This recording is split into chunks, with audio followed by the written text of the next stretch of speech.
Hey listeners, how are you all?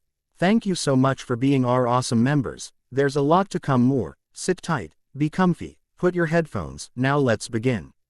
Sasuke's hand was electrified once again. Naruto lay there unconscious. The Uchiha made his decision. Itachi, I will now have your eyes. As he plunged his fist into his rival and best friend, Naruto woke and screamed. Again he stabbed his Chidori into him, and this time he gurgled on his own blood. It wasn't enough, he still wasn't dying, so he began to stab into him repeatedly, and as he continued, Naruto's struggle slowed. There was fear in his eyes, but mostly it was sadness, and a look of failure. It was done. Naruto was dead. But before Sasuke had stood all the way back up, there was a blast of hatred and chakra. A power unlike anything he'd ever felt. And the world went white. When Naruto woke up, he was at the Hokage's office. Both Iruka and the third Hokage were there. But wait, wasn't the third dead? He felt his head split, as he tried to remember. Why would he be dead, and why was Naruto so certain of this? What's going on? The confused Genin asked. Well, Naruto-kun, it seems you used up too much of your chakra, making that many clones.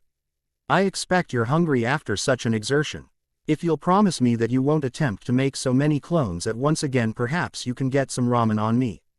After he nodded, the Hokage handed him some money, and told Naruto the good news, that he agreed with Iruka about making Naruto a genin. Wasn't he already a genin? Naruto couldn't understand it, but he did understand the pain in his gut. So the orphaned hero of the leaf, who had lost all grip on his reality, trudged towards Ichiraku ramen stand. Passing an A&B. On his way inside, he didn't even take note that it was still dark out or that the ramen stand should have been closed. He gave a greeting and asked for a large ramen with all the toppings and spices. What was going on? Was the Hokage dead or wasn't he? What happened? Was it a dream? It had to be, but he couldn't remember much of it. The rest of the night and well into the next morning, thoughts of what was happening hit him. He could remember things he was so sure never happened to him. Yet, he knew they would or had in some way. He had become a genin and been on a team with Sasuke and Sakura with a lazy jonin, who was always late. So why was he now being made a genin again? What was he missing? He remembered his first real mission as a blur. It was in a land of water and ice, with a face that was hidden behind a mask. What did it mean? Instinctively he entered his mind and opened the lines of communication with the Kyuubi. Entering the chamber, he stepped into the bars. Instantly the massive fox's eyes shot open. The fox had been facing the bars when the Jinchuriki entered, but shocked that the boy would just walk in, he couldn't react the way he intended, so he just turned his head and acted uncaring. Gaki, so you're here. Hey fox, do you know anything about these weird memories I'm getting? Its head rose and its one visible eye squinted at him. Memories. This was not the Naruto whom he was imprisoned in. He had changed ever so slightly, but the change was growing. I may know, but it is not my problem if you can't remember something that hasn't even happened to you yet. The giant beast said dismissively. With that, the great nine-tailed demon settled down and began actively ignoring his prison, waiting for him to leave so he could check that. After exhausting his mind, and his mind's voice, our newly made genin decided to take a break. He remembered that the Hokage had told him how to get his ID, and so he left for the photoshoot. It was done in over W.It incident, and he headed to the Hokage to get registered. And then a little brat ran into the room, and just as he began tripping over his scarf, Naruto got the urge to do something. As the boy fell, Naruto's leg whipped out and kicked his legs out from under him. Naruto. The third had never seen Naruto lash out like that before. Pranks and things, yes, but not uncalled for violence. What? He should have known better than to attack the Hokage like that. It was pathetic. When sneaking up on someone, you don't announce yourself.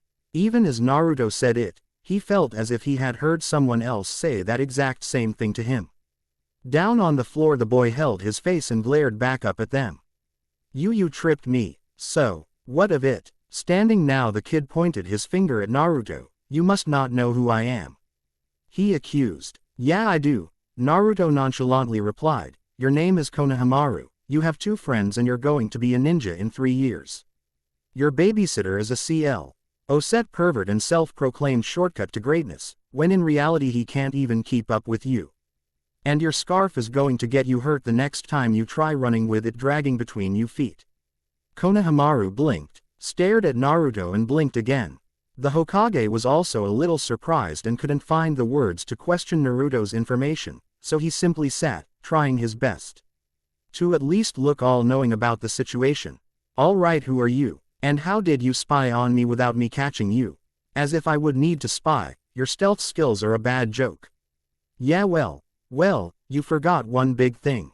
I happen to be the Hokage's grandson. So what? I'm going to be the next Hokage and I'll be an even better one than him anyway, and that makes you my underling.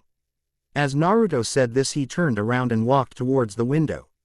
Yeah, well, I've never even heard of you, Konohamaru shouted, but Naruto was already out the window, looking to his grandfather. A stunned Konohamaru bubbled up with questions about this new influence in his life. That was Naruto Uzumaki. He is a lot like you. However, unlike you, he has no family, not even a grandfather. Yet, he set his sights for being Hokage right at your age, and has worked hard to get there ever since. His grandfather explained. Glancing at the window, Konohamaru had already decided that boy, Naruto Uzumaki, was going to train him. Turning toward the door, the Hokage's grandson made a dash to follow his new target, and tripped over his scarf. The noise coming from the academy training grounds were normal except for one thing. Today there wasn't supposed to be anyone there. Naruto and his 20 clones were training. He had already begun improving greatly. He had already begun to hit the targets every time. Not dead center, but at least it was a hit, and his taijutsu was faster as well. And as he improved, little details kept popping up, not just in his mind, but also in the minds of the clones. He knew there was more he could do, more he could learn or relearn from his future memories. However that worked. Then he heard it, the tiniest of gasps. And so, while his clones continued working, he substituted himself out and snuck up on the little spy.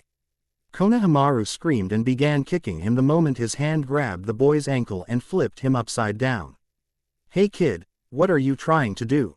Stop kicking me. The kicking stopped surprisingly, and Naruto remembered the sense of pride he had when the kid called him boss way back in the future. Anyway, it was time to get that back.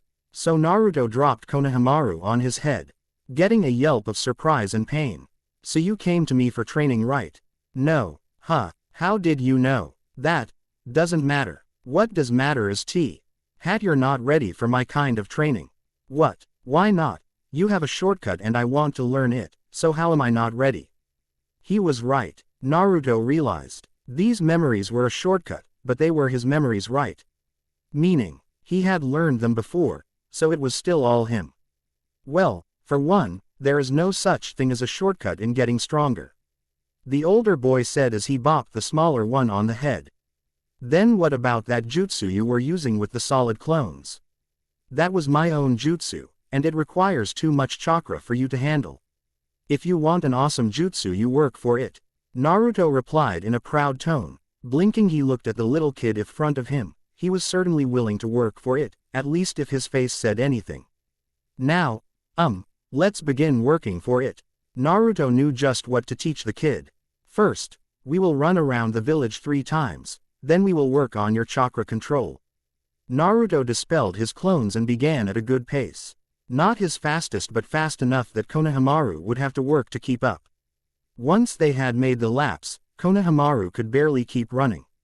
So Naruto knew this was the right time for it. Now, it's time for you to learn how to mold your chakra. But boss, I'm beat.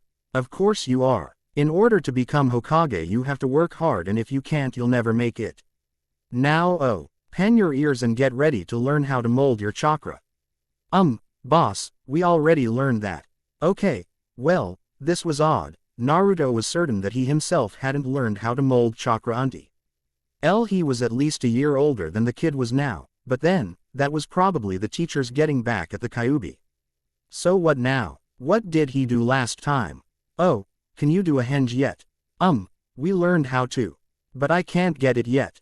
Great, we'll do that then. Now here's what we do. The training went good. Konohamaru was worn out, but he was still able to produce a sexy henge by the end of the day. They agreed to meet the next day as well. However, Before leaving, Naruto had to introduce his new underling to the finest food in the village. Ramen. They were almost there when Naruto noticed him. Ebisu, the closet pervert himself, come to ruin his great day. And his teaching career. Then he realized something. Ebisu was standing on the side of the ramen stand, by his feet alone.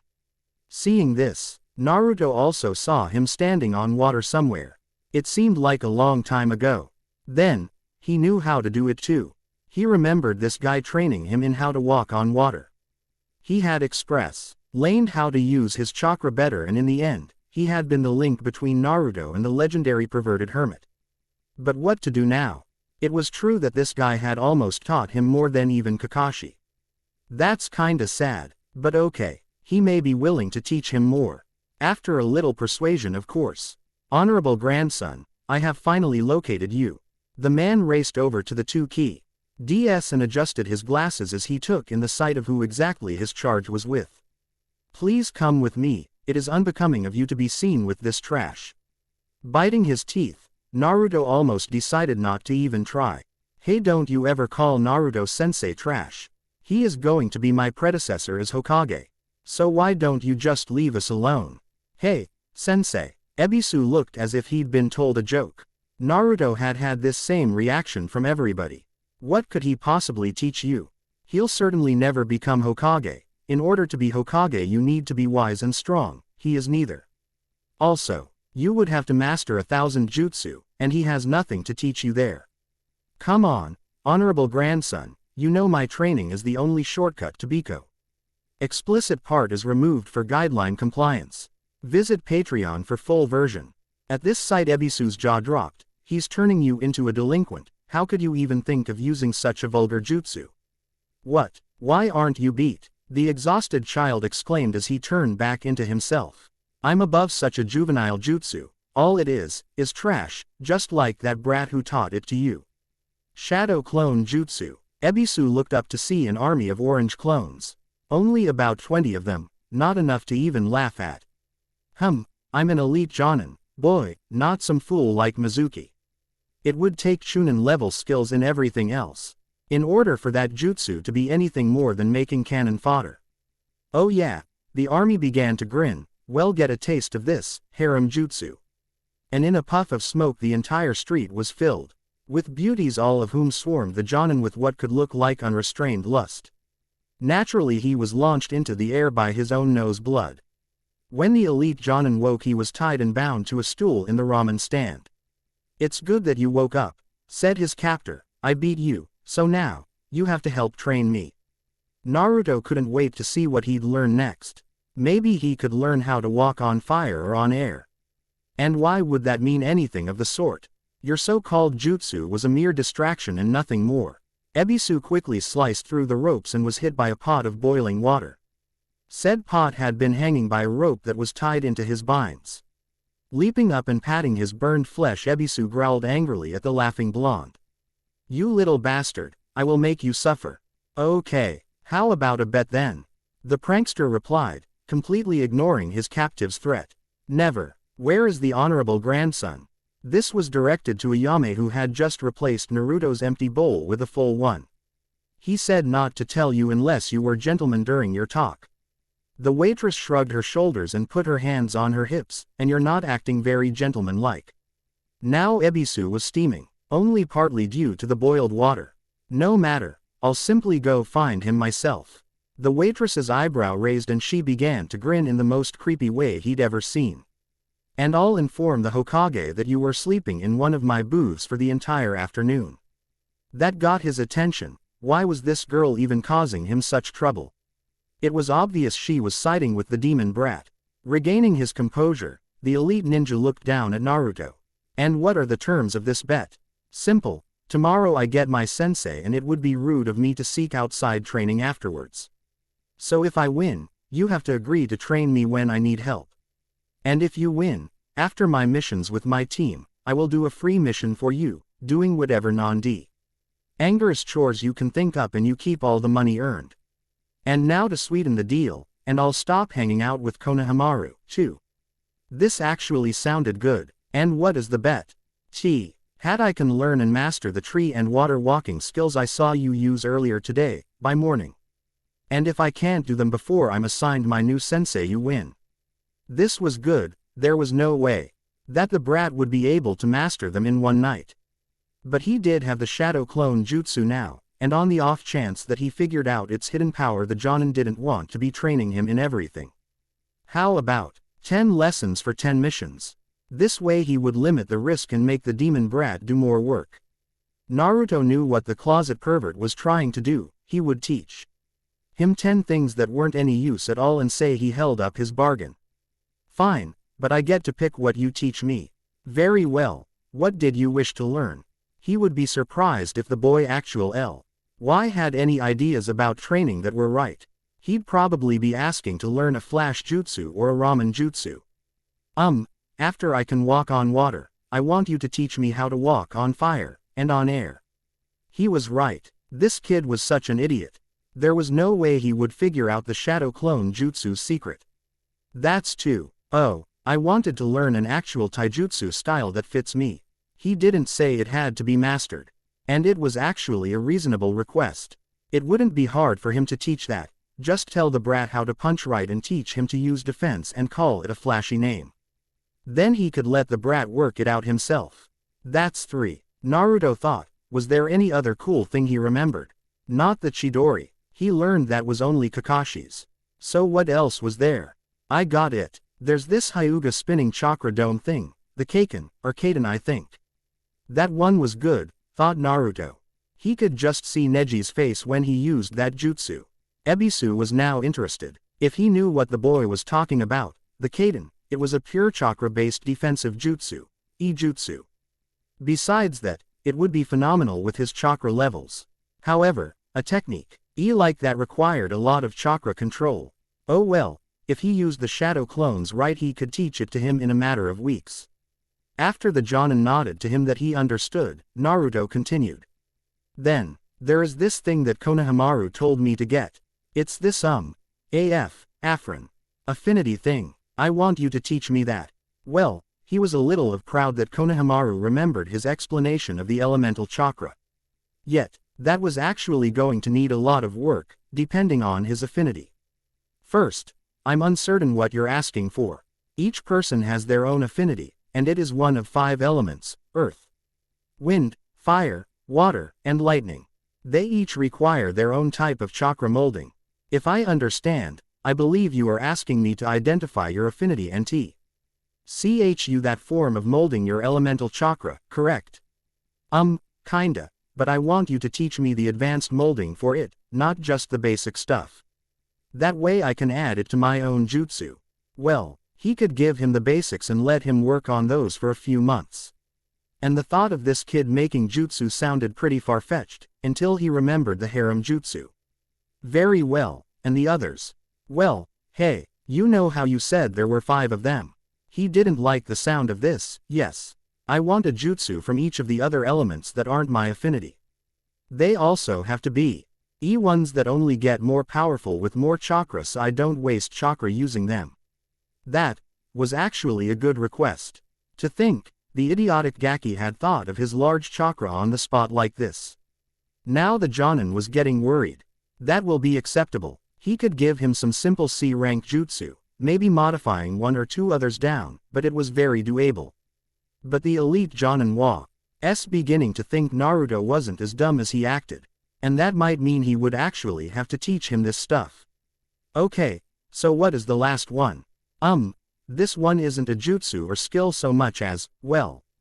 In class they never explained some things and I wanted to, Great, if the demon wanted him to have that talk, then the bet was off. I need you to teach me how to get and take care of ninja supplies. All the shops kick me out and I don't even know where to find a bingo book, or how to make explosive tags or sealing scrolls. He should have known. This was stuff he was already teaching Konohamaru anyway. How the kid had missed that during class was absurd. Win or lose, I might go ahead and show you where to get your supplies. The Hokage will also want to know that one of his Shinobi is being harassed by the shopkeepers this way. As soon as he said those words, the boy's eyes widened and filled tears. Ebisu was a little surprised at this reaction. On the one hand, he didn't mind what they were doing. But if the Hokage found out he knew and hadn't done anything, he would be in as hot of water as the others. This was simply a matter of doing his necessary duty as a Jonin.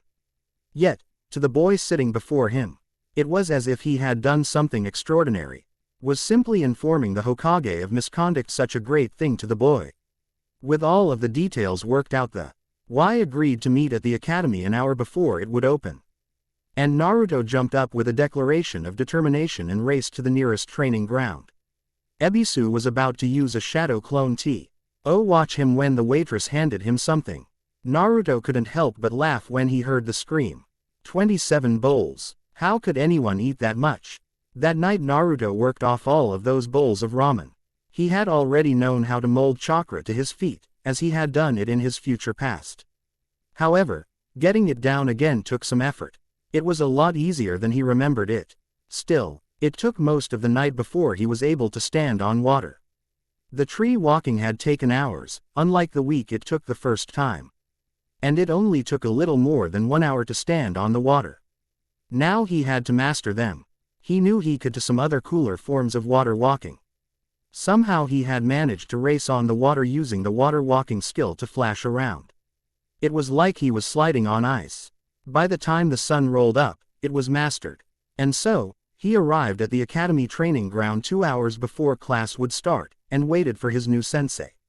Ebisu was dumbfounded. He had left a shadow clone to watch Naruto's progress and see if he used the shadow clone jutsu or got any help, but instead what he saw was pure effort and hard work. Ebisu remembered what Konohamaru had said. There is one wisdom Naruto-sensei has taught me, and that is that there's no such thing as a shortcut to strength. Now watching the great advances Naruto made so quickly, he realized that Naruto had actually believed that. It also brought to his mind how poor he was at everything, yet with just a brief description of the skill, he had done this. Once he had figured it out, it only took him extra time to not only master it, but to advance past normal water walking. And to the racing he had invented, even if Ebisu's own clone attempted to do it, and mastered it on the first try. For a kid fresh out of the academy to come up with it and master it in only half an hour, it was hard to believe. It was almost as hard as that same kid learning to apply the chakra walking skill so perfectly in only one night. So after the demonstration, Ebisu resigned himself to teaching the boy more. Of course, if last night was anything, it wouldn't take as long as he thought. However, look, Naruto, some of what you asked for simply can't be taught. The Kaden is a clan jutsu that isn't available, and fire and air walking are impossible. The blonde child he was explaining. It was sitting on the ground, arms crossed and facing away from him. Liar, you're just trying to get out of it, he shouted. Even if you don't know the jutsu, you have to find out how to do it and teach it to Naruto-sensei. Konohamaru added, you made a deal, and if you even try to back out of it, I'll tell Grandpa that you have been teaching me not to keep my word. Unbelievable, one of the elite jonin of this village. I'm getting coursed into the impossible by a couple of children. Finally Ebisu agreed to look into the jutsu and try to find a way to teach it. But only after explaining that it would take time to develop it. That's okay, in the meantime you can teach me the things you do know. But I'd like to get it down before I take my first Chunin exam. At least they were reasonable about the timetables. He had at least 2 years before the boy would be taking those exams. That was plenty of time. Besides that, if he did develop those jutsu, it would be invaluable to the village. After the class let out for lunch, Naruto walked over to see Sakura. He hadn't said anything to her since graduation. Most of the students had been shocked that he was there, and even more than last time. Maybe because he had been so quiet this time. Some of them actually got worried when he didn't even react to the team he was on. He overheard Ino and Sakura whispering to each other that He had been expecting him to leap for joy, and when he hadn't, many of the students had just stared at him until the next name was called. To him though, it was just more proof that this was all real, and he could remember the future. As Naruto approached, he saw his pink-haired crush getting turned away by Sasuke, again. He also remembered her words from last time this happened. Oddly, he couldn't remember if she had been speaking to him or Sasuke when she said them. Thinking hard about it, he remembered it was him, but there was something off. He was about to figure it out, when she turned around.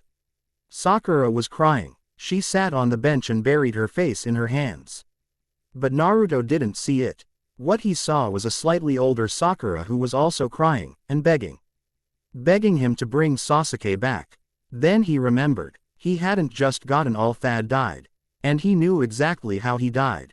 Sasuke had killed him. Rushing off, he didn't see Sakura notice him, or how she had started to wave. Naruto ran to a ledge on a window just where he remembered Sasuke being. Sasuke didn't even notice him until a foot glued to the Uchiha's shirt and the attached leg swung out, flinging him down onto the street. Naruto was down too, and on him faster than he could even see. The vengeful orange blur tore into his old rival literally. His fists broke flesh, his fingers grew claws, and his claws shredded the Uchiha's skin through his clothes. He was a beast for these few moments, unthinking, and enraged. The only thing the beast's ears held were the sounds of chirping birds and a waterfall. Neither of them had realized that they were being watched. Kiba was walking down the street and turned back around to see it. He had been walking Akamaru before meeting his team, and this Naruto was feral. He almost wanted to just keep on going and head around the fight, but didn't want to draw the beastly boy's attention. Team 10 also saw it. They were on the balcony across the street so Ino could gaze dreamily at Sasuke as she ate. Shikamaru had seen Naruto first and realized what was coming, and when Ino saw her love get flung into the street, he and Choji held her back. The beating was ruthless and thorough. Naruto had trounced Sasuke severely, starting with bouncing him off the pavement when he threw him down and continuing to how his fingers gashed Sasuke's skin in his fists and knees and other parts he could use. Continued to bounce off of every bit of Sasuke's flesh. Sasuke couldn't fight back or even defend himself. He tried to cover one area only to have all the others hit. And his arms were also on the target list. By the time it was over, Sasuke was on the edge of conciseness, hanging limply from Naruto's grasp. While Sasuke had no broken bones, there wasn't any unbroken or unbruised skin on his body. Deep down, Naruto felt the satisfaction of avenging himself. But he knew that this Sasuke wasn't the same one who had killed him, and this beating had to serve another purpose. If you're going to be on a team together with me, you're going to lose the attitude, Sasuke. You aren't invincible, nor are you powerful. If you ever want to make your brother pay for his crimes, being an arrogant ass won't help. You won't ever be strong enough to finish him off without the team that the Leaf Village gave you. And if you ever put that team in danger for your own stupid revenge.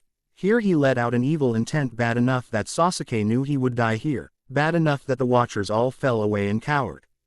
I'll kill you. Having said what he thought was enough, Naruto dropped Sasuke onto the street and walked away, leaving Sasuke to pass out, his last thoughts being, what is Naruto? Naruto was ready to make this work. He'd make Team 7 work this time. And while the genin didn't think he would ever forgive Sasuke for what he had done, this wasn't that Sasuke. He wasn't dead. He still had his life, even after what happened between them at the Valley of the Ends. Sakura couldn't believe Kiba's claims that Naruto had beaten Sasuke, especially that badly. So when Ino also confirmed it, she was shocked. But the girl seemed completely shaken from the admission. Naruto, the dead last, the loser, had somehow beaten Sasuke into a bloody pulp. And if Ino said it, then he must have, because there was no way she would make up a story like that about Sasuke. And after the other teams had left, when she tried to yell at him for it, he ignored her. Slamming her fist into his head ended with her fist stuck in a metal desk. And she was stuck there. Until their sensei arrived 2 hours later.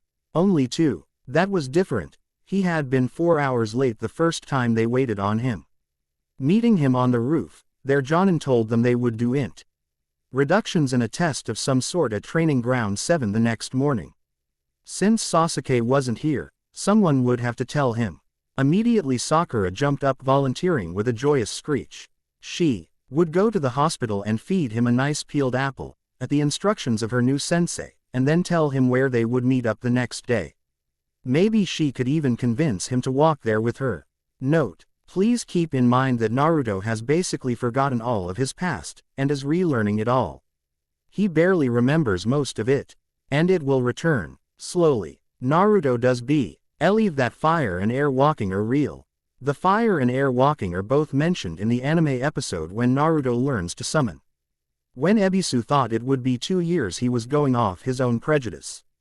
He hadn't known who Naruto's team would be. Sasuke was missing, so Kakashi didn't put it off as much. He only had to say they would meet tomorrow and where. Yes, that's where I got the title.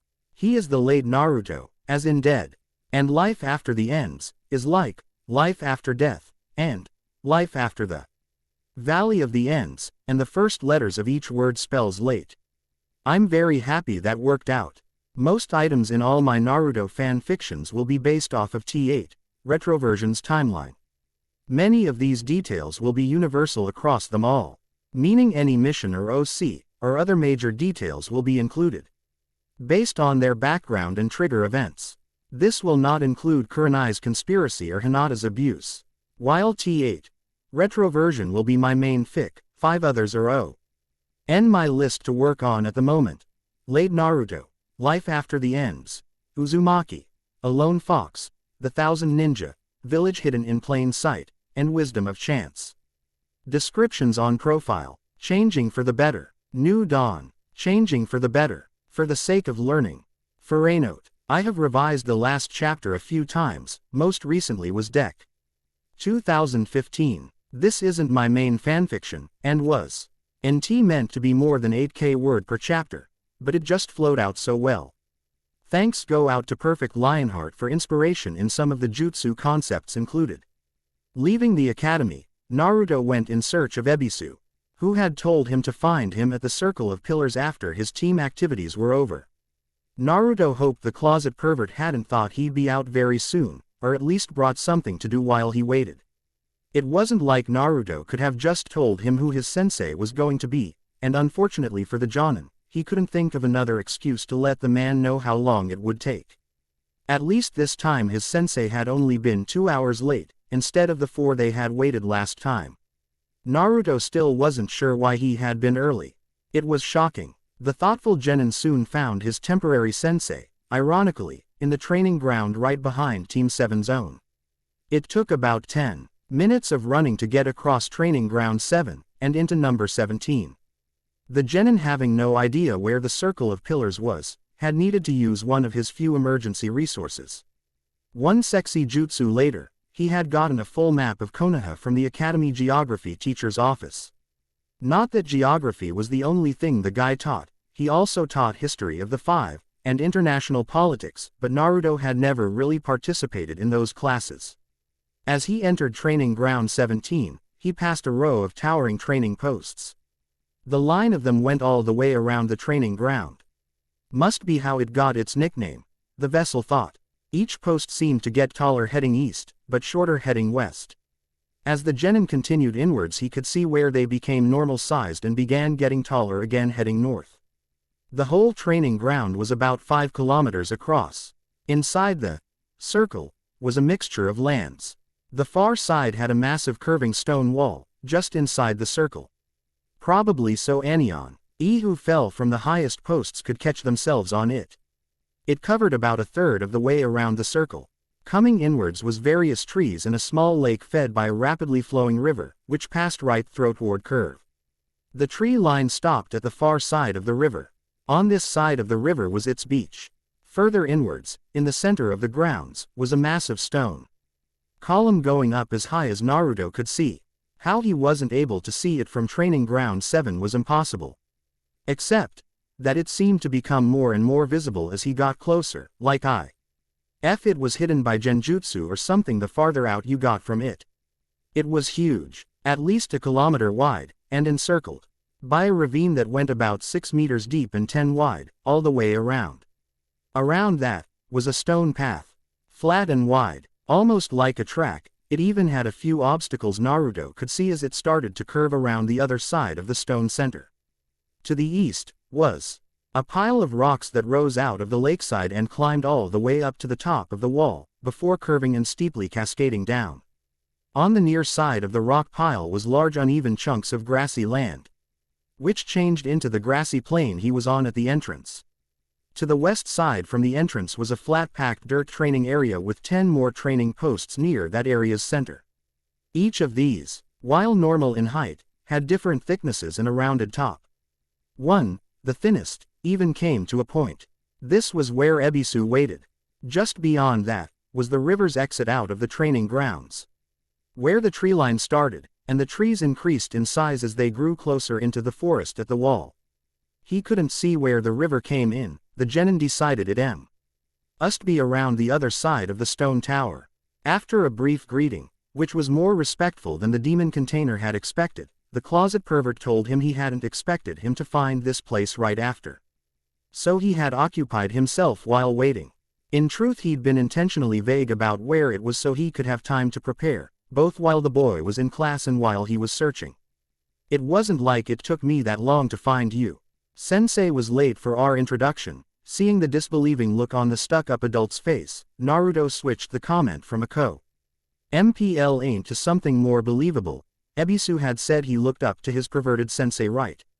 Yeah, I got Kakashi the copy ninja as my sensei. He was probably on some secret mission for the Hokage and that's why he was late. Not that he gave us a reason. The Jonin coughed and adjusted his glasses at that, looking to Naruto with a reproachful glare. Yes, well, a Jonin of his caliber has no need to tell Genin anything.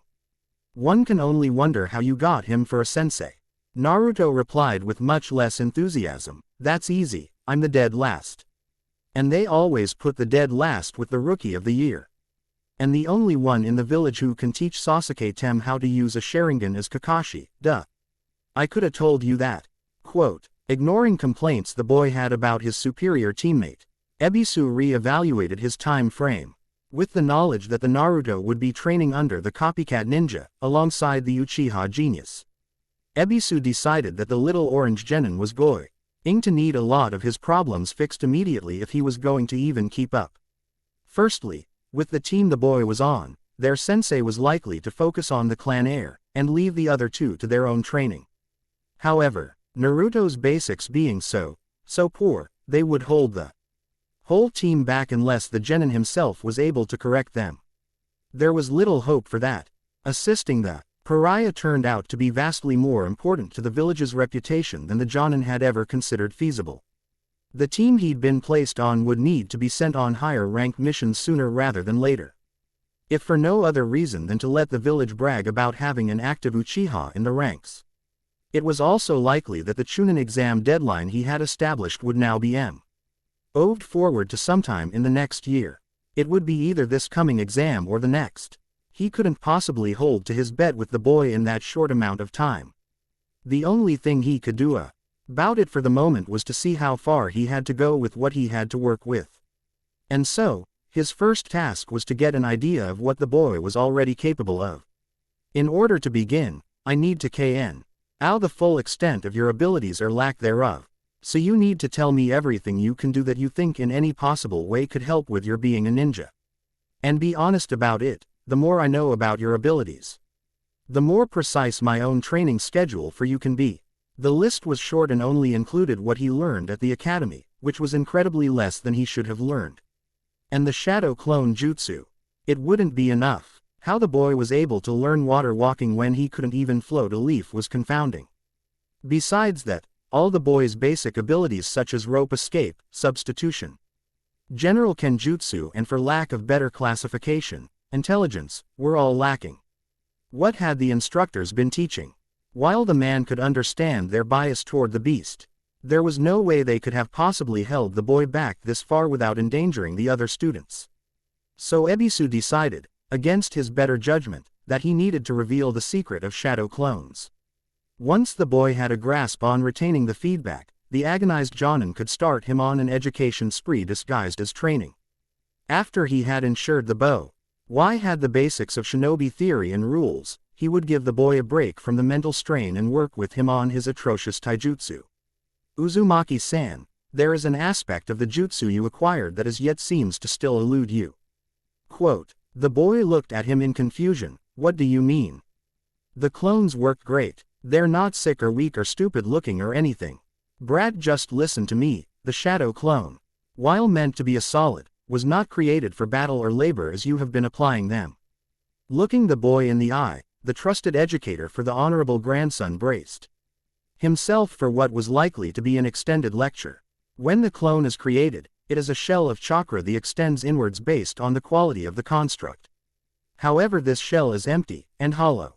By itself the shell can't be sustained for more than a few moments, and furthermore it can't move or perform any autonomous or independent functions. The Jonin hastily dumbed down his words. At the easily confused expression his unwelcome student displayed. It's like an egg shell without the egg inside it. If you only have the shell, it's there, but you can't cook breakfast. And the understanding set in. There was a reason he was chosen to teach the third's heir. Now, in order to use the clone, you must fill in the egg. You fill the shell with your own chakra, thus it requires vastly more chakra than a normal clone. This chakra is what sustains the clone and gives it its intelligence, allowing it to move on its own. The boy was nodding his head almost exactly like Konoha Maru had when he explained the jutsu to the younger boy. The younger child had been begging to know what it was, and to ensure the boy understood the dangers of attempting it, Ebisu gladly gave him a full explanation. Only finishing when he was certain the boy had a firm grasp on the amount of chakra he would need to build up if he wanted to use it. Seeing the similarities between their enthusiastic learning expressions gave the Jonin a bad taste at the back of his throat. The blonde clearly understood what he was being told, even if it had required dumbing down. The Jonin had his students' full attention.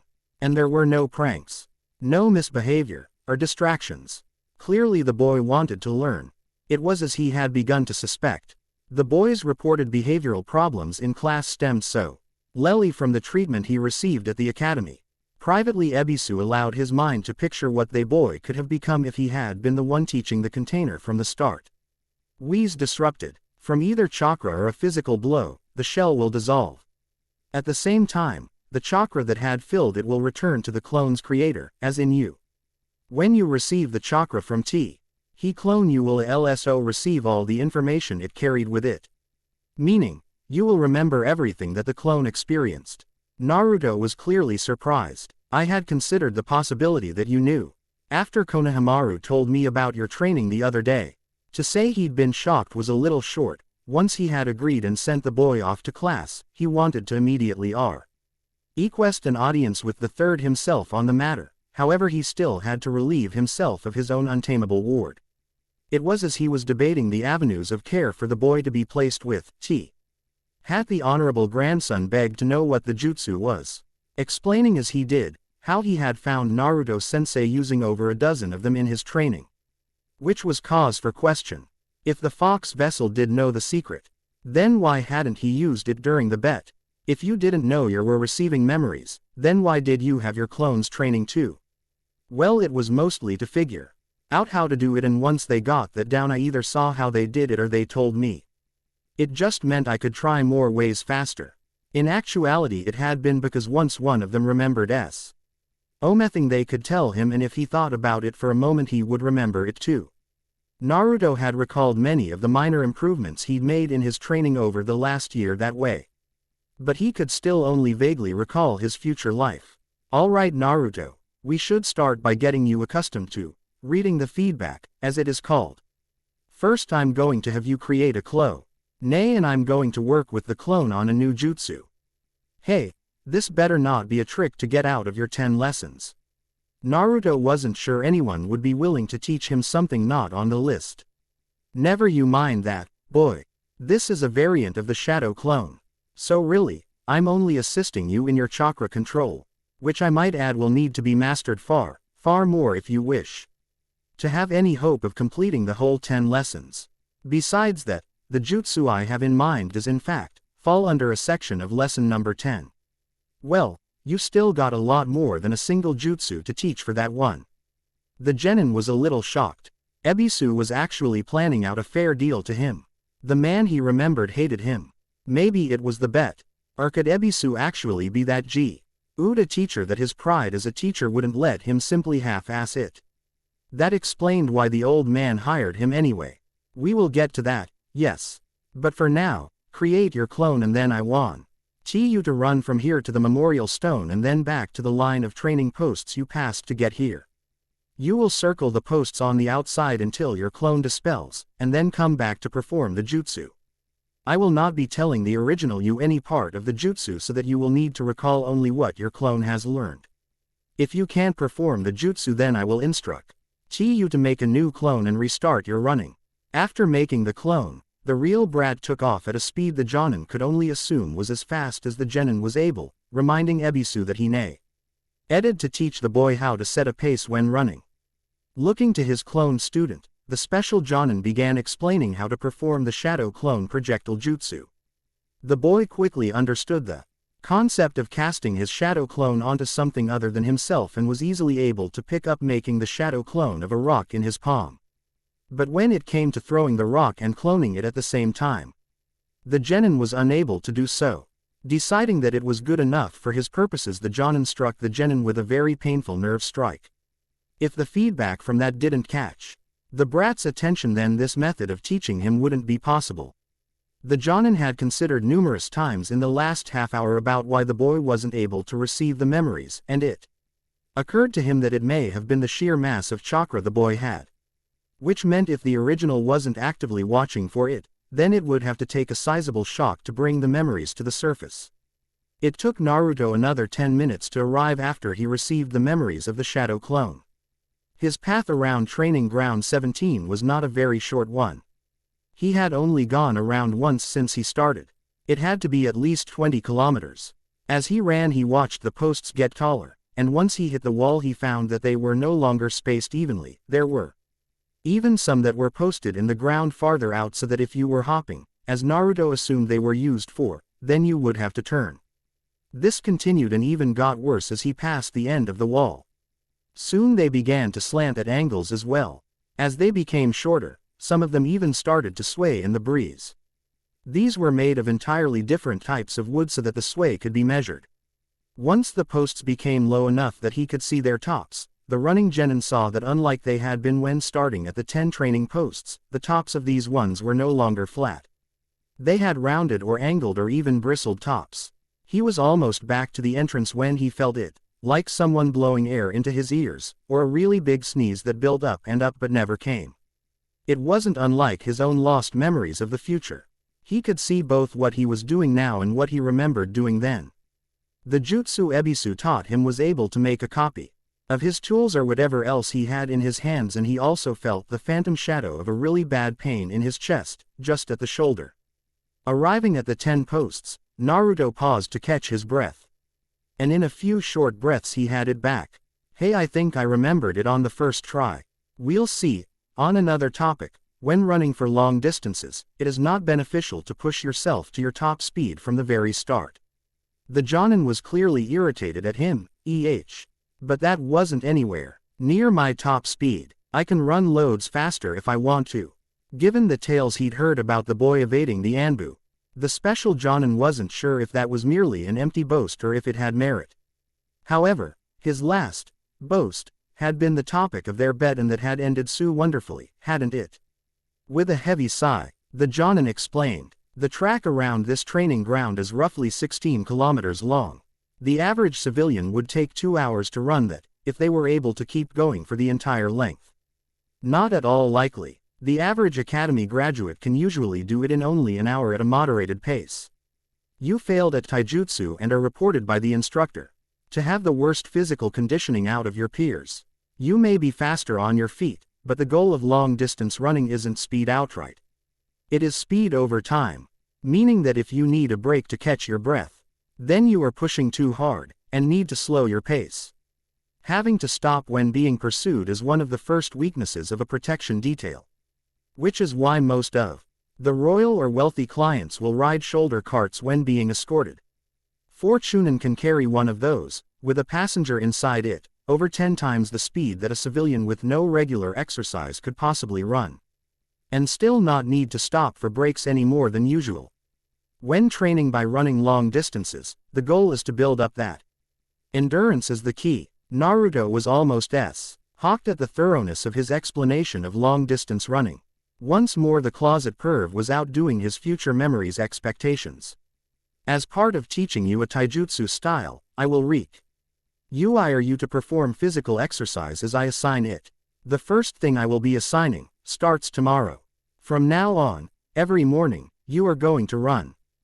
You eat breakfast. And you will not run at your full speed. You need to pace yourself. Run at about 3/4 of your fastest speed. When you can easily finish the track in half an hour at that, without the need to catch your breath afterwards, then start running it twice. Quote, Anyo, why are you going so far for a bet? I mean, you're teaching me a jutsu that wasn't part of the deal and you're making sure I know things and explaining why, and the look on the boy's face as he asked the question was almost as pitiful as the question itself. Ebisu really had a hard time not seeing the honorable child he was already hired to train, reflected in his newest student. Had no one ever explained things to the kid? Naruto, when we made that bet, I agreed to take you as my student. Even if it is only for something as trivial as a bet, I don't take that lightly. That is why I was entrusted with the Hokage's own heir, the child of his deceased firstborn son. And while I only agreed to 10 lessons, those lessons have some very specific requirements. Many of which I simply can't meet if I am teaching you as you are now. Thusly, I must teach you from where you are now, until you reach the point in which I will be able to complete each lesson. I understand that some may not have held teaching as a standard to be lifted, but I did not get to where I am through taking the easy route. It was only a little scarring, but the Jonin opened up a lecture he had planned on giving his own team, when he taught one. He had prepared it long in advance, back when he was still a member of his genin squad. Hard work is something my sensei drilled into each of his students. And is the only true shortcut to strength. But hard work isn't just about training your body, it is about putting all of your effort behind everything you do.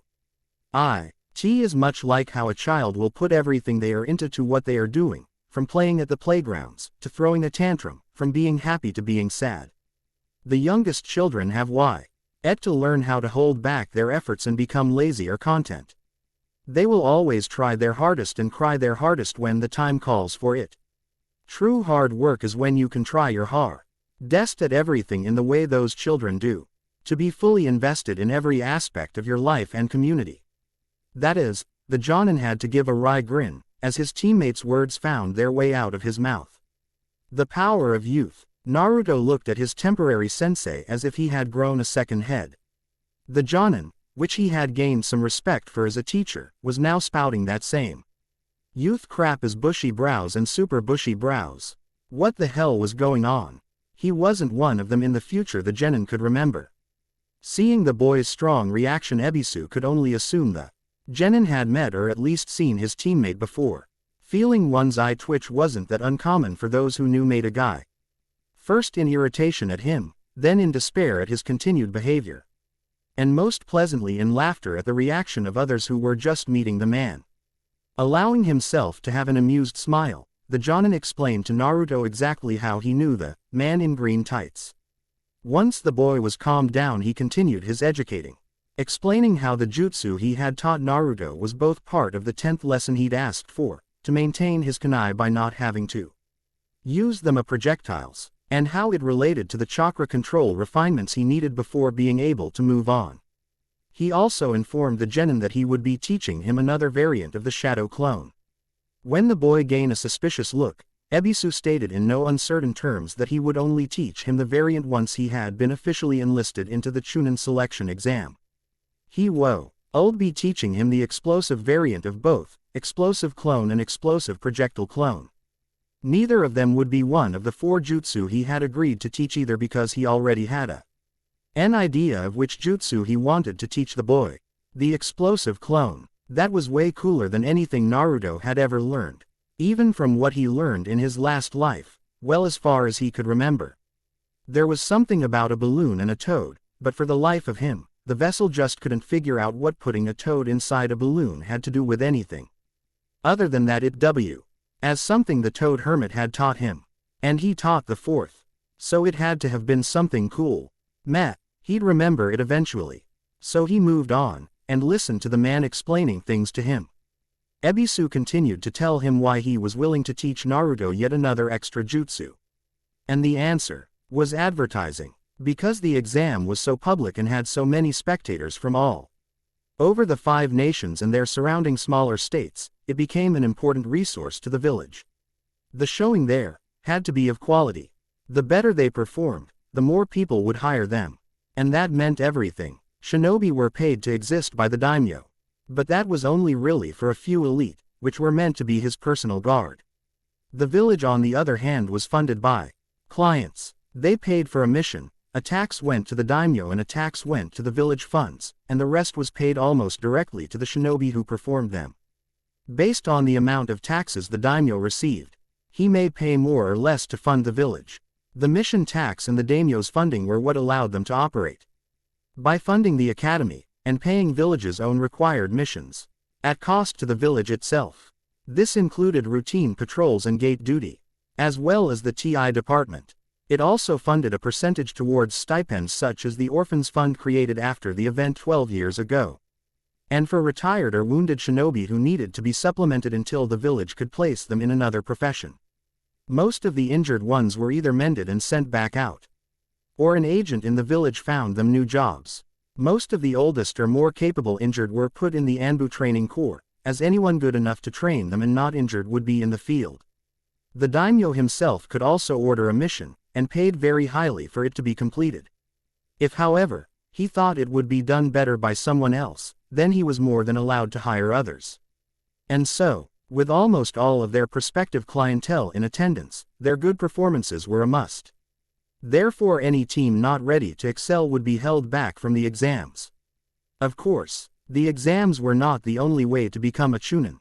While there was an exam every 6 months, only about half the chunin in the village were promoted by exam. Many were promoted either for excellent work that almost demanded it, or during field command. Others, while not excelling at any one thing, completed a spectrum of chunin-level training courses. As it worked out, with the Unin selection exams you were promoted on your performance in the areas a shinobi worked at. Most of the time it only required higher genin-level skills, and the right mindset. In a field promotion or rewarded promotion, it was based on in-field actions that may or may not be entirely about not panicking or good judgment. The spectrum promotion wasn't like that. While the others required you to have the mindset and maybe passable chunin skills in only a few areas, the spectrum promotion required you to have fully chunin level skills in almost all aspects while reaching to have passable jonin level skills in a few. The jonin exam was the exact opposite of that, where you were promoted mainly by spectrum in an exam, and only rarely by other means. These were Tokubetsu jonin. Ebisu was one of those promoted by other means. And he only personally knew a few others promoted like him, including his teammate Genma and that woman. But there were around a dozen or so in the village. Once the Onin had explained to Naruto how the exam really worked, he set the boy to working on the jutsu he'd given him. Intention all the boy how much more important it was for his teammate to take the public exam for the publicity. Ebisu knew for almost certain that the village council would be pushing for the Hokage to order the Uchiha into the exam. And that meant Hitaki would know too, and would focus on his main student. Thanks to a certain acquaintance of his, Ebisu also knew that Naruto's own performance could jeopardize the chance of the Uchiha passing either of the first 2 stages. The Hokage wouldn't officially arrange the exams for a few months, but the next one was scheduled to be held here. He only learned that they were planning so early because that contact had been recruited already. It was whispered that the whole thing was supposed to be rigged so that the Uchiha would make it to the finals. But Ebisu couldn't believe that was possible now that he knew who else was on the boy's team. His acquaintance had told him what she'd heard about the first exam, and even asked for some ideas on the second. Thinking about it now, the Jonin decided to make a few extra suggestions. After a few tries, the blonde had created a shadow clone rock in his palm. While it wasn't ready to be field tested, it did display the memory recall he had desired. Having served its purpose, there was no longer any reason to work on it at the moment. The child had it down enough so that he could practice on his own. It was time to catch the boy up on everything. Having Naruto make several shadow clones, Ebisu did the same. Each of his clones took 1 or 2 of Naruto's, heading out into the training ground to find each of them their own spot to sit and discuss the nature of being a shinobi. Each group would cover it all, and each location would help the different clones to form different thoughts and ask different questions. This was even more so for the clones who had more than one student. Each clone would ask a question the other hadn't thought of and that would cause that one to think of even more. He had a basic outline written out for not each clone, but each location in the training ground, with examples to pick from and illustrations already placed at the chosen spot. As he had planned, the clones learned all of the basics at least 3 times over before they dispersed. In most, it began with him explaining how chakra works, the parts of spirit and the parts of physical energy, as well as a brief explanation of the natural chakra around them. From there it would go in only a few directions. One being the need for the body and mind to be balanced, or how important it is to use them both and ensure a proper exercise is achieved for them. Another was pointed into how chakra was used, from the way it was shaped, to how verbal commands and hand seals influenced the efficiency of it. How they were not necessary and in order to become a Jonin there were even a set of jutsu that must be performed without them, called the frequently flying 5. He explained how chakra was formed in the body and how it was used in jutsu, how it could be added to tools, or even made into sealed tags and scrolls. He explained the difference between shape and elemental jutsu, and the difference between basic elemental manipulation that was practiced with the first 5 forms of leaf and palm exercises and the advanced elemental manipulation, which were trained in the usage of extreme variations of the first 5 forms or by using certain jutsu, the advanced affinity few. These required to actually convert your chakra into the element of choice. The Jonin explained how each element was a counterpart or complement to another. He explained the weaknesses of each and the most likely ways they were to be used. Naruto himself, and his various clones had all remembered this conversation from last time while they were eating, but this time it was much more. Many more details, and little explanations for why one thing does this and another thing does that. And when one of the genin had a question, instead of brushing it off or giving a half-assed answer, he changed his entire lesson over to an explanation to cover his query. And each of them had pictures or examples. They used what Naruto asked to further the topic, and even asked the boy questions for him to answer, acing the next explanation on his own words or examples so that he could understand it in his own way. He moved on to how jutsu, shinobi and missions were all ranked. During this section the Jonin explained the commonly grouped jutsu, starting with the Academy 3, all of which were normally required before graduation. The chakra control collection, which several other clones had covered even during the last section of the lectures. He explained the Essential 8 and the Traveling 10, an assortment of jutsu taught to all fresh chunin, and usually picked up by most of the older genin. The Essential 8 included rope escape, self-explanatory, detail detecting, which allowed a shinobi to use their chakra in a way to help them augment their observational skills and memorize details more effectively. It wasn't as effective as sensory enhancement but still improved their abilities vastly. Silent footstep with the complementing genjutsu stepping in secret, this was a skill for silent walking. And the genjutsu silenced the sounds you made, emphasizing how the art of deception and stealth was the main core foundation of being a shinobi. Sealed tag activation, genjutsu release, and wire. Use all minor skills that most learned in the academy or shortly after making genin. The map of killing strikes, which was simply basic anatomy. And finally, the shunshin, a jutsu that allowed you to move instantaneously for a short distance. All except the last one were normally learned as genin, and Ebisu had it on good authority that the Uchiha had already learned them. While Naruto thought CK and recognized some of them from Sasuke Tem's arsenal. Continuing on, the Jonin explained that these were some of the things Naruto would need to learn soon. And if he hadn't learned them in a month or so, Ebisu said he may even give Naruto the instructions of some of them. The Traveling 10, however, were a jumble of D-rank jutsu that most genin could use to simply make life easier. While Tog HT immediately after promotion they were essentially unnecessary. He covered the advanced affinity few and again some of his clones had been over this already, they were specific jutsu taught to enhance the advanced affinity elemental training. The frequently flying 5, also covered previously as the 5-bullet jutsu, requiring 3 of the 5 to be performed seamlessly to make jonin.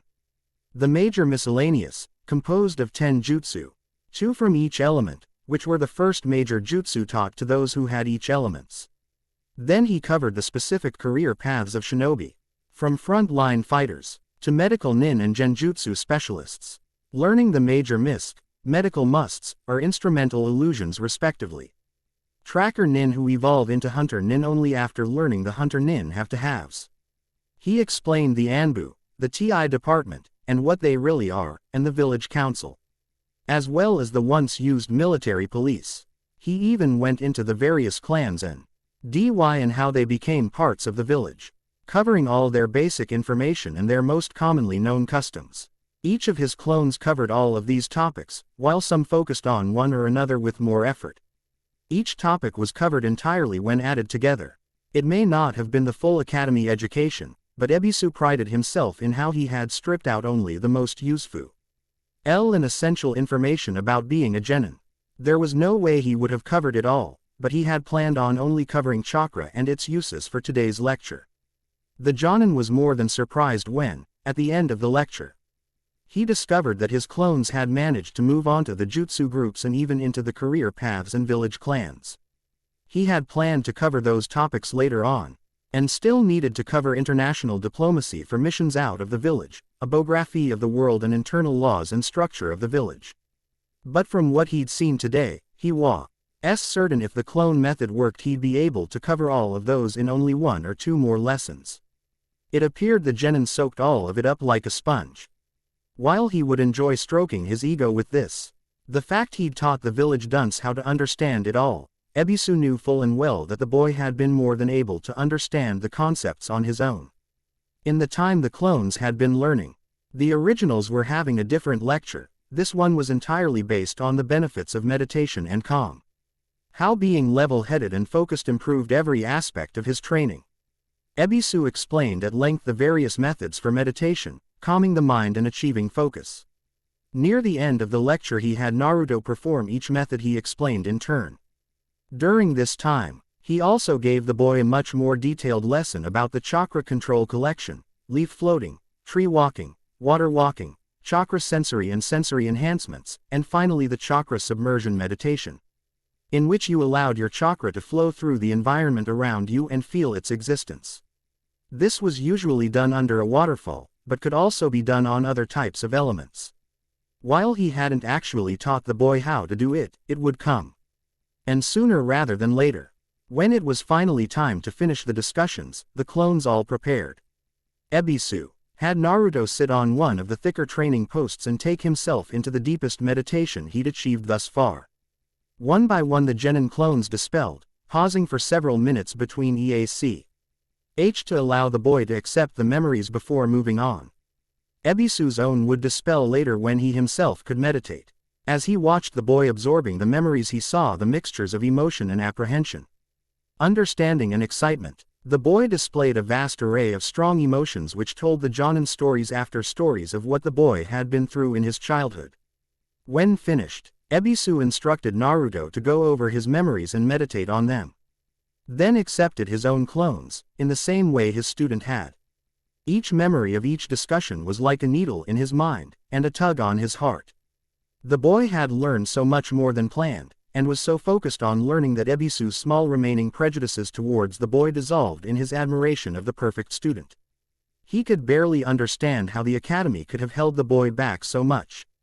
And he was beginning to suspect that the boy, while far more intelligent than expected, was illiterate. As obvious he had trouble reading some of the illustrations the Jonin had included. But the way the boy quickly figured out each word he didn't know solely based on context shamed the village educational system to its core. As time passed, hunger set in. Standing from their places on the training posts, the two shinobi headed out to the next training ground out. Number 7. Taking out a bento Ebisu had prepared. They ate near the memorial stone. The Jonin had also thought of a lecture to cover proper eating, but when the boy's first bites were the vegetables, he found himself asking about the boy's diet directly. At first it hadn't always been ramen. When the Hokage first gave him his apartment, Naruto had bought many other foods. But the meats always had little worms inside them and the worms made him sick when he ate them. The boy had assumed it was the worms because he'd eaten other meats before and they never made him sick. His veggies on the other hand always made him dizzy. It might have been because he didn't cook it right. The ones old man Tuki put in his ramen were good. The hungry teen always felt more awake after eating there. He only bought milk once a month because, if he bought more than the one it would make him need to use the bathroom too often. Now, he mostly just stuck with cup ramen. It was cheap, and he didn't get sick eating it. Ebisu had been convinced he would be taking over the boys' shopping until the Hokage fixed this too. It was no small wonder how Naruto had survived this long. Deciding not to go into his discussion over food, it wasn't as if the boy had had much choice in his eating habits. Ebisu instead pointed to the stone they ate at, and asked if Naruto knew what that was. Naruto looked back at it, and memories of his time on Team 7 flared to life. Yeah, it's the Hero's Stone. The memorial that helps us remember all of those lost in the line of duty to the village. The genin briefly wondered if he would have been added to it after he'd died at the Valley of the Ends. Naruto's reply was a solemn one, but Ebisu hadn't expected him to know. Then, seeing the look of remorse on the boy's face, the elder shinobi had to wonder how many times the boy had looked on it, hoping to see a name, something that would give him a family, while at the same time hoping not to find anything because it meant he could still find his parents alive. After having eaten, Ebisu told the genin it was time for the initial taijutsu training to start. Returning to the 10 posts, he explained that the first thing they would do was evaluate his taijutsu by having a spar. His stances were wrong, his movements were wrong, the only thing Naruto had going for him was that his speed, creative comebacks and durability made his self-deprecating style effectively unpredictable. As they spared, Ebisu had to acknowledge that the boy had worked hard on his speed and strength. But he could tell the boy had no clue about the real advantages behind the chakra walking methods. It was only slightly covered in the discussions between their collective clones. And while the genin would eventually be able to figure it out on his own, Ebisu felt slightly vindicated of his past opinions of the boy. Explaining to him how to channel his chakra into the muscles only took a few moments. The boy's speed and strength almost quadrupled instantly. Since spar had dwindled into a lesson on chakra manipulation, Ebisu simply shifted pace and began coaching the boy through a few stances. The boy had been sabotaged here. Even so, Ebisu was disappointed in Naruto. Shouldn't he have been able to see that the other students were doing it differently? Then Ebisu realized who his instructor had been for taijutsu. The little genin had placed so much faith in Mizuki, only for it to cut him back time and again. It seemed this would be another chance to use the methods of teaching which Naruto's clones allowed. After having the blonde clones move in the correct ways, Ebisu explained to them how each movement was meant to flow into the next. Having a clone show a single move to a corresponding clone at the same time, they worked through all the basic academy stances. He also explained how the physical movements didn't carry over. This meant that Naruto would have to go over all of these himself, every day on his own. When asked why they used clones if that was the case, Ebisu flat out told the boy they weren't doing this for the exercise. That was Naruto's responsibility. They had used the clones so he could show him all of the movements. Learning how to move was as much mental as physical, and because the original performed the moves with his real body, while his clones were being explained in detail what each step did, and why, he would get a much better understanding of each movement. Once completed, Naruto should be more than capable of practicing on his own, without being shown new steps or needing corrected further the way most academy students did. It took Naruto a few moments to go through each form in the corrected movements using his new understanding of each step and pass. Satisfied that Naruto had it down, Ebisu read that they needed to work on a most major hole in his style. Defense. Why defense? Because his style involved the use of clones in battle. If a clone gets hit once, it will dispel. Think Naruto, if your enemy cannot touch you, they cannot beat you, and that makes you the eventual winner. No matter how else the fight ends. And if your clones don't get dispelled by being hit anymore, they can win a fight for you while you finish the mission. Naruto was convinced and complied when instructed to take his forehead plate off. He made the 2 clones requested. Then he put the plate back on. This training was in the most basic form of defense, evasion. Naruto, the one with the forehead protector, was only allowed to dodge attacks. He couldn't block, counter, or attack back. And to the real genin's horror, if the clones managed to knock him out, they would be treated to all the ramen they could eat. The clones attacked hard and fast. Naruto took more damage than he dodged at first. But after a few frantic beatings, he began moving much faster.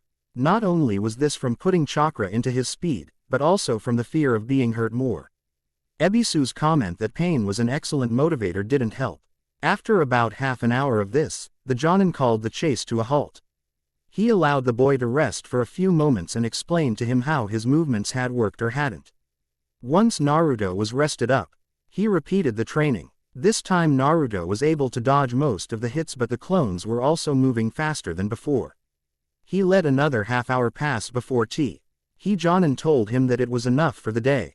He would be required to go over all his forms and movements once every day. Ebisu suggested doing them on water once a day as well. However, he should do this dodging training only once per week, and never with more than 3 clones.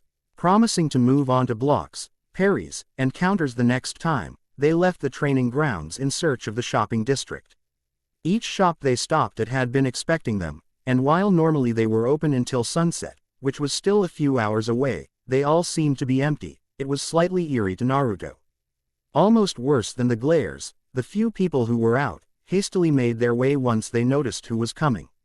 Ebisu took Naruto to several shops. First was the tailor, who measured Naruto and took the requests for his outfit.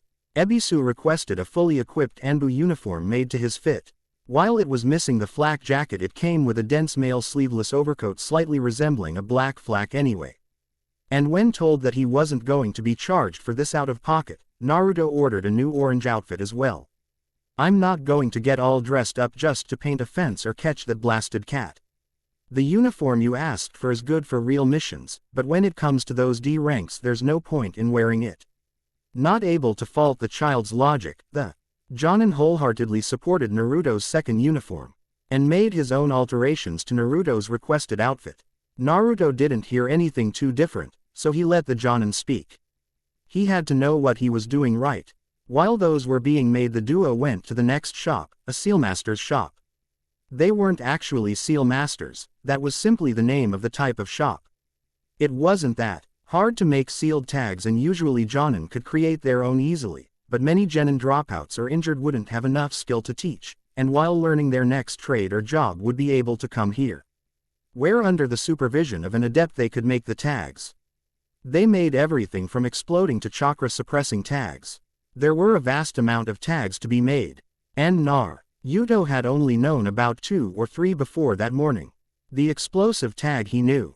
The flash tag created a bright flash of light, usually sent up into the air like a flare, but could also be used in trap making. The concussion tag created a burst of pressure that almost always gave the target a concussion. The chakra tag held spare chakra, and much like a soldier pill would help replenish the user. Chakra suppressing tag did the opposite of that.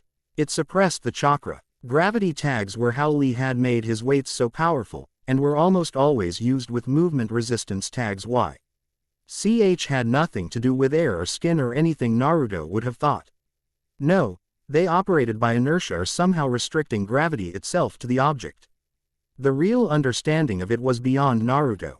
Barrier tags were easily explained and usually could only be used in groups. These ones were made for various levels by various skill levels, while the other tags verified in small ways. They mostly only the size of the resulting use or the trigger of it.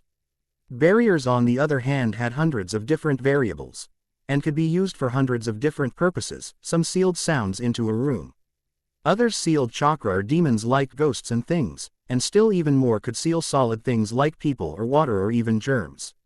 These were the only tags that Naruto didn't receive. Ebisu had ordered several of each of the others, and explained how each was used and how they could be incorporated into traps. He also ordered several sealing scrolls, which he cautioned Naruto to never try sealing a sealed tag into. He had purchased the materials for Naruto to begin making his own with as well, but the Jonin flat out told him it would take months before he would be ready to even start learning. That done, they headed to the toolsmiths. Getting his kunai and shuriken was a simple number asked for. But that wasn't all they made. The toolsmiths made many different tools, not just kunai and shuriken. They also made shinobi wire, weights, and bracers that were sent to the trailers. spring-loaded launchers, and many other things. The toolsmiths did make most of the blades, but they weren't swordsmiths. These were usually made separate and delivered to the tool shops to be sold. Here, Naruto got his new set of kunai, shuriken, wire and his new bracers for the Anbu uniform. He was told to wait on the weights until he was up to Ebisu's standard of conditioning. He also got a windmill and a pair of giant shuriken and a tanto. A short sword that was almost small enough to be a knife. This was going to be used for any hand-to-hand clash with larger blades because it could be repaired easily, and with the sparing usage kunai and shuriken received, they weren't near the quality of an actual sword.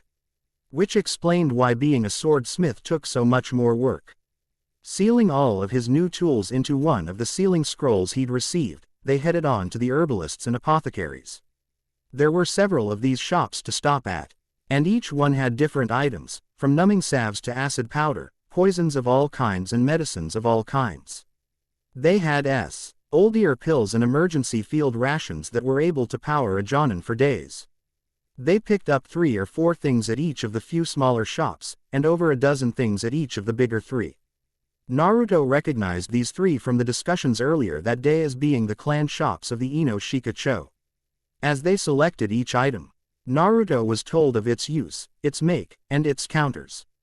By the time they left, his head was almost swimming. And finally it was back to the tailors. The battle suit was standard black Anbu uniform with the mail overcoat and bracers. All of it had been made with chakra conductive threads and metals so that it would adapt a transformation, or a hidden veil genjutsu more effectively. The only thing truly missing was the mask. His new orange outfit was a 4-piece set. It had his normal orange pants with a long black stripe down each side. A long-sleeved mesh undershirt, made densely enough it was almost as tough as the mail. An orange jacket much like his first one. But this one didn't have a white collar. Instead it came right up to his neck, tightly binding in place around it. Its arms were also blue like the shoulders were. The red Uzumaki spiral had to be patched on. It also came with a bandage set that went under and on top of it in places. The bandages held pockets for weights and helped to brace his flesh much like combat tape. EY were made of a durable armgood as mesh but much denser and layered, making it about the same. After some final adjustments were made, they went to cash out. And like with each of the other shops before, the prices, influenced by Ebisu's presence, were considerably lower than Naruto had been used to. Ebisu's initial response to Naruto's reaction was heated, but that was why he was here, wasn't it? True to his word the previous day, Ebisu had told the Hokage about Naruto's treatment. He had been told to assess it himself and report back before any punishment could be performed. And so he had. Today, as Naruto waited for his sensei, Ebisu infiltrated each shop and inspected what he could. There was much more to tell about a shop than they realized. He had requisitioned a few assistants from his acquaintance, and they were able to tell him exactly what money had come from the genin and where he had been in the shop. In some of them he never made it past the entrance, but the fact he had entered was proof enough he'd been turned away. More so, transactions from one of the tool shops had him leaving with medals that smelled exactly like the scrap bin in the smithy itself. While the why that had come from his pocket was more than enough to buy the highest quality they had. This resulted in the Hokage himself finding all of the involved shops. The monetary compensation was placed in a fund which Ebisu was currently using to supply Naruto with what he needed at the correct prices. Not that any money was actually transferred. It was more like a tab being opened with a positive balance. Once everything was gathered, Ebisu topped the whole shopping spree off with a gift of his own. One not purchased by the villagers' greed, but instead traded for with a promise of meal, company and booze. A lot of booze. For both of them. A bingo book. One made up to date by the TI department. Holding more than the standard intel, it told of each bingo, with all the info they could verify. Down to known associates and even which foods they ate. It even included theories on what strategies would be best to use, as well as what to recognize as a reason to plain just run. Ebisu had considered telling Naruto that these weren't handed out to just anybody, most were actually made by the user, but the Jonin was also certain that as it had been included in the bet, he'd have to teach Naruto how to make one instead. So he'd asked her She had truly put her full effort behind it once he mentioned who it was for. Ebisu had to give her credit. The bingo book was far better than he'd seen before, and the cost wasn't as bad as she could have demanded. What were a few drinks and a dinner anyway? Finished shopping, they headed to Naruto's apartment, where Ebisu performed a check on all of the genin's old tools. And after learning what he had about the boy's diet, he checked his food as well, allowing one of the assistants he'd kept with him for just this purpose to slither into the boy's foods and pantry. And finally his garbage. The genin never even knew the creature was there.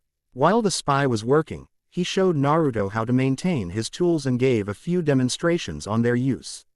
He also promised to teach him to use them accurately later on. As Ebisu left the boy to the rest of his night, the Jonin decided he was going to need even more attention from the Hokage. His parting words were that the next time Naruto went food shopping or shopping for anything for that matter, he should tell the Jonin, so he could attend. They would be meeting again the day after tomorrow to set up their training schedule so it would correspond with the one Kakashi had in place. The Hokage's office was open and bright when he arrived. The third did keep long hours, but it was also empty. Void of paperwork or personnel, the office stood open with only the elderly Hokage and his desk. The door closed ominously as he entered. For a brief flare of chakra, the room was ablaze in intricate patterns of the vast ceiling arrays decorating every wall. You must have enjoyed having the day off while poor Gemna cared for Konohamaru-chan. The elder was standing at the window facing it, but the Jonin knew he truly watched the glass, allowing his eyes to focus on his office. Ebisu knew what would come next. He had explained the whole bet to the Hokage and the third had laughed it off, already knowing about it from his own secrets. It was the one reason he had so much leeway with Naruto's education. Not that he would tell the boy or his own charge, but the bet had been made a B-rank secret. Pending the discoveries it revealed, it would possibly be made A rank. And only Naruto was allowed to share it. He had been expressly told to keep it hidden from the boy's Jonin. E3rd had been kind enough to explain away the secrecy to his grandson, but it went far deeper than the simple pride of the boy's official Jonin. That started with the treatment and correction of the shops.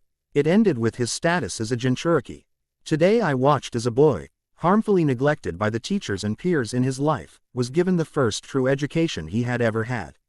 I watched as a man I know was biased to his plight began to feel the pain that I see every day in my adopted son.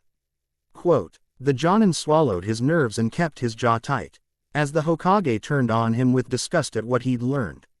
The aged shinobi knew, everything Ebisu had learned had been somehow conveyed to the raging elder.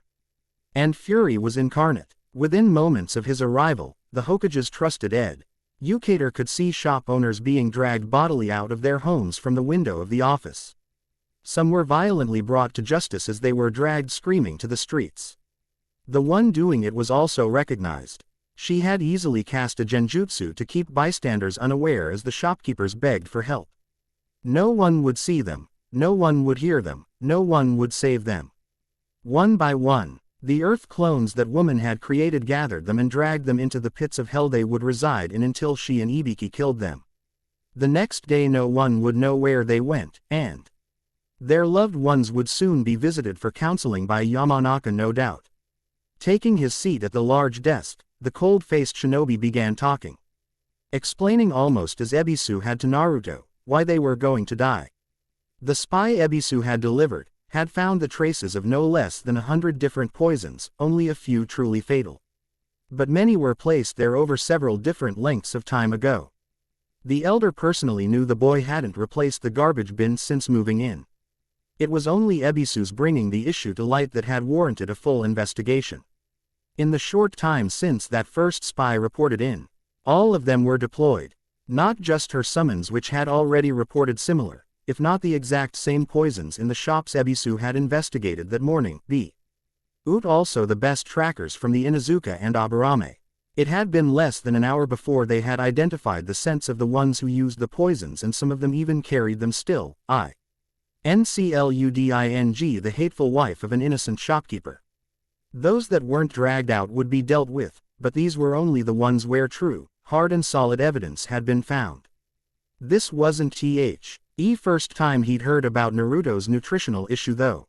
When he had first learned of the boy's diet, he found out simply because a small girl whose father owned Naruto's favorite stand, had been bawling when she heard what Naruto ate.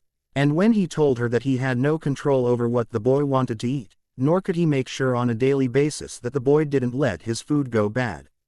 It became known as the time a child had thrown things off his own desk at him in his own office.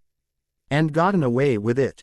In truth, he had been so pleased that she cared about Naruto-chan's well-being, that he honestly wanted to reward her. Instead she was sent to a cell for a week. But he was concerned by what she'd said. So he had sent a chunin to the boy's place to check it out, and to did have. The only thing not rotten or spoiled in some way was the cup ramen of which he had an abundant supply.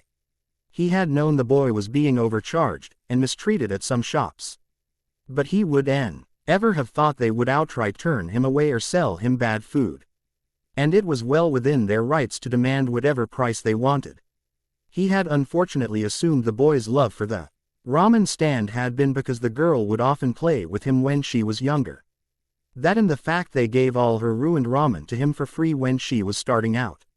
After visiting him and explaining how to properly refrigerate and keep the food he bought, the Hokage moved on. Gazing in on him, he saw the boy had all but stopped even buying the foodstuffs that had gone bad.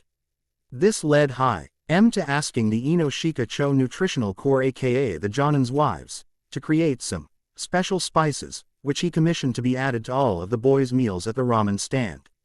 Her father picked her up from the Anbu a week after her outburst, with the first batch of spices and a check for their ongoing E-rank mission.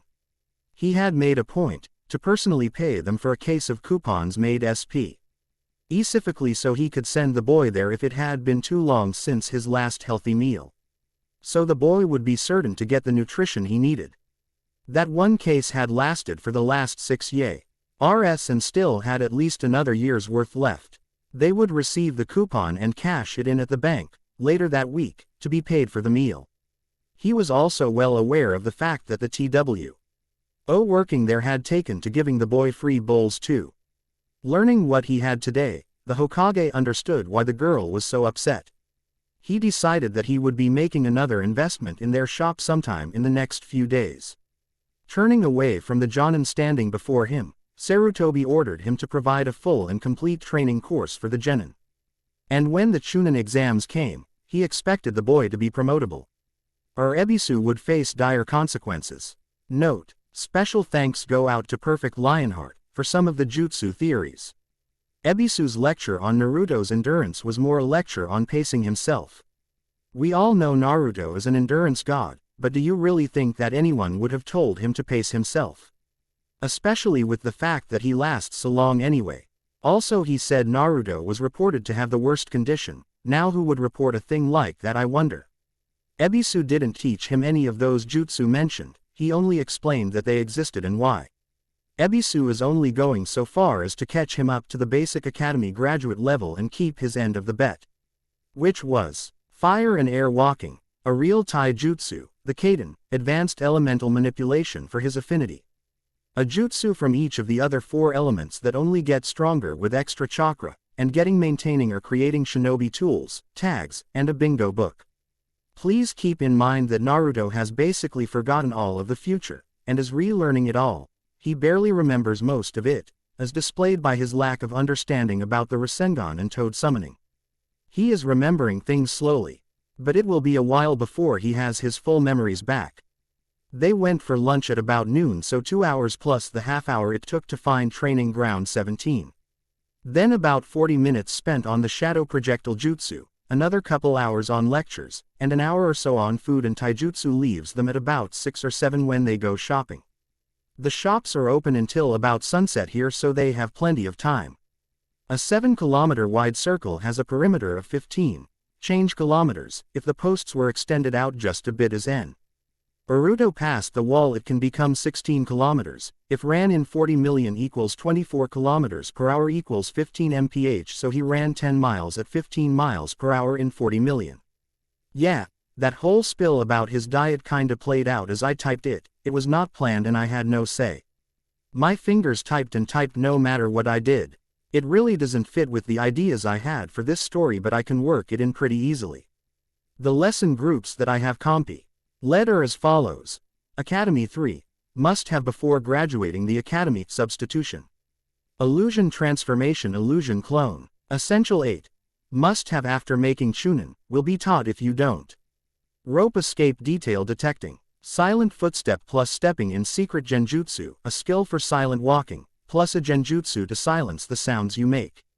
Sealed tag activation, genjutsu release wire use. Shunshin. Map of killing strikes, anatomy. Chakra control collection. Must be able to complete all of them to a minor degree once made a chunin. Leaf floating, tree walking, water walking, chakra sensory. Chakra submersion, feeling chakra one's flow in waterfall or other elemental locations. 5 first forms. The first steps of using any elemental jutsu, must be able to do before you can to them. Unless you just chakra power through it, all 5 can be done by almost any ninja, however it is easiest to do one that you an affinity for. Splitting leaf, palm, moist palm leaf. Crumbling leaf, ash, crumbling leaf, soil leaf, crinkle palm. Traveling 10. Taught to all new chunin, and many older genin will learn them quickly after one teammate is promoted. Moisture spout, condensation, shape manipu. Lashon that gathers moisture from the air. Cutting palm, used to cut minor things like rope or bark or grass. Shape manipulation that mimics wind, nature chakra. Air shift, use of chakra to push air into motion. Blows away smoke and scents, shape manipulation that presses air into motion. Friction thumb spark, minor spark of flame used for lighting regular fires, shape manipulation that mimic flame, nature chakra. Static pinch, gathers static buildup, can produce light, shape manipulation that gathers static.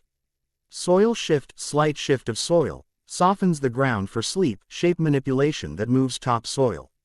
Soil subshift, larger shift of soil that extends downwards for waste. Same thing but stronger. Earth shift, large movement of earth for making fire pits, trenches, or shelters, again just add more chakra. Casting veil, an area-wide henge that disguises your camp as what it was before you began setting up. Sealing scroll use, to pack, carry and unpack all your things. Advanced AF. Affinity. The real advanced elemental training, usually only done for affinities or when attempting to become a jonin, considered halfway between DC rank. Water flow spout, liquid creation. Filling the glove, soil creation. Static palm, direct conversion of chakra to lightning. Fireball, creating fire in large quantity. Vacuum palm, creating an air pocket from chakra alone. Frequently flying 5, requires learning the advanced affinity to use with jonin level chakra efficiency, must be able to use at least 3 with only a certain amount of chakra to become a jonin for regular chunin to J. On an exam promotion, other promotions are possible but they become special jonin first all or C rank. Air bullet, water bullet, dragon bullet, mud bullet, lightning fang. The major mist. The main big jutsu taught to each chunin. 2 per affinity, mastering both from 3 or more guarantees you frontline fighting. All or B rank. Wind blade. Great breakthrough, water vortex wave. Water dragon spire, grand phi. Reball flame dragon spire, earth impact wall, earth flowing river. Thunder palm, 100x as powerful as static palm. Static blast, an uncontrolled burst of lightning. Instrumental illusions. The first jutsu. You must learn if you're going into this field, genjutsu release is a given. Silent footstep plus stepping in secret genjutsu.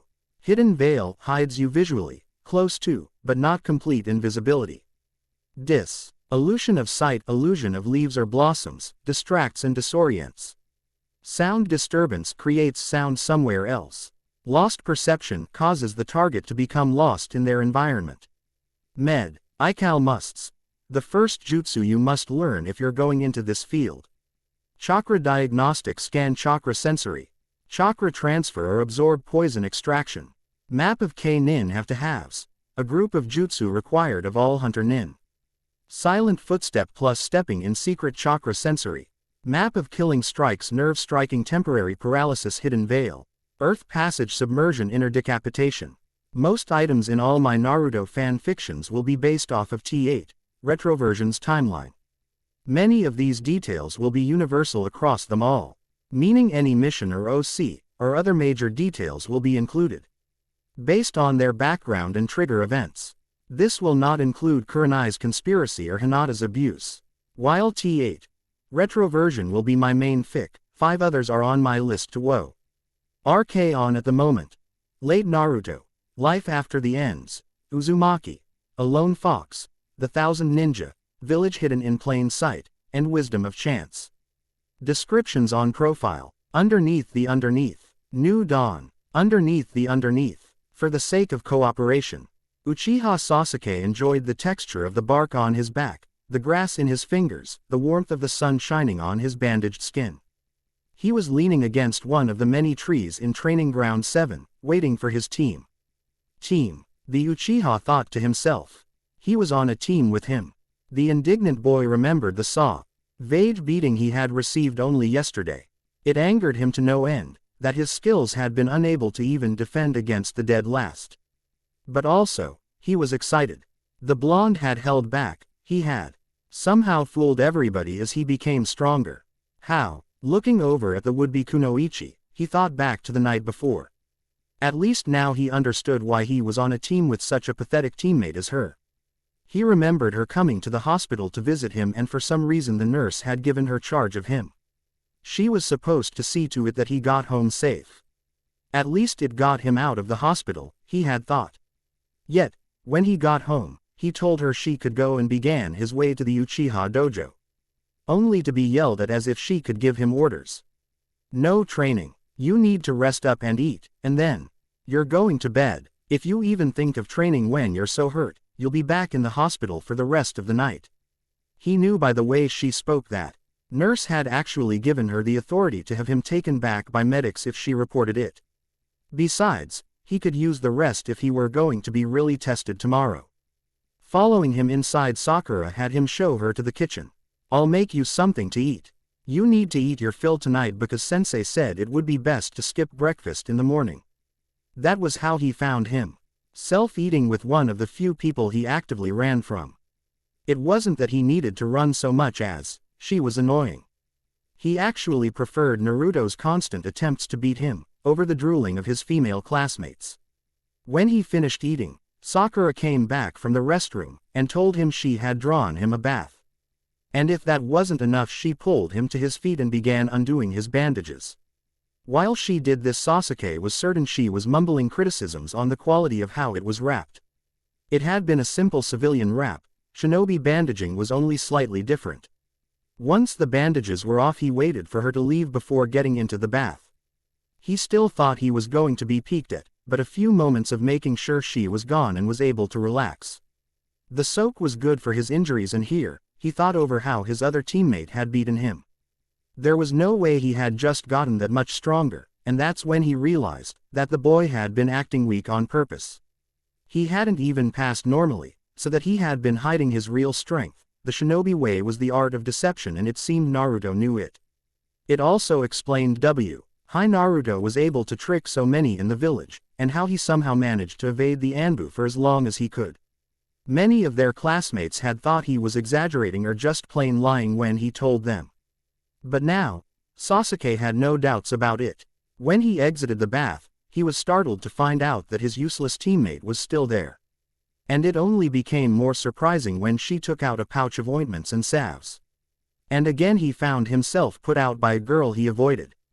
He sat there in only his small clothes as she applied the medical creams on the majority of his body. She rewove his bandages in a very different form than they had been at the hospital. He had to admit it was a much better one. He had already begun feeling relief. Next, the new, pink mystery led her properly wrapped ward to his bedroom to be tucked in, much to the indignation and resistance of an even worsely humiliated Sasuke. If I come back, Uchiha Sasuke, and those bandages have been disturbed, I will make sure you stay in the hospital for the next week. Got it? And for the first time, Sasuke found fear for one of the girls who chased him in the academy.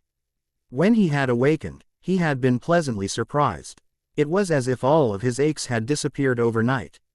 And they literally had. Remembering her earlier words about not eating because of the test their sensei was going to give them, the drowsy genin decided to eat a quick meal. There was no point in skipping a breakfast for her stupid diet. When Sakura arrived that morning, She changed his bandages again, and this time she used combat tape on top of it, bracing all his joints and muscles. It restricted his movement a little, but on the whole he felt as if he'd gotten stronger through this ordeal. Sasuke had to admit that she had some uses. As she told him on the way here, apparently her top academic marks included how the body worked and the field medical skills, but they had not been used in practice. So she only knew the hows of the medical bandaging for shinobi, and hadn't actually done it on anyone before.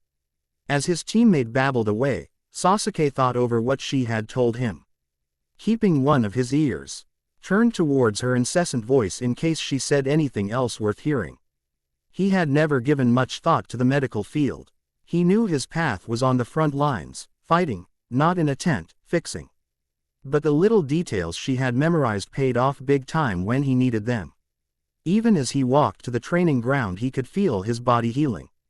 A tingle there from the ointment, and itch here from clotted blood over his many lacerations.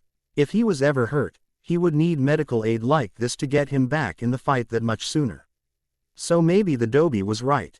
He could use his teammates to help him prepare for his eventual clash with his elder brother. Sakura was a good bet for the medical needs his many battles would require. Not like he'd get out of every fight without a scratch.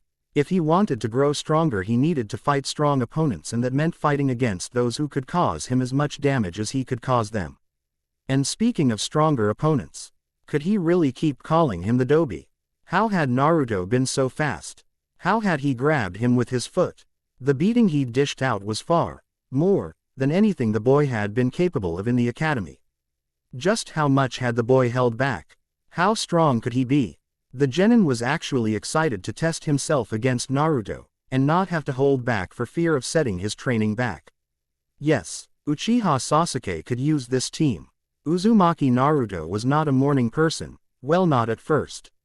It normally took him a few minutes to get going. Today should have been an exception. Days like this, when he was certain he would be showing the world how awesome he was, were supposed to be easy to wake up to.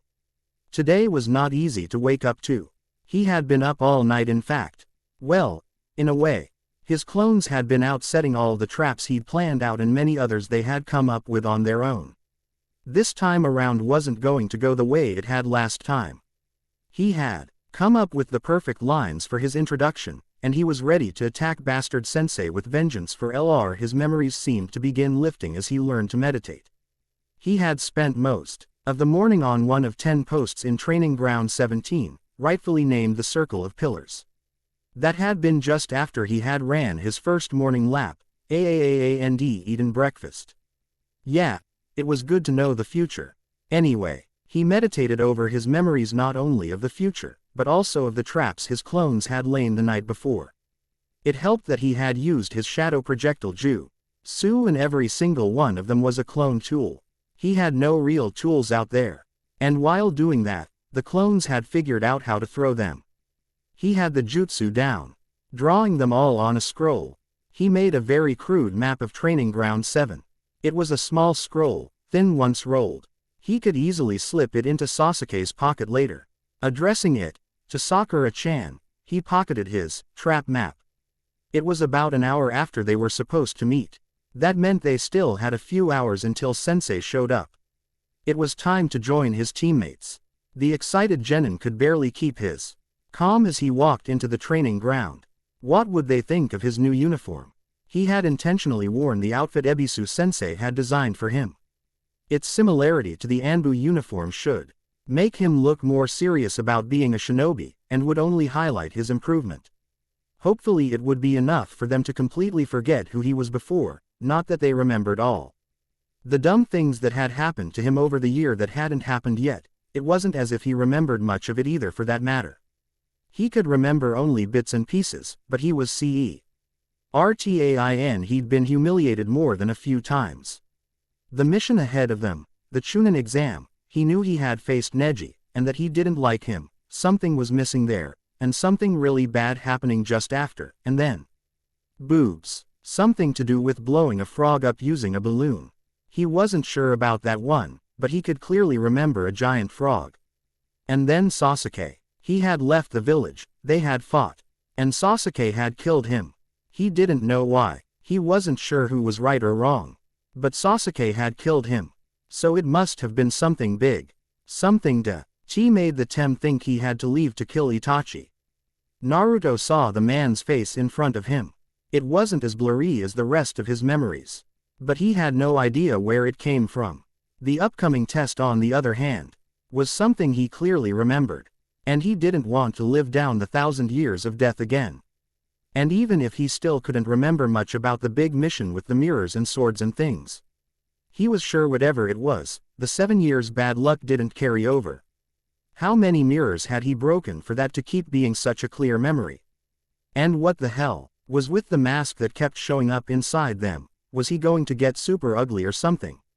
Nah, couldn't be. He did remember a few things from the mission though. Words. The words that echoed through his soul. He wasn't sure where he had heard them, but he knew they had meant everything to him when he did. And now he would use them, and all the things he had learned over the last few days, to make an image. An image that would become his new face. His new self. His first step towards becoming Hokage. He had barely stepped into the training ground when the Uchiha forced him to dodge. The boy's foot passed through where his head had been. He had rolled forward into the Uchiha's guard, and as he came up he caught his rival's extended leg before the genin could land from his kick. Lifting him up, Naruto tossed him bodily into a tree. The Uchiha took no time bouncing back to his feet and pressing his attack. Naruto could almost see every move the Uchiha was going to make before he made them. By watching the muscle movements he had learned about the day before. Not only that, but his speed was different. His movements were slow. Far slower than they had been in Naruto's memories. That was understandable. He didn't have his Sharingan yet, and he hadn't learned to tree walk either. Naruto vaguely remembered their battle when he died, but only just barely. Sasuke had been able to water walk then. It was no wonder he was so much slower. At least now Naruto understood why Sasuke was able to get so fast. He had been using chakra to make himself faster, like Ebisu had shown him. But now, Naruto was the one who could do it, and Sasuke had no clue that he could. Naruto easily avoided every strike, kick, and lunge Sasuke made at him. Sasuke's movements were growing more and more aggressive, as his face became enraged. Naruto had him beaten, and hadn't even attacked once. So this is what Ebisu-sensei meant by not getting hit. The closet pervert was onto something there. Finished pissing the Uchiha prick off, Naruto went on the offensive. He easily caught one of Sasuke's fists and slammed his own into the stuck-up Tem's gut. As the genius curled over, Naruto whispered into his ear. Then the Anbu look-alike picked him up by the back of his pants, noticing the little sticker on the Uchiha's bandages with a suppressed giggle. Discreetly slipping the scroll into the boy's pocket, Naruto tossed him face first at Sakura, knocking them both over. For a moment he saw her surprise, no, shock, no, absolute complete fucking minfart. Her mouth was hanging open, her eyes wide and comically bulged outwards from her face. She didn't even realize what he had done until the Uchiha landed on her. She had just lost all her opinions of him in those few seconds. He caught himself before he actually thought that maybe now she'd go on a date with him. She had made her choice. She wanted Sasuke, and he had died to fulfill that promise. His chances with her were over the moment he had agreed to bring the Tem back. Even if it hadn't happened yet, he had given up on her. It was time for him to move on. Sasuke was up on his feet in moments. Oddly enough, he dragged Sakura up too. Her eyes looked at the Uchiha in almost as much shock as they had at him. Oi, Sasuke, you shouldn't exert yourself so much. Sensei said he had a test for us, maybe you should be resting up for that instead. The Uchiha's glare at him hardened, and Sakura's look of shock finally came undone as her rage at him expressed itself. What the hell do you think you're doing? Attacking Sasuke like that, again? You have no right to be telling him to rest, you jerk. Turning back to the Uchiha, she grabbed his arm, and rather forcefully led him back to his spot by a tree. Sasuke, you really need to rest up. You shouldn't be fighting with that idiot in your condition. Don't forget that we still have no idea what Kakashi-sensei's test is going to be. He might want to do a physical exam. The look on the Tem's face when she began giving him orders was priceless. Naruto actually had trouble holding his laughter in. Once he had control of his vocals again, he spoke. It looks like Sensei is going to be late again. I'm going to take a nap. Sasuke, don't forget what you were told, With another chuckle the genin lay back and closed his eyes. It was a nice nap that was interrupted. A good, happy, relaxing, comfy. Interrupted by a kick to the ribs, nap. Courtesy of a less pretty than earlier Pinkett. It wasn't just him, was it? Or did she actually lose her attractiveness for a few minutes? Holding his side, Naruto climbed to his feet. Good of you to join us, Naruto. The nonchalant tone of voice, the orange book predominantly covering his already masked face, the silver gravity-defying hair. Kakashi-sensei. Exactly as Naruto remembered him. It's not noon already, is it? Naruto turned to the Uchiha with his question. His rival simply shrugged. Let's start off by getting to know each other. There's no need to rush into any stressful situations. Their sensei began. Naruto didn't hesitate. He jumped up and began introducing himself. My name is Uzumaki Naruto.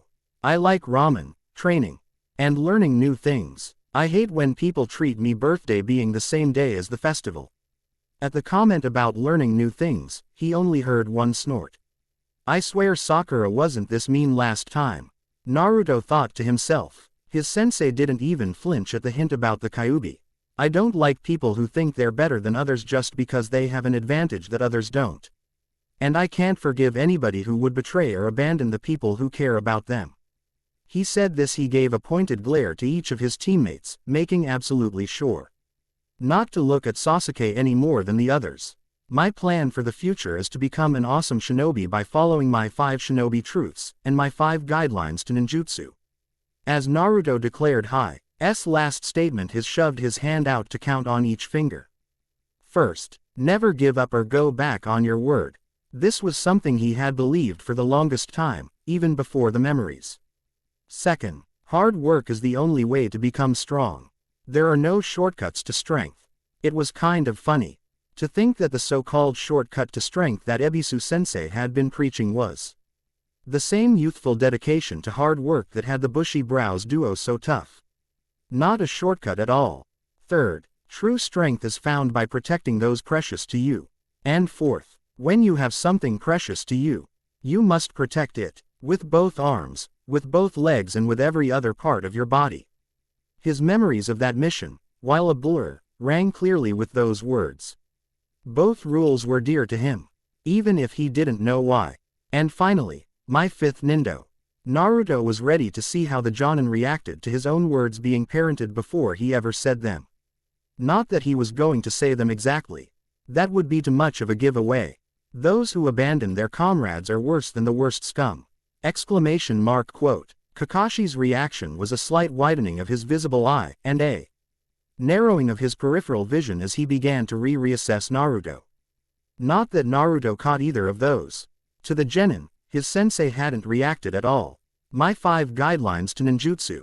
1. A shinobi's path is deception.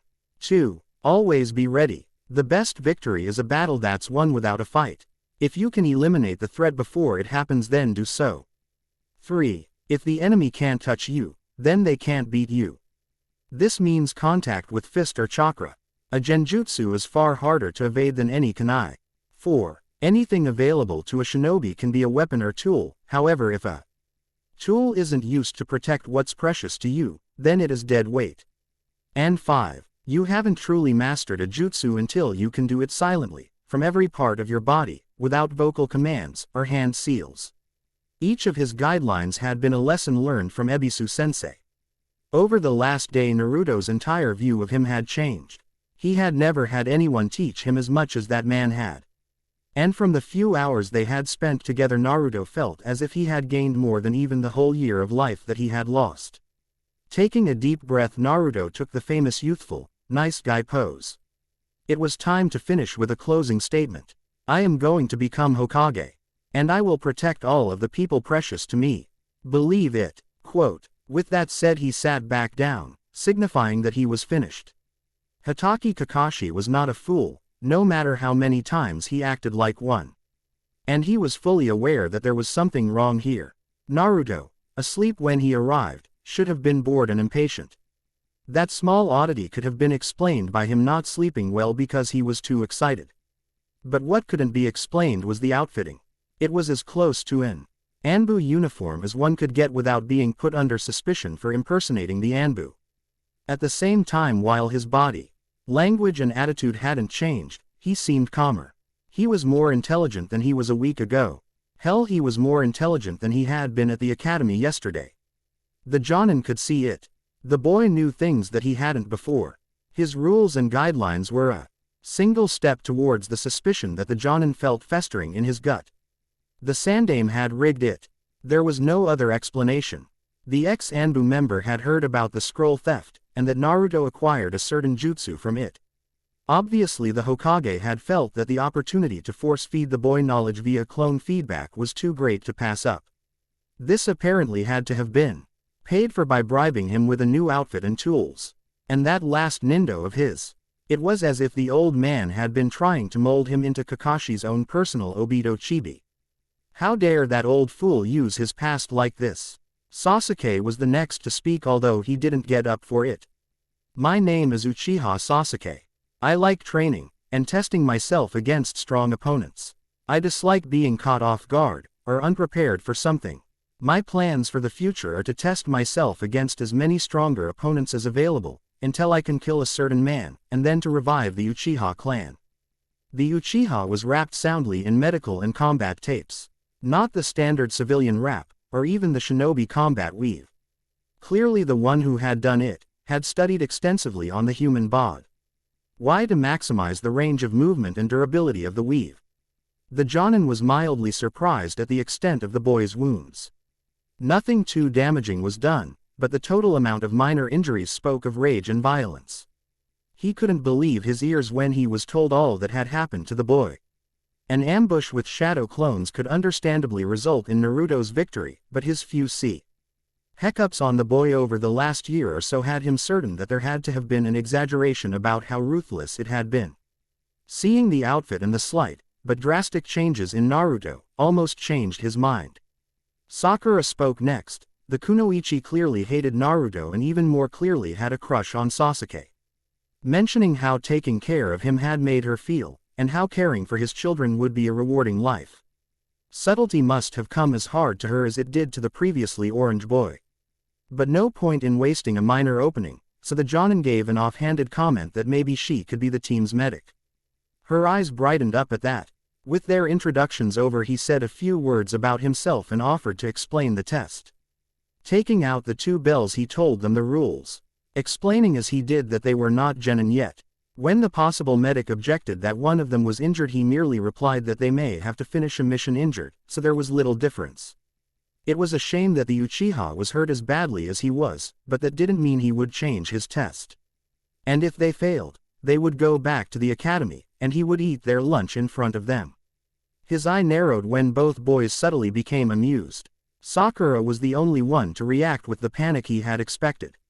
So I'm guessing both of you boys ate breakfast. They looked at each other and Naruto's grin was almost reflected on the Uchiha. Almost. Even after I said you'd throw it up.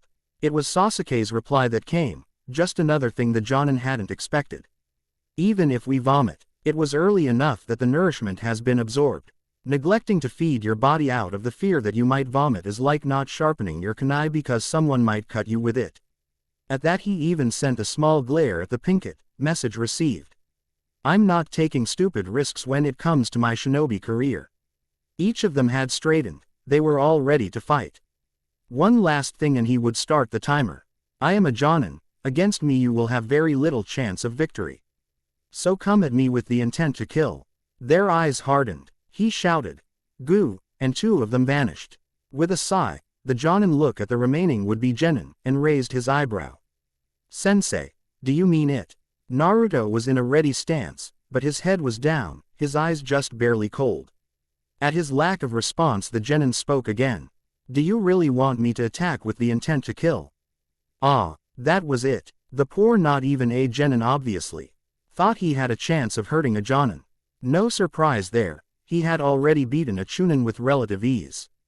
Naruto, it's okay. I'm far above Mizuki's level.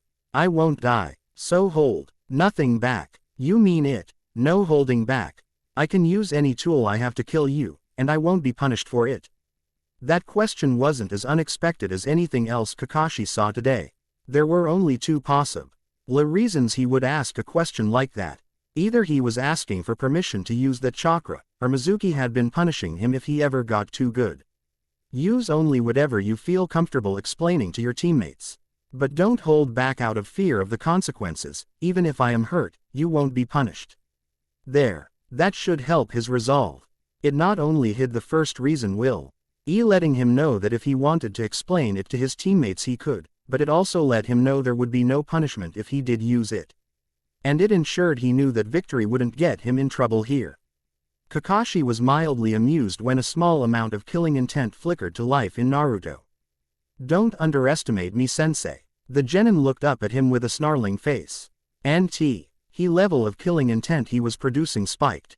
I'll kill you. Quote. The Jonin could actually feel the chakra flowing through Naruto. It was unreal.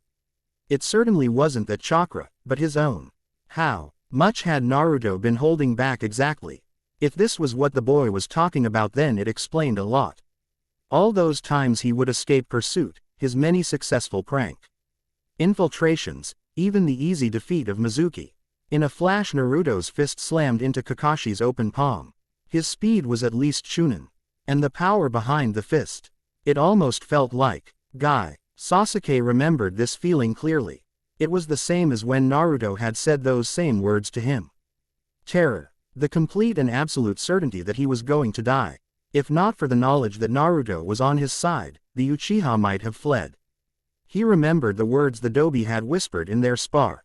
Sensei's test is going to be a trick of some sort. You need to look underneath the under his words to what he's trying to get out of saying them, and under that to why he would want that result. But above all, we need to work together no matter what he says. The scroll is for Sakura. It was a clear hint that the Dobi knew what the test was. He had inside information, and the fact that he would pass it to him like that could only mean that they weren't simply waiting for a late teacher.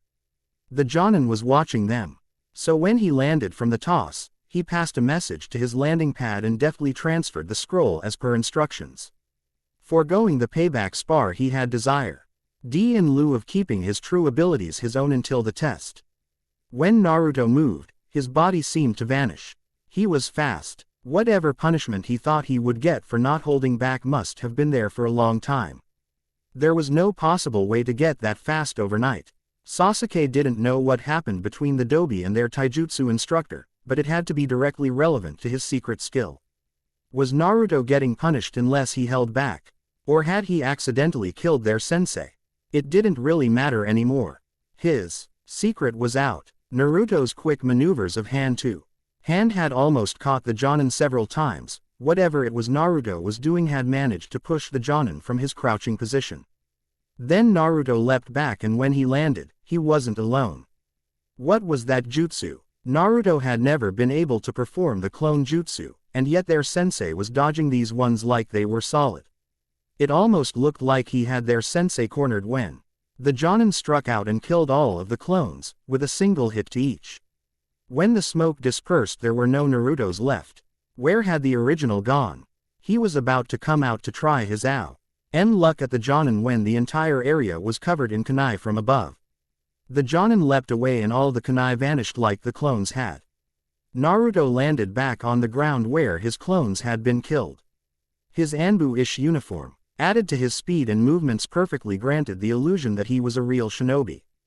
There was a single moment of pause between them, then out of nowhere Naruto threw himself to the ground. Another 4 kunai flew right over him at their sensei. Sasuke shot a look at his other teammate. She had been the one to throw those. And she was on the move. The Jonin dodged the kunai, of course. But his leap out of the way put him in mid-air. With Naruto on the ground out of his line of fire, the airborne shinobi was an open target for the Uchiha. Taking the advantage, Sasuke leapt out, catching their sensei with a quick taijutsu combination, which the Jonin bizarrely used to launch himself back towards the ground. The moment his feet touched down though, Naruto's feet hit him square in the gut. Just before Naruto burst into smoke as a giant shuriken almost cut their sensei in half. The sacrificed log fell to the ground and cleanly split apart. Sakura was on the move again. And clones were everywhere making noise. Sasuke took the chance to silently slide back into the trees. When the clones found their sensei, he would join the fight immediately. This was so bizarre. She had been dreaming of being on a team with Sasuke for who knows how long, and it was never like this. Not that she hadn't considered that Kami would require a balance to be kept in. Put her least favorite person on the team with her most favorite. But even in the fantasies faulted by universal balance where Naruto was a member of the team, Sasuke had always been the one in charge. Except in those ones, her inner self almost made the kunoichi blush. The ones where she was in charge were unrelated to this issue. She couldn't believe that Sasuke had told her to follow Naruto's lead. He has information we don't. Keep the scroll hidden. That was what he said to her, while lying on top of her. It was wrong! Exclamation mark. First it was the beating the Baka gave her poor Uchiha yesterday, then he mocked him today. And now, Sasuke wanted them to let Naruto lead. It was madness. Insanity. It seems to be working too. Her inner self admitted, when she opened the scroll that was placed in her hand when her crush pulled her up. She felt her heart and jaw drop at the same time. Well, it wasn't Sasuke's declaration of love, it wasn't even his handwriting. No, instead she held a sloppy, grungy map of the training ground. The poorly written key signified that the grounds were layered with hundreds of traps. Not 10 or 20, not even a single 100, but hundreds. No wonder Naruto had needed that nap. He had been up all night setting traps for their test. She kind of felt bad for kicking him as hard as she had. Well, she'd never doubt Sasuke's plans again. If he said to follow Naruto's lead, then follow him she would. It was as if the Baka was a different person entirely now. He was calmer, smarter, way smarter. He had a plan, and he was actually outfitted properly. His movements in the brawl between him and Sasuke-kun had been at a level beyond anything she had seen in person. And there was that. The kunoichi shuddered at the thought of that horrible feeling she'd gotten when he told sensei not to underestimate him. But now his fight with their sensei was almost impossible. Sakura knew that movement like this was normal for shinobi, but not him. He wouldn't move like that if his pants were on fire. Taking another glance at the map, Sakura found the first trap close to her and looked it over. It was eerily similar to something he had made to launch paint balloons at Ino and her friends in the academy that time Ino had made her cry. The traps were simple enough to figure out. There were launchers, which she could release on her own, and could see Oz to go off by hitting the trigger when her sensei got near. Others still would be released only if set off by the battle. She silently hoped that Sasuke-kun wouldn't get caught by one. Their fight had moved, so she moved with it. There were so many traps listed on her new map that it almost didn't matter where she went, she was never too far from one. And when Naruto hit the dirt, she knew he had given her the opening. Releasing the catch, she sent the 4 kunai at their sensei. And when he dodged, Sasuke appeared. His fast movements had sensei flying at the ground. Right into the line of fire of another clone's drop kick. Moving to the next one, she hit the release as soon as she arrived. The giant shuriken was flung at their sensei, who used a substitution to escape. The next half an hour went like that. Naruto Baka would keep Sensei Tem moving and leading him into traps, and she would set them off. Forced to deal with the clones and her many projectiles, the Jonin left himself open. And that was when Sasuke would pounce. Naruto even got him into the lake where Sasuke showed his cool fire style and boiled the water, turning the replacement log into ashes. They were getting closer and closer to bringing him down. And there it was, an opening that was too good to be true. One of the bells had broken off his belt, and was still hanging at that same distance for half a second without inertia. The Jonin was using his chakra to dangle the bell out as bait. Not wanting Sasuke-kun to be caught, she moved as fast as she ever had, and instead of taking the bell and landing in his trap, she plunged her kunai under his rib. Both her teammates' attacks landed a second later. But the Jonin was gone. This was by far the best team he had ever tested. With Naruto sending a mass of clones at him wave after wave. He was kept busy while the other two would prepare their own attacks. The one time he had tried to swap with a clone and hide among them, the original would vanish and they would all be pelted by kunai from above. During his fight with the Anbu-esque genin, Kakashi was constantly targeted by a relentless onslaught of projectiles. They would even take out Naruto's clones when the opening presented itself. Haruno wasn't anywhere near the disappointment he had observed from before. To think she had layered the place with traps beforehand was unusual, especially for this generation of female genin. Not only that, he couldn't seem to predict where she would strike out from. None of the information he had on her helped him to expect her most logical trap placement. She had actually used one trap to set off 6 others that were all in the treetops. It was as if she had a completely separate personality picking the locations of her traps. And every time he had to recover or would go off balance, Sasuke would strike. He had precision, and an arsenal of small fire jutsu that most genin wouldn't be able to use, and the large fireball he sent at him was well beyond any of the current batch of genin he had seen in the academy this year. The copy nin was most surprised at the raw speed and strength Naruto had. It was so disproportionate to what he should have that it almost made up for his horrendous hand-to-hand skills. Those, oddly enough, posed their own problems. His style was so bizarre, and almost counterproductive that it was hard to follow. And worse, as that it had points of absolute fluidity and precision littered throughout it at random. Kakashi couldn't predict anything with his movements. He was almost tempted to open Obito's eye until he heard the genin's arm dislocate for an especially nasty jab to his throat. The kid was taking damage to use this style. No wonder they told him to knock it off. Then Naruto used the shadow projectile jutsu. Kakashi had known about the scroll theft, and he was informed by the Hokage the boy hadn't learned any other jutsu.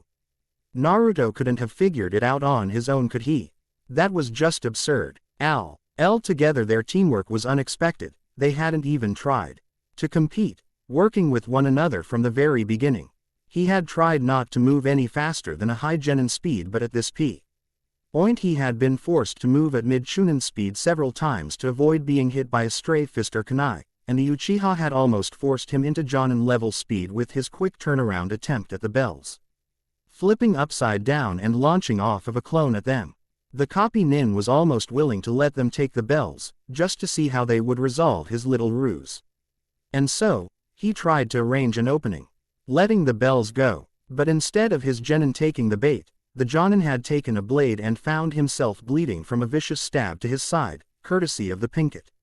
Obviously she had thought the opening had been a trap, and prevented her teammates from getting caught in it. He still couldn't believe he, a Jonin, had been stabbed by the least of the 3 not even genin. Even as he held a hand to the bleeding cut, not too deep. She had barely punctured the skin before he'd moved. If her lunge hadn't been so unexpected, it never would have landed.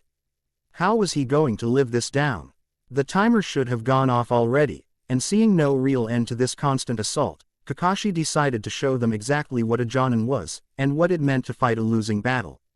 Vanishing from their area, he waited until the bell finally went off. Once it had, he reappeared next to the originals of Sasuke and Naruto at the same time. The genin wasn't the only one to use a shadow clone. With the words, "My turn," his fists slammed into their guts, targeting stomachs specifically, immediately causing them to puke. After all, he did say they'd throw up breakfast. All of Naruto's current clones burst as a third Jonin Suiden jutsu struck. Then at a low Jonin speed, he and his clone began smacking the boys from every direction with a single open hand from each of the clones. At the same time, the third Kakashi targeted the trap user, and sent small fist-sized bullets of mud raining down on her. Every time Naruto tried to create clones, they died instantly from the most painful nerve strikes he knew. When the Uchiha tried to curl, his arms were dislocated. No matter where Sakura went, the mud kept pelting her, and when she tried diving underwater, he electrified it. And almost immediately the 3 of them were bruised, bleeding, and unconscious. Kakashi looked down at them once they had been lain down on the grass and hosed off with a clean Suiden jutsu. The first team to have ever passed his test. He could barely understand it. From what he'd learned about them yesterday, Naruto had attacked the Uchiha in an ambush, likely with his clones. Though he didn't have any real details, the boy was soundly beaten, and the Uchiha should have been eager to fight against the blonde. Furthermore, Sakura had a passionate dislike for the boy, while the clan survivor had the same feelings for the girl. It didn't add up, but then again it kind of did.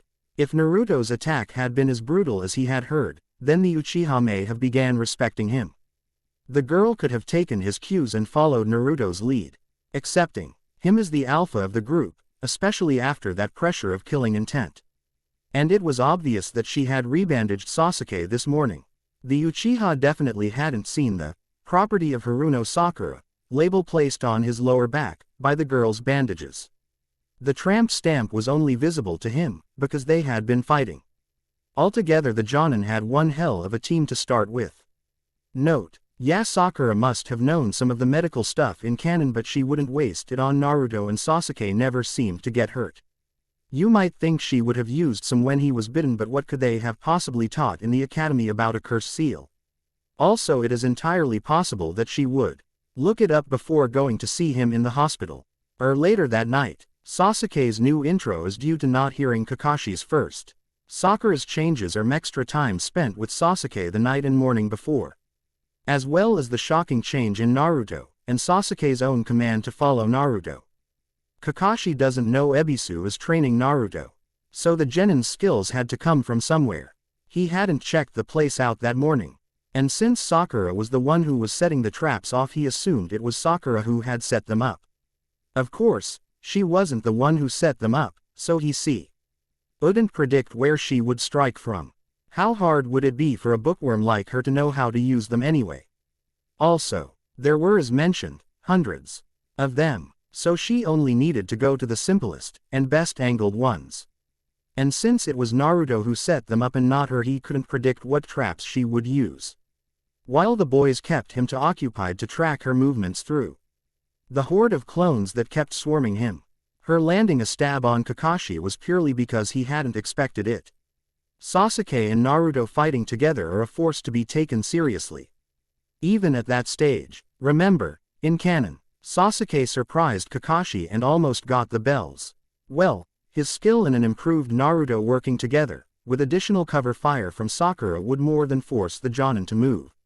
Most items in all my Naruto fan fictions will be based off of T8, Retroversion's timeline.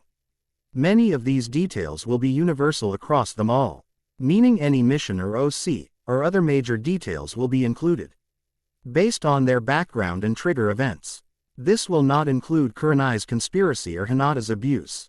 While T8, Retroversion will be my main fic, 5 others are on my list to work on at the moment. Late Naruto, Life After the Ends, Uzumaki, A Lone Fox, The Thousand Ninja, Village Hidden in Plain Sight, and Wisdom of Chance. Descriptions on profile. Bargain with Uchiha Haim. New Dawn. Bargain with Uchiha Haim. For the sake of saving. Foray note. I still need a beta reader for this story. If anyone wants to, or knows someone who does, please PM. His body hurt. That was normal for what he'd just been through. However, he wasn't normal. Naruto knew that his pains should have already passed, unless he hadn't slept as long as he had thought he would. Opening his eyes, Naruto could barely make out the form of their Jonin sensei standing over him. The beating he had given them had been completely uncalled for. Where the hell did it come from? Bastard sensei hadn't done this to them last time. Naruto was sure of that. So why had the masked Jonin gone on the offensive? There was a groan from beside him as the Uchiha began to wake. His hand lifted from the ground and covered his eyes. What the hell? The Uchiha moaned. No one ever told you that I wouldn't fight back. Their sensei's voice was almost cheerful. Bastard. Had he enjoyed that? Well, since all 3 of you have woken up, congratulations. You managed to actually pass my real test without even trying.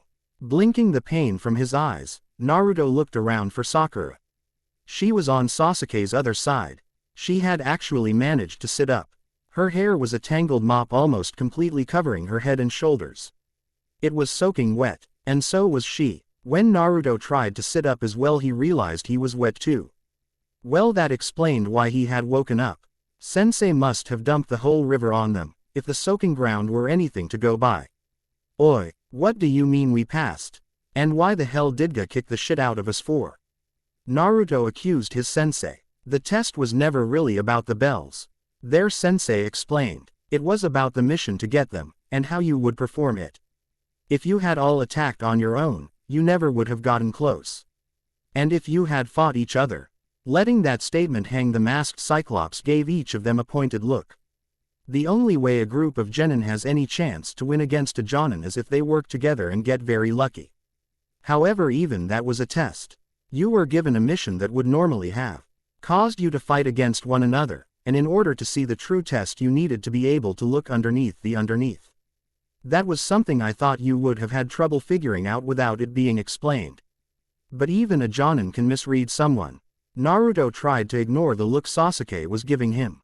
You are all officially genin. Meet back here tomorrow at noon for our first mission. I would suggest spending your free mornings training here together and your afternoons working on individual training in one of the other public training grounds. Pulling out his book there, Sensei turned on heel and began walking away. His suggestions echoed in Naruto's ears. Last time he had told them to be there at 8 in the morning and then never shown up until noon. Why did he give them a different schedule this time? Why were so many things so different? First he showed up at the academy 2 hours early, then they had introductions here instead of on the academy roof, and he actually fought during the test. Now this. If things like that could change, then what else might be different? What else might be changed from what little he could remember of his past life? Naruto. The Uchiha had turned to look directly at him. How did you know about the test? And things just kept changing. Sasuke had just called him by his name. After talking his way out of the Uchiha's curiosity, Naruto fled to the training ground behind their own. The circle of pillars. Training ground 17 held all sorts of landscapes and terrain. From the trees in the back to the cliffs on the wall. The river and beach that flowed behind the stone column. The circle of pavement that went around it, separated from the column by a deep trench. The grassy plain in front and the 10 training posts where Naruto meditated. All of it was encircled by the hundreds of towering posts that gave the training ground its name. This was where he had agreed to meet his supplemental sensei tomorrow. That didn't mean he couldn't train here without him, did it? Taking his seat on the widest training post, Naruto began meditating. He had lost many clones during the test, and he had yet to release the rest of them still out there. Slowly he allowed the chakra of his copies to re-enter him and absorbed with the chakra all the thoughts and feelings that the clones had experienced. He wasn't anywhere near good at reading the feedback, but he was able to get more than he had the first few times he'd done it. A couple clones had been all that was left by the time he finished meditating, and those were the ones he'd assigned to stick around until the training ground was clear so he could reclaim his gear used in the test. His traps had all been clone tools, but in order to use the shadow projectile as often as he had lost a real tool each time.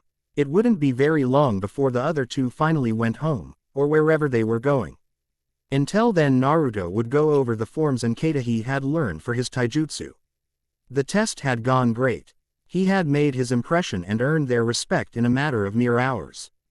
As he moved from one stance to the next, the blonde considered his previous concern. Things were changing. As he had meditated a few moments ago, he had gained a clear view of his previous version of the bell test. His sensei had tied him to the training post for trying to eat the lunch boxes. It was a foolish thing to do, and he had been punished for it. And that was when Sasuke and Sakura passed the test, allowing them to become genin.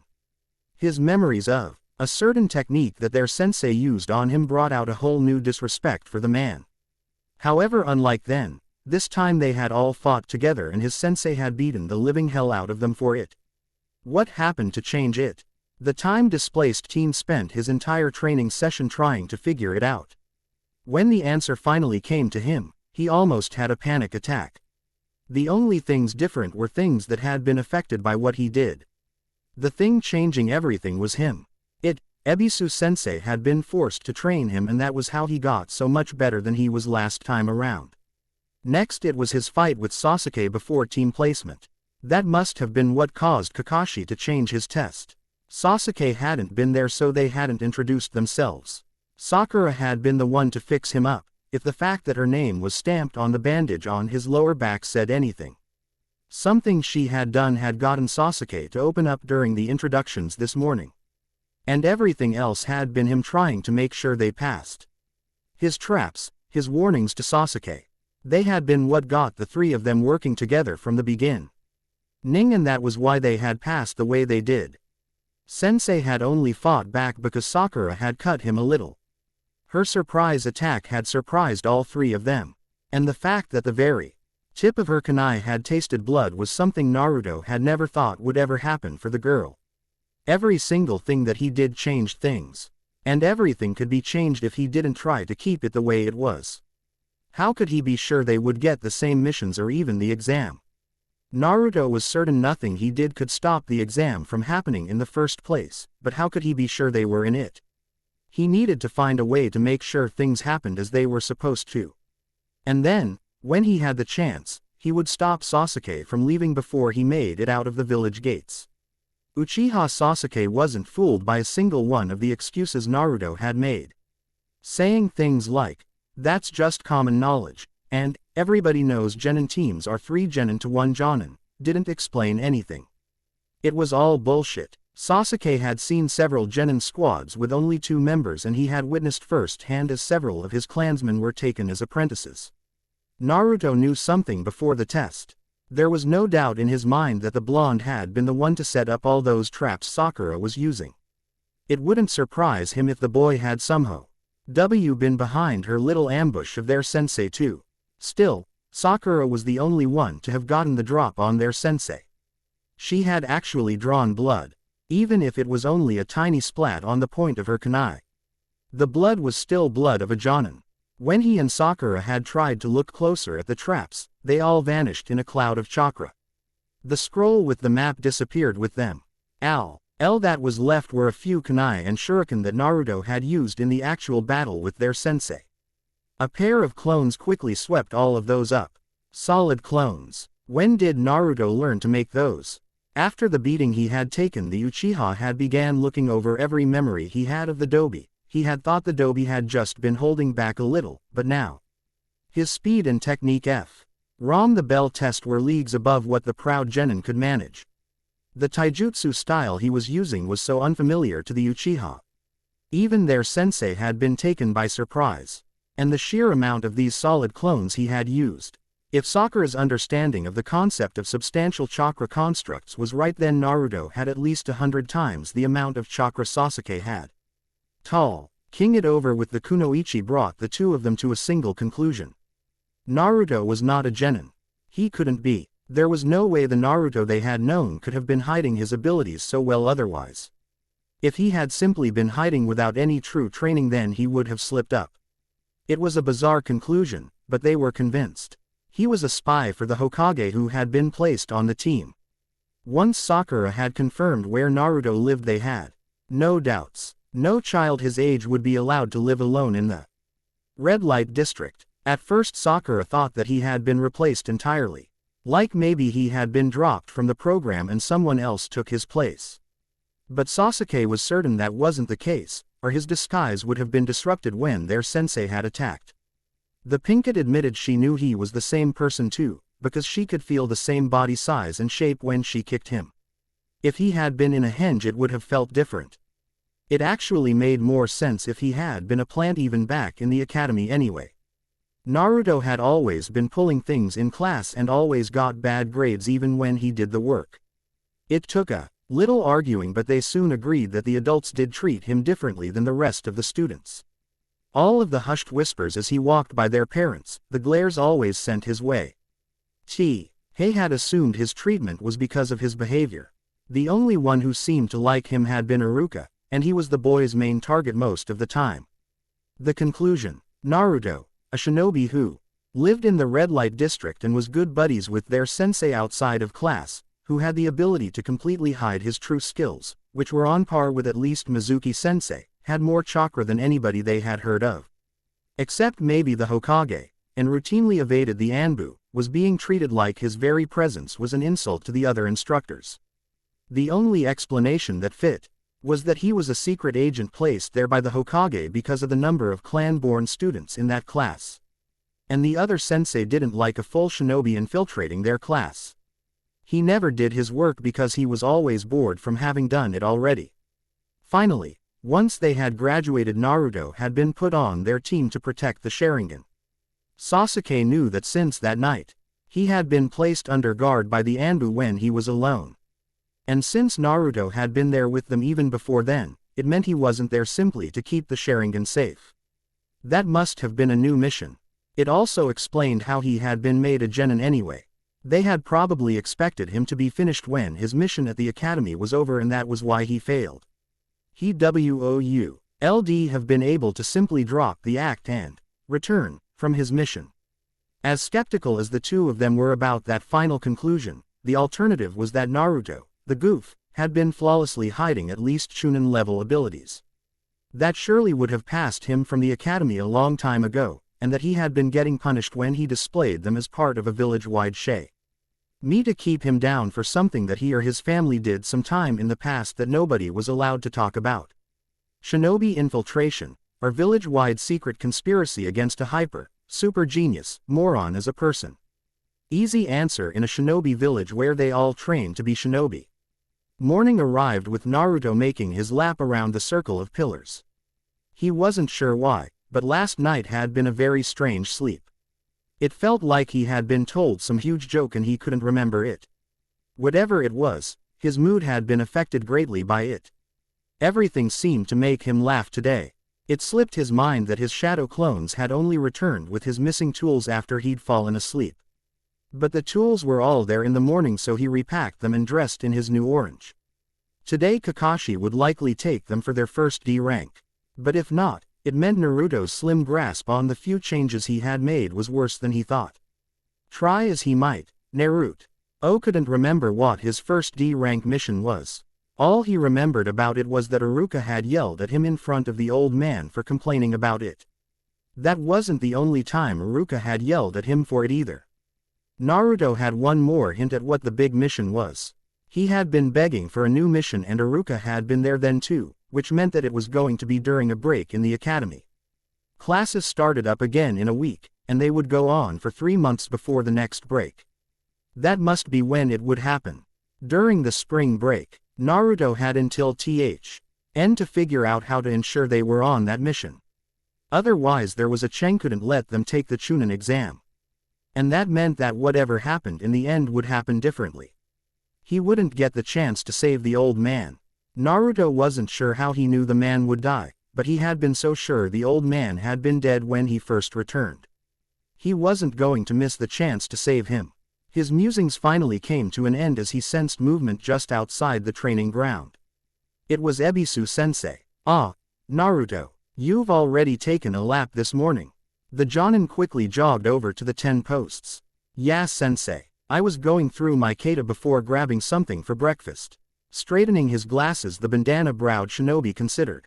How long until you are to meet with your team? Noon. The look Naruto received from Ebisu told him that the Jonin hadn't expected it any more than he had. In that case I'll treat you. I know a good place to get tamagoyaki and yakizakana this early in the day. I guarantee they'll serve you with the utmost respect. Naruto certainly wasn't going to waste this chance. Not only was his sensei going to treat him, but it was at a place he'd never gotten to eat before. Ebisu led him across the village to the market district. As they walked, Naruto explained how their bell test had gone. Ebisu had been surprised it had gone so well. Thankfully he had thought of excuses for Sasuke, so he had his newer revised ones to tell his sensei. The man chuckled when Naruto told him about Sakura's tramp stamp of legal possession. And he gaped at the fact that she, out of the 3 of them, had managed to bleed the Jonin. Arriving at the restaurant, they took seats at a table near the far corner, in a private booth. Naruto had to do a double take when he saw the waitress quickly, but not appearing rushed, heading in their direction. She draped herself over the Jonin. Her pink kimono spread as one of her legs wrapped around his waist. One of her hands seductively caressing his jawline. Bisu honey, please tell me you haven't forgotten our arrangement. I have not, Mitarashi-chan. Nature was certain that the set perv was getting close to passing out as he turned red from her touch. A way so formal. If you talk like that then people might not get the wrong idea about our relationship. Naruto knew her from somewhere. He was also certain this was not where she belonged. Hey, I thought you were a shinobi. What are ya doing working here? At the genin's question, the familiar woman turned away from her victim and gave a wide feral grin. "I'm serving tea to some very important customers," she exclaimed. As she did so, she also squeezed his sensei's arm into her generous bust. The blushing adult had explained several instances like this over his education. It was simple security to have a shinobi of their village prepare and serve accommodations for any high-risk visitors. But who could have come to the village at this point in time? The Chunin exams were several months away. The blonde voiced his question. She gave him a sultry look as she answered. "Why, Naru-kun, don't you know that when providing services?" Her face came very close to his as she spoke into his ear. "Every customer is important." Quote. Ebisu-sensei cleared his throat. Before Naruto knew she had even moved, the seductress had draped herself back over the jonin and was whispering in his ear. His reaction, however, was a sudden reduction of blush as his face became stern. "Well, I did promise Naruto-kun breakfast." The man sighed. Explicit part is removed for guideline compliance. Visit Patreon for full version. Pervert. "I'll bring you both plenty to eat. And then maybe I can serve you dessert later tonight. Just the two of us." Quote. As they waited for their food, Ebisu pulled out a small square of paper. "Let us begin our work on item number 5. Your advanced elemental training." Handing Naruto the paper, he instructed the genin on how to use it, resulting in a split cutting all the way through the square. "Ah, you are a wind user. Fortunately for you, that element can be added to many different skills even without jutsu, such as using it to extend the reach of your blade or kunai and even boosting the speed of your thrown weapons." He was simply restating it. Naruto remembered from many different points of view the lectures on how chakra could enhance shinobi tools. Wind and lightning were the two most kenjutsu-type elements. Fire could be used to make the blade burn, but fire didn't really cut. While water was a good supplement to kenjutsu, it wasn't a direct enhancer. And without certain bloodlines, earth was a purely defensive element when it came to kenjutsu. Unfortunately, the jonin continued. "There are very few wind users available to instruct or even assist my instruction. I know of several Anbu who use it, however they cannot be spared. There are only 4 others in the village who might be able to assist." Ebisu adjusted his glasses as he began his list. "The first option is your sensei. Through his dujutsu he has acquired many wind jutsu. In using them he may have gained some understanding of them." Naruto's thoughts on that probably showed on his face, because the lecturing hastened past the copycat. "The next is the Hokage himself. His element is not wind, however he is quite capable of using it. He is busy, but I can ask for pointers to give you from him, or he might even be able to get some from an Anbu for us." That was an idea. How awesome would it be to get training from the Hokage himself? His son, however, is a wind type like you, but he currently has his own team to train. The last is an elder of the village who was an extremely skilled wind user. It would be best not to consider him for this though. His time is spent elsewhere. They continued to discuss the issues of training in that element until their food was served.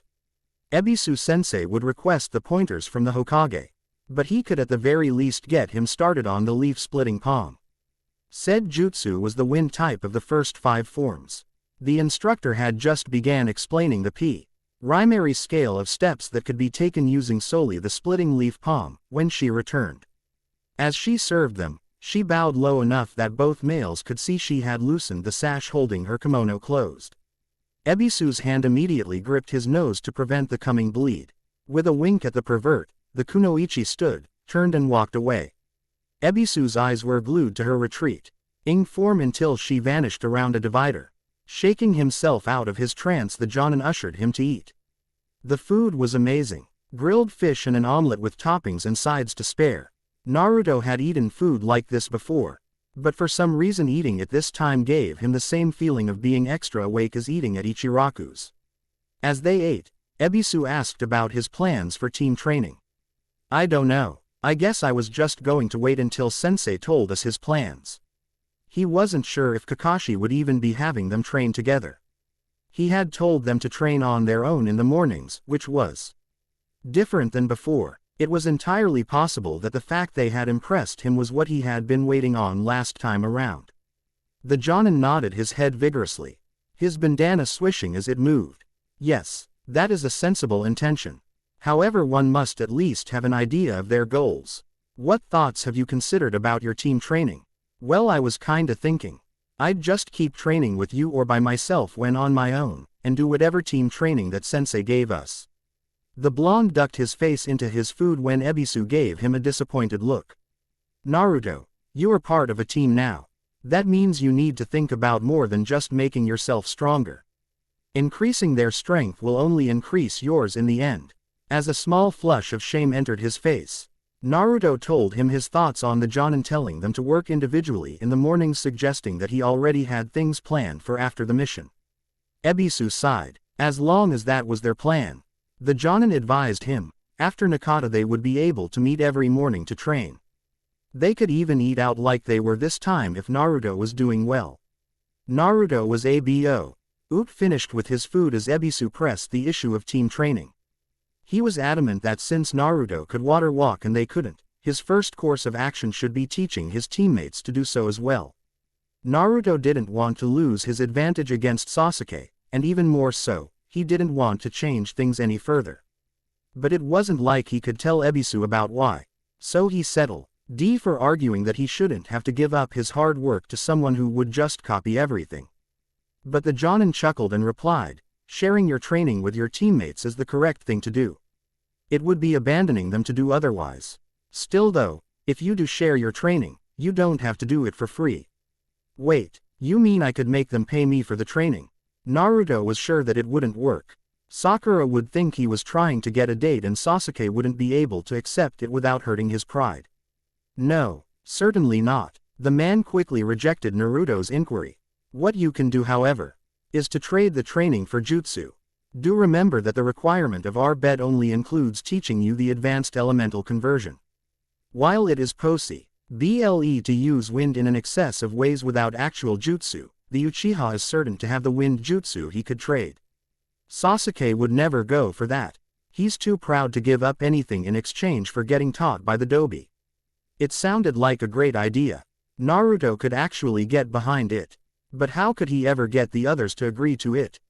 Once more his sensei proved to him exactly how little he really knew. That's not a problem at all. Just inform him that an added benefit of the training is that if he manages to learn it, his chakra control should be well past the level at which he would be able to activate his Sharingan. Most Uchiha are able to do so after the tree walking training. I'm sure that if you bait the deal with that, then he'll agree without hesitation. That would definitely work, but Naruto still didn't want to lose his advantage against the Uchiha or change things any worse. But as he no longer had a reasonable argument, the genin resolved to simply drop the subject.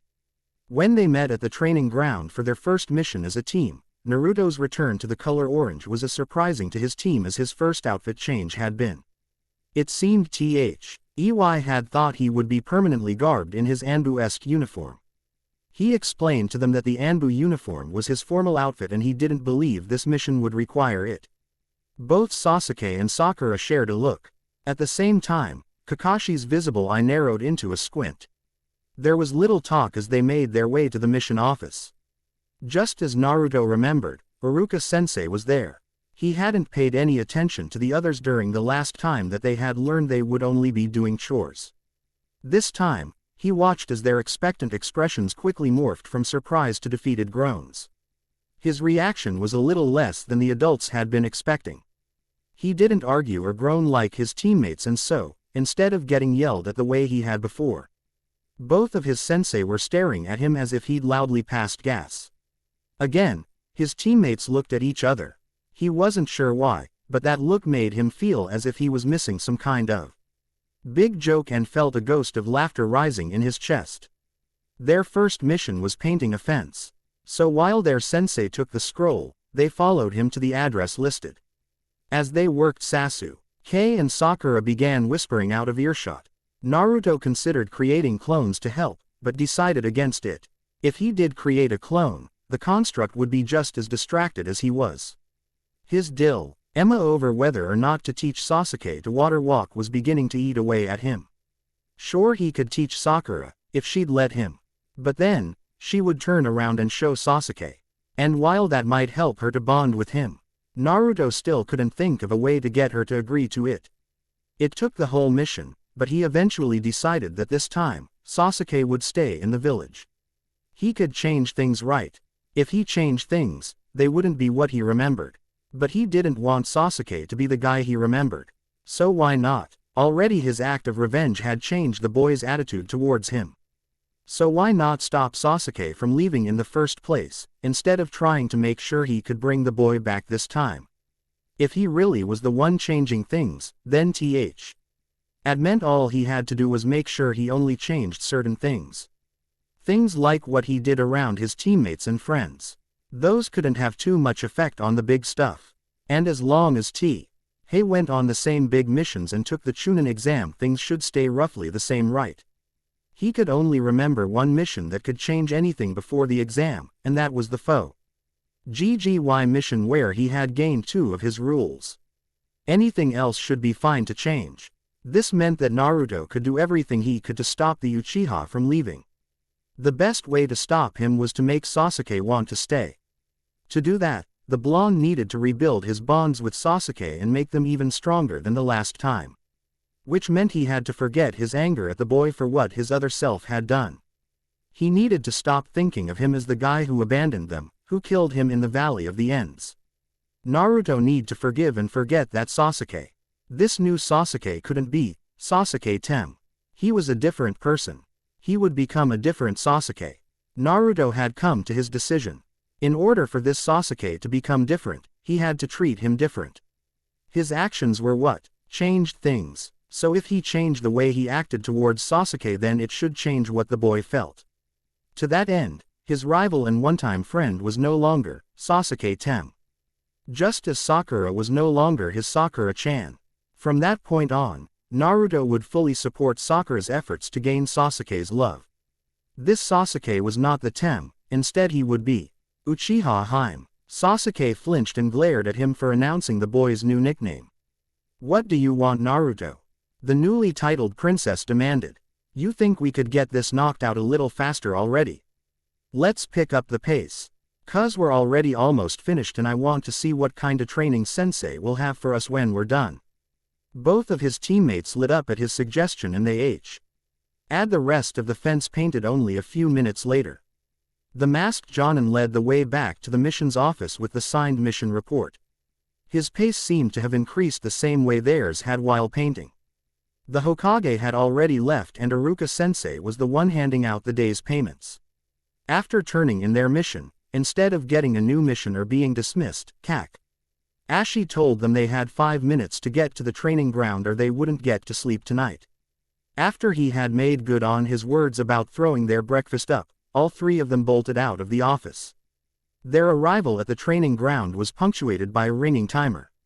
Naruto had ended up dragging Sakura along by her arm when she began to fall behind. Of course, because she couldn't keep up, he hadn't been able to run at his full speed. He would have just picked her up, but he was certain she would have hit him for trying to carry her. As it was, they had only just made it. Their sensei was already there sitting on the memorial stone and reading. As the timer rang, he slipped his book in his vest and addressed them. "Okay boys, you 2 are going to spar while Sakura is going to fix her endurance problem," he announced. Then looking at the kunoichi he continued, "Sakura, you're going to tag the monument and then run back to the office and tag my clone. We will both be counting, so you should until nightfall to make 100 laps." With a gasp of despair, Sakura deflated and ran over to the hero's stone. Then she began her way back to the mission's office. As Kakashi thought, Naruto was holding back again. The genin wasn't moving anything like he had been in the bell test. It was as if he wasn't even channeling his chakra at all. The genin was sparing solely with his body's own speed. "Naruto, why are you holding back?" Without missing a movement the boy responded, "So Sasuke can keep up." The Uchiha balked at that, but then his eyes flared and he pressed harder, forcing Naruto to dodge and weave away before continuing. "He won't get stronger if he doesn't at least stand a chance of beating me. At this speed he has to work for it, but it's still possible. And that means that he will work for it, as hard as he can if necessary." Kakashi hadn't expected that answer. It was too matured, and more, the Jonin had thought that Naruto would be wanting to show off. But instead the boy was focused on helping Sasuke improve. They continued to spar like that until Sakura had finished her laps. Their wordless clashes becoming less and less even as time wore on. Naruto appeared to still be fresh after their hours of contact. By the time the Pinkett returned from her final lap, Sasuke had become thoroughly exhausted. The moment Sakura tagged the monument the last time, Kakashi announced that he expected all three of them here the next day at noon. Then he vanished in a swirl of leaves. Picking himself off the ground, Sasuke gathered his things and began trudging towards the Uchiha district. Uchiha Hime, Naruto called out before Sasuke had gotten too far. Hey, you should ask Sakura if she wants to eat dinner with us. Sasuke had been slightly stunned by the continued use of his new nickname, and the fact that Naruto had basically implied that they were going regardless and mindlessly complied. Sakura's mouth hung open as she began to blush. Hastily agreeing, she rushed to catch up with them. After eating at the last place with Ebisu-sensei had gone so well, Naruto decided to let the other two pick their dining. Which meant that when Sakura saw Ino, they had no choice but to go to the yakiniku shop where Team 10 was dining. Naruto had been intending to start bargaining with them over the training during the meal. However, since they were dining with Team 10, the male blonde tried his best to simply be the happy kid he had been when he first graduated last time around. Sasuke naturally sat in an open seat, causing Sakura and Ino to get into their usual argument about who would sit next to him. With a raised eyebrow, Shikamaru stated that Sakura's name was already on him. He left his statement hanging when Ino glared vengeance at him. Sorry ladies, but Uchiha Hime requires a proper dining environment, as such me and Choji will be sitting beside him. The tubby boy looked at him in shock, when Naruto simply picked up Sasuke's chair, interrupting the boy's search for the written name as he had to hold on to keep from falling off, and moved it to the other side of the table, taking the seat on the other side of it from the larger boy. As soon as Ino heard the name he had called Sasuke, she grinned. Hime huh. Well, that explains some things. Naruto didn't know what she meant, but a tremendous sense of overwhelming doom settled on his shoulders. As they ate, she told them about how her dad was busy making house calls for some sort of food poisoning epidemic. From what she had eavesdropped, there was a single person involved with all of the shops affected, and she thought they were trying to find out who had been the one to poison them all. Shikamaru told them about their sensei and what all they did for their test. And then Naruto and Sakura regaled them with stories of their own bell test. That night was restless. Naruto had eaten too much trying to keep up with Choji. Ino's random comments still made Naruto feel like he'd done something horribly wrong. And he still hadn't been able to start changing Sasuke yet either. Although he was certain that the boy's stuck-up attitude had been a little better while they ate. The Uchiha had actually told Shikamaru about their sensei and agreed to play a game of shogi later that week. Through most of the night, Naruto spent his time awake going over everything he could think of to help change his friend. He even rehearsed his plot to trade Sasuke's jutsu for water walking and how it would help him unlock his dojutsu. The genin tried to remember the last time Sasuke had unlocked his eyes. But instead all he could remember was the Uchiha dying, and the color red, and anger. Rage. Well, he knew that hadn't been the way it went, or Sasuke Tem wouldn't have been able to kill him. So for now it did nothing to help Uchiha Hime unlocking his eyes. There was something else. He wasn't sure what it was though. It had something to do with the mask, and the mirrors, and maybe a girl. Thinking about that mission made his chest hurt, but he didn't understand. Who was that girl? Why was she so important? He had flipped through his bingo book, but outside of a few pictures he thought he recognized, only Sasuke's brother stood out in his memories.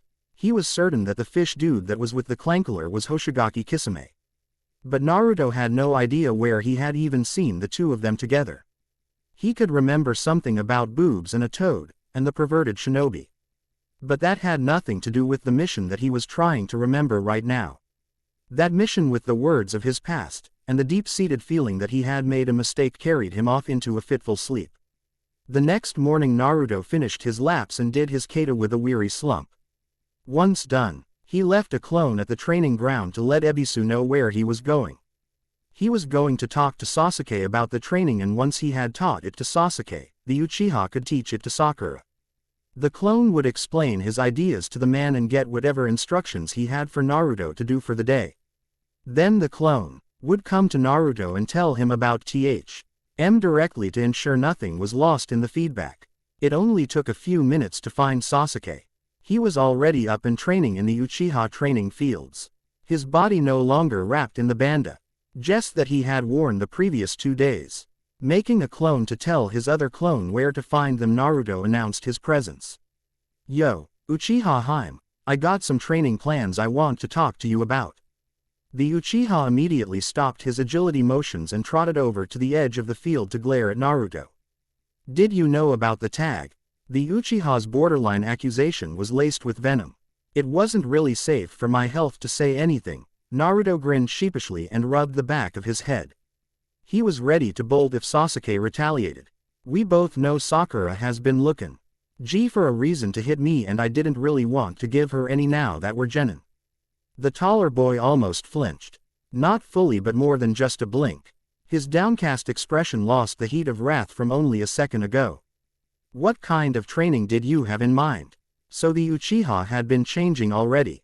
He hadn't said anything about Naruto being the dobi or even sneered at him. Sasuke had simply asked what he had in mind. Well, I know a pretty cool chakra control exercise that I can show you. I'm told that most Uchiha unlocked their Sharingan during this training, and since you haven't yet, I was thinking you might be willing to trade for it. At the mention of his clan's dojutsu, Sasuke's eyes narrowed. What would you know about the Sharingan? Other than that you, Sensei, and your brother are the last who have it. The basics. Sasuke was clearly surprised about something he had said. Naruto thought he heard him mumble the word Sensei, but that didn't make any sense. The dojutsu of the Uchiha clan, he continued. It is capable of providing the user with a time-dilated point of view, allowing faster reaction speed, a higher level of detail, and it also, much like Byakugan, gives the user the ability to actually see chakra and chakra networks, thus granting the autonomous copying of any motion or jutsu performed by those being observed. It is primarily a reaction-based tool. However, it is also an effective genjutsu instrument and can easily cast or break most genjutsu with little skill or effort required from the user. By the time he had completed his TXT book description of the Sharingan as Ebisu Sensei had explained it, the Uchiha's jaw had dropped just like Sakura's had been doing lately. Snapping his fingers to get the boy's attention, the blonde grinned widely. It looked like he had convinced his teammate already. I can give you the training that I offered, or you can wait until Sensei gets around to it, but if you want to go on higher ranked missions sooner, then we can't just sit back and wait for them. If you agree to trade training, I will expect you to share this training with Sakura. She probably wouldn't want to do anything I suggest, but I'm willing to bet she could get the training down faster than you do. How much? The Uchiha cut right to the point. Any wind jutsu you have. Not the training. Sasuke shook his head with a small smile. How much are you willing to bet that she can finish this training faster than me? Quote, oh, a matter of his pride. It was unintended but perfect. Well, how about if she does? You have to ask her on a date. And you have to tell her that she'll get the date if she does before you start teaching it to her. And if I lose, I'll let you copy some of my jutsu. That was perfect. Not only did he help Sakura out, but now Sasuke was more motivated than ever. Deal. The Uchiha agreed without hesitation, obviously thinking about getting his hands on the shadow clone. What is this training? Not yet, Haim. First. Naruto wagged his finger at him. My price. I'm a wind type and there are no wind users available to teach me any jutsu of that element. I'm sure your clan has at least a few wind type jutsu written down, right? Well, if I teach you, then I need a wind jutsu or two in exchange. Sasuke thought about it. His face expressed a deep conflict. Then he brightened. Do I get to copy any jutsu I give you when you finish them? Only once Sensei says that I'm doing them effectively. With my levels of chakra I tend to waste a lot, and we don't want you copying me if I'm too sloppy. That was the main reason he had asked Ebisu for the 4 jutsu he had. Because his past encounter with the man had explained how he wasted too much chakra. The Uchiha agreed once more. They had a bargain. The deal was set. And what a deal it was. Whatever rank the fake really was had become irrelevant the moment Sasuke was convinced that Naruto could help him unlock his Sharingan. Note to self, the Uchiha thought. Find out what the fake was talking about when he said our sensei had the Sharingan. If the orange-colored genin was right about the training, the Sasuke would have gladly paid any of his jutsu for it. Once he unlocked his dojutsu he could simply duplicate any of the jutsu he saw. Besides that, because Naruto had agreed to let him copy the jutsu he gave him, he would then be getting extra training in using his dojutsu afterwards. What was a few wind jutsu compared to that? When he agreed to the final deal he was told he had to pay up front so that Naruto could be training on the jutsu while he trained. So the Uchiha rushed into the Uchiha compound. He made his way towards the collection of jutsu he had gathered from the empty houses. The Uchiha had a jutsu library. However, with them gone, it had been transcripted by the bank with all the other major valuables of the clan. He had access to it whenever he wanted. But it couldn't just be left in the empty compound. Still, he had found many hastily written jutsu scrolls and notes throughout the compound as he took inventory. The entire compound had been inventoried within the year. The majority of the house had been emptied of anything that wasn't decor and furnishings. All the tools, cloths, foods, toys, papers, and anything else they had found had been sifted through. Cash and valuables went to the bank with the library. All food items were donated away. He had needed to make choices on almost all of the rest of the items found. Most he had simply put off, by sending them to the bank vault. He had all the clothing found sorted and placed in storage. Several items had simply been donated, but the majority of them bore the clan symbol. He had given most of the toys to the local orphanage, Alon G, with any of the children's clothes that didn't have the clan emblem on them. As repayment for that kindness, the Hokage had waived all fees for the upkeep of the clan until he became a shinobi the other day. He had all tools stored in a single location. Basically, the military police armory had been boosted by any other tool that could be useful. The documents, however, had been sorted out before being given to him for allocation. Many had been from the military police, which were confiscated as village security files. Others had been sent to the bank as valuable assets financials, the rest had been given to him for sorting. There were journals and letters and autobiographies, there were even a few half-written novels. He had thrown out all the attempts to recreate the Ika Ika series without even looking at them. Mostly though he had sorted out the jutsu kept by individuals. Most of the jutsu he had found had been added to the library, but if the jutsu was already there then he added it to his collection. His sorting of these had been just as meticulous as the sorting of the library had been. He easily found 3 wind jutsu that would work. He had more than a few in the library but only 7 in his collection. Picking the lowest rank of each type of wind jutsu, impact, blast, and cutting, he headed back out to where Naruto was speaking with his clone who vanished in a clue of chakra before the Uchiha got in hearing range of their conversation. After explaining the various steps of the chakra walking training methods to the shadow clone, Ebisu decided to spend the day with his original charge. Not all shinobi could just power through the training. The correct method of learning was a series of broken down steps, from geta walking, in which one wears a pair of strapless clogs, to water walking was a vast number of steps. And it all began with picking up a leaf on the back of one's hand.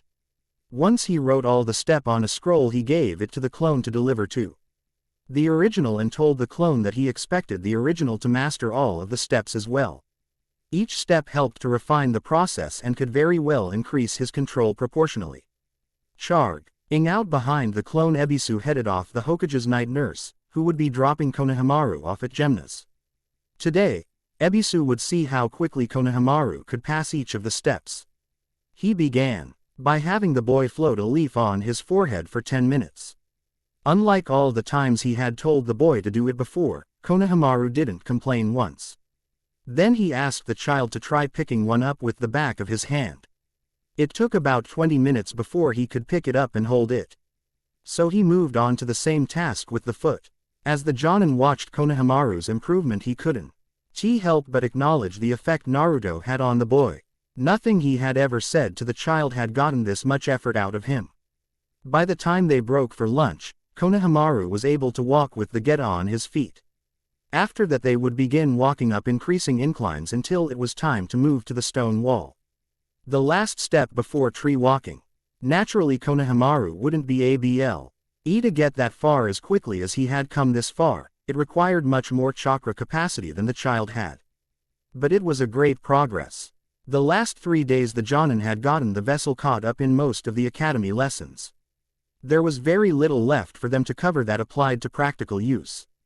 The rest of it was simply history and cover maps more as they continued, but yesterday's work on geography had been quite successful. It was time for him to work on the bet. He had already started Naruto on item 3. The taijutsu. He had taught the boy every basic kata for all the styles he knew. He focused heavily on defense. But that would always be a work in progress. With the Uchiha on his team, Naruto had only 6 months to get most of it down, but that would have to be enough. Item 5. The wind element would also take time. It was likely that even with the shadow clone jutsu, they wouldn't finish it before the exams. In working on it he could also help Naruto with the wind jutsu he received from the Uchiha. He would locate the other 4 jutsu and teach them to the boy once he had finished learning at least one of those. Once the boy had gone through each step of the true chakra walking training, he would start Naruto out on his first idea towards item 4. The Kaden. He would have to either find someone willing to teach it to him, or arrange for them to teach it to Naruto. It was even possible that he may be able to reverse engineer it to create a jutsu of the same effect. His work on item 10 was mostly complete. Naruto knew how to get and maintain shinobi tools. All that was left for that was teaching him about the processes of making the tags and the bingo book. And making good on his extra promise of explosive clone tools. Items 1 and 2, however, would not happen until after the exam. That was certain. From the progress Naruto had displayed already, Ebisu was sure that those 2 would be the only things he had left in the bet by the end of the next year. Reflecting over his past assumptions, he was astounded to find his opinion of the child so greatly changed. When this had began he was certain it would take years to teach him everything. Now he was actually planning for most of them in a period of 6 months. Note: the spy thing. Sasuke is already being watched by Anbu at night, and Naruto suddenly became more skilled, mature and intelligent overnight. They heard the comment about Mizuki being weak and thought that it meant Naruto's skills were at least as high as his, and if that were the case he would have graduated already. He must have been hiding them for some reason. And between a village-wide scheme and him simply being an Anbu in a disguised jutsu placed there to keep all the clan kids safe, which is the more logical option. It explained everything. From his idiot act, even though he clearly knew it all, based on his new displays of intellect, to his boredom and mistreatment by the teachers. Most of his actions after they thought of this only reinforced the idea in their heads. Uchiha Hime. Naruto still had a lot of anger and resentment towards the Sasuke who killed him. He knew he couldn't completely forgive and forget, so he had to separate the 2 in his mind and call Sasuke something else. Most items in all my Naruto fan fictions will be based off of T8, Retroversion's timeline. Many of these details will be universal across them all, meaning any mission or OC, or other major details will be included, based on their background and trigger events. This will not include Kurenai's conspiracy or Hinata's abuse. While T8, Retroversion will be my main fic, 5 others are on my list to work on at the moment. Late Naruto, Life After the Ends, Uzumaki, A Lone Fox, The Thousand Ninja, Village Hidden in Plain Sight, and Wisdom of Chance. Descriptions on profile. Daytime advertising. New Dawn. Daytime advertising. For the sake of deja vu. Note. Sorry it's late, I was stuck on another of my fics. I have added a list of the groups of jutsu mentioned during Ebisu initial lesson to the note of chapter 2. The scrolls Sasuke had given him were obviously copied from the Uchiha library by different people. Which meant Uchiha Hime had kept all the notes and such about jutsu from his clansmen. The 3 scrolls each held a jutsu, and the author's notes on learning them. All 3 were C-rank ninjutsu, 1 of each type of wind jutsu. The air bullet was an impact type. It compressed air into a ball and sent it to impact with whatever you aimed it at. It was also one of the frequently flying 5, alongside the dragon, water, and mud bullets and the lightning fang. The vacuum palm was a blast type, creating a current of air that would blow the target away. It was one of the advanced affinity few alongside the fireball, water flow spout, filling the glove jutsu, and the static palm, which was more commonly called the shocking grasp. Each of these were the jutsu used when teaching shinobi to fully convert their chakra into the element of their affinity. The final scroll held the cutting breeze. It was a more advanced cutting type than the cutting palm jutsu, which Ebisu had mentioned when covering the traveling 10. The cutting palm was used to cut minor things like rope or bark or grass. Next in the traveling 10 was the moisture spout, which basically created condensation in an area to gather water from the air itself. Then there was the air shift, using chakra to push air into motion, which blows away smoke and scents. After that was the friction thumb spark, which created a minute or spark of flame used for lighting fires, and the static pinch, which gathered static buildup in the air and could produce light. The soil shift slightly shifted loose soil, softening the ground for sleep or for digging a fire pit. Increasing this skill allowed the user to perform the soil subshift that extends downwards to dispose of waste. The earth shift was larger still, and could move large amounts of earth for making fire pits, trenches, or shelters without actually digging. The final jutsu in the traveling 10 was the casting veil, an area-wide henge that disguises your camp as what it was before you began setting up. It could also be used for many other disguises, but that was the use that got it into the traveling 10. The 10th skill was not a jutsu, but instead it was the use of sealing scrolls to pack, carry and unpack all your things. Naruto would have to learn the cutting palm by working downwards from the cutting breeze, it seemed. The 3 selected jutsu would more than let him started learning to use his element. Uchiha Hime had chosen well. Tucking the scrolls into his pocket, Naruto walked to the closest tree and snatched 2 leaves down from it. He knew that Sasuke could hold a leaf to his forehead. The genius had done it often enough in the academy, so Naruto passed over that one.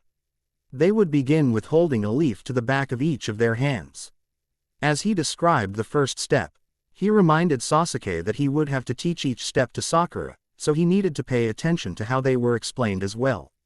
Attaching the leaves to his own hands, Naruto did the first few of the basic stretches he had learned from Ebisu. When the Uchiha Genin mirrored his actions without losing his leaves, Naruto moved on to the next step. He stood on one leg and used his foot to pick a leaf up and move it over, then released it and repeated the motions with his other foot. It took Sasuke several tries to pick up the leaf with his foot, but once he had that, moving it and releasing was easy. Naruto had him repeat it 20 times, instructing the other genin to have Sakura repeat it the same number as well. By the time they finished to this point, his clone had returned with the strapless geta. 3 pairs, 1 in each of their sizes. Naruto gave Sasuke his and Sakura's, and waited as the older boy quickly put the kunoichis away. Naruto didn't have much difficulty attaching his feet to the geta. However, when he picked his foot up, he released as he would when taking a step up a wall. Giving a nervous chuckle, he repeated his step. With Sasuke following him, Naruto began a lap around the Uchiha compound. Every so often, one of Sasuke's geta would come off, and the instructing genin would make them return to the gate and start over. He told the Uchiha that he needed to make 10 laps around the compound on the geta, without allowing them to slip off before Hikoto understood it. This was meant to build up both the chakra capacity required, as well as the leg muscles being used to hold one's body upright. They spent most of the morning working on those laps. Unfortunately, they ran out of time before Sasuke could make all 10. So they dead to the mission's office to meet their team. Waving at his other teammate, Sasuke followed Naruto into the mission's office. Sakura was waiting there already. And much to Naruto's apparent surprise, so was Kakashi-sensei. The fake's questioning of the man's presence so early received the answer that the Jonin was hurt by his student's low opinion, and then the one-eyed shinobi pulled out that book and flipped to somewhere in the middle. Turning to the kunoichi, Sasuke began whispering to her about his new training. After she heard what he was describing, Sakura whispered back, "Do you remember where sensei was when you used the grand fireball jutsu?" Yes, he was standing on top of the water. The Uchiha understood where she was going. Do you think that's what Naruto's teaching me? It's at least a Chunin level skill for sure. I mean, I haven't even heard of it until our test. and if one of our academy sensei could do it, don't you think we'd have at least heard something? Which brought question. Where did Naruto learn it then? Sakura was deep in thought trying to find an answer when their team was called for mission selection. Deciding to tell her about the bet later, Sasuke resolved to discover the truth. The days of that week passed much the same. Naruto sent a clone to his lessons with Ebisu, who finally covered all the lectures he had planned and moved on to Tacti. CS exercises in which he would ask the clones how they would do one thing or another based on the situation. Naruto would have to go off by himself and meditate before lunch, but that was a simple matter. This way was the only sure method of reading the feedback without missing anything. After their mission they would race back to the training ground and Kakashi would set Naruto and Sasuke sparring while he gave Sakura her task. Each time it was something to do with building endurance. The first training session had been the laps, but the second one was climbing a rope. When she made it to the top, she had to come down with a ribbon their sensei had placed. She had to get all of the ribbons down before she would be finished. Elbowing Sasuke when Sakura slipped and almost quit, brought the boy to encourage her. The next day sensei had her dodge as he threw small pebbles at her. He only stopped when Naruto stepped in. Sakura had been hit several times by that point. She had a nasty looking gash on her cheek and she wasn't able to stand on one of her ankles. So Kakashi gave her the day after that off, only to try repeating the cycle when she came back the next day. Which luckily for was interrupted by Sasuke's own training injuries. Sasuke had finished his 10 laps on the second morning of their private training, and so they headed over to the hill Ebisu sensei had described to him. It was steep, but not vertical. So when they climbed up it, if Sasuke was going to fall he could just lean forwards and catch himself. As Naruto knew from his memories of learning it last time, running gave them the momentum they needed to get to the top in one shot. This clashed with his instructions of taking it one step at a time. And when his clone had asked, Ebisu told him to start with the run to get the Uchiha used to the climb, but don't move on until he could do it with deliberate steps. He had that down the same day, and so they agreed to start at the wall the next morning. He finished both the wall and walking up the tree in only a matter of hours. It seemed that the earlier steps had helped much more than Naruto thought. At the time they only had about an hour left before they had to leave, but Sasuke was on the clock here, so Naruto took him over to his family's dock on the Uchiha Lake. He laid flat on the dock with his chest and arms hanging over. Placing both hands in the water, Naruto tried to duplicate the method he used with his feet. It only took him a few minutes, but Sasuke needed the entire hour to be able to hold himself up. The goal there was to perform 100 push-ups off the face of the water. Sasuke was so close. Agreeing to skip lunch for this was one thing you didn't do when you could make clone go get your food. So while they waited on the food to arrive, Sasuke extended himself so that only his feet were on the wooden dock, while the rest of him hung over the water. His 100 push-ups had to be slow or his body's momentum would unbalance him. But he had them done before the hour was up. Sasuke had completed the water walking training the next day. It had only taken 4 days for the Uchiha to learn how to water walk. And now that he needed to unlock his Sharingan as they had agreed. The only way Naruto could think of to do that was to do the leaf exercise on his forehead while on the water. When that didn't do the trick, Naruto sat right there on top of the water to meditate and force himself to remember how the last Uchiha had unlocked his Dujutsu last time. He knew that the tree walking training had been during that mission. But he couldn't seem to pull anything new up. All he could remember was a great sorrow and rage at the Uchiha's death.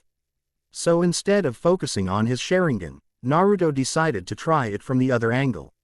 The tree walking training. He focused on Sasuke as the boy climbed up the tree beside him. He would keep pace with his rival step for step. But it didn't seem enough. He had stayed out after Sasuke headed back and he fell asleep. Breathing deeply, Naruto tried to remember waking up. And a face flashed in his eyes.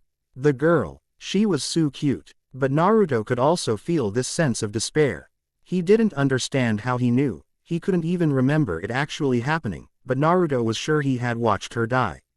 It was brief, but he could almost see her running towards mething her away from something he wasn't sure. but that proved to be the key. He could remember thinking that she was too fast. Opening his eyes, Naruto leapt up in triumph. He knew what they needed to do. Looking over at his teammate who was still standing on the water with a leaf attached to his face, Naruto reached down into the cool lake and picked up a rock. It was time for him to start teaching Sakura. As per the bet, Sasuke told her that he would agree to go on a date with her only if she could learn the skill in 3 days. Their sensei had given her the day off again today.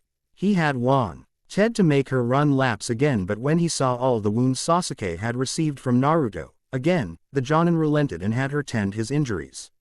At the same time he told Naruto, they were going to spar and both of them vanished, leaving the two real genin to themselves.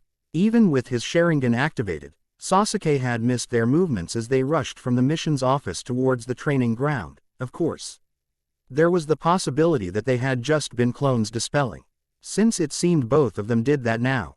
From what Naruto had taught him, the Uchiha benefited greatly. Once he figured out how to channel chakra into his eyes, he learned that Naruto was channeling it into his muscles. Sasuke didn't even need to copy that, to figure out how to do it himself. And that led him to a new possibility for Naruto's improvements. His chakra capacity was enormous. And if Sasuke could increase his own speed by putting chakra into his body, then so could Naruto, and he had more than enough chakra to explain the sudden increase in speed. But as Sakura said, that still didn't account for his improved intelligence. It only explained how he could so easily hide his speed. Which was probably the same thing all advanced shinobi did. So he dropped the matter and told her about the deal, not mentioning that fact that the offered date was part of a bet, as per their agreement. The Pinkett was excited and determined to win her date. Sasuke told her the deadly had taken him for, and he doubted she would be able to match him, but deep down he worried. He had been wrong before, and Naruto, the fake genin, had bet that she would be able to do it, so what did he know? One arm pulled up, as the other reached higher. Sakura hung at least half a kilometer up. This rope she was climbing was connected to a tree at the top of a cliff. She had been told to climb down and bring 100 large rocks back up.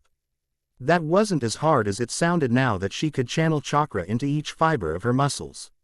And she had been so smug as she awaited her chance to show Sensei what she could do.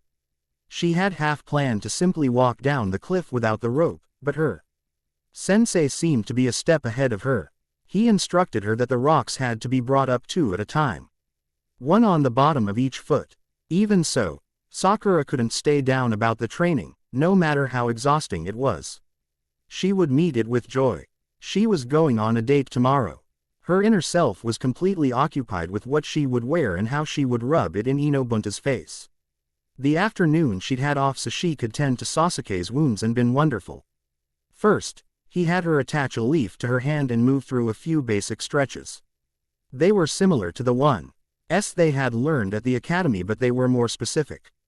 She didn't even feel the effort of the leaf as she memorized the stretches Sasuke was showing her. The 20 leg swings were slightly worse. Her ankle was still paining her. When he told her about the next step, she asked to do the laps the next morning.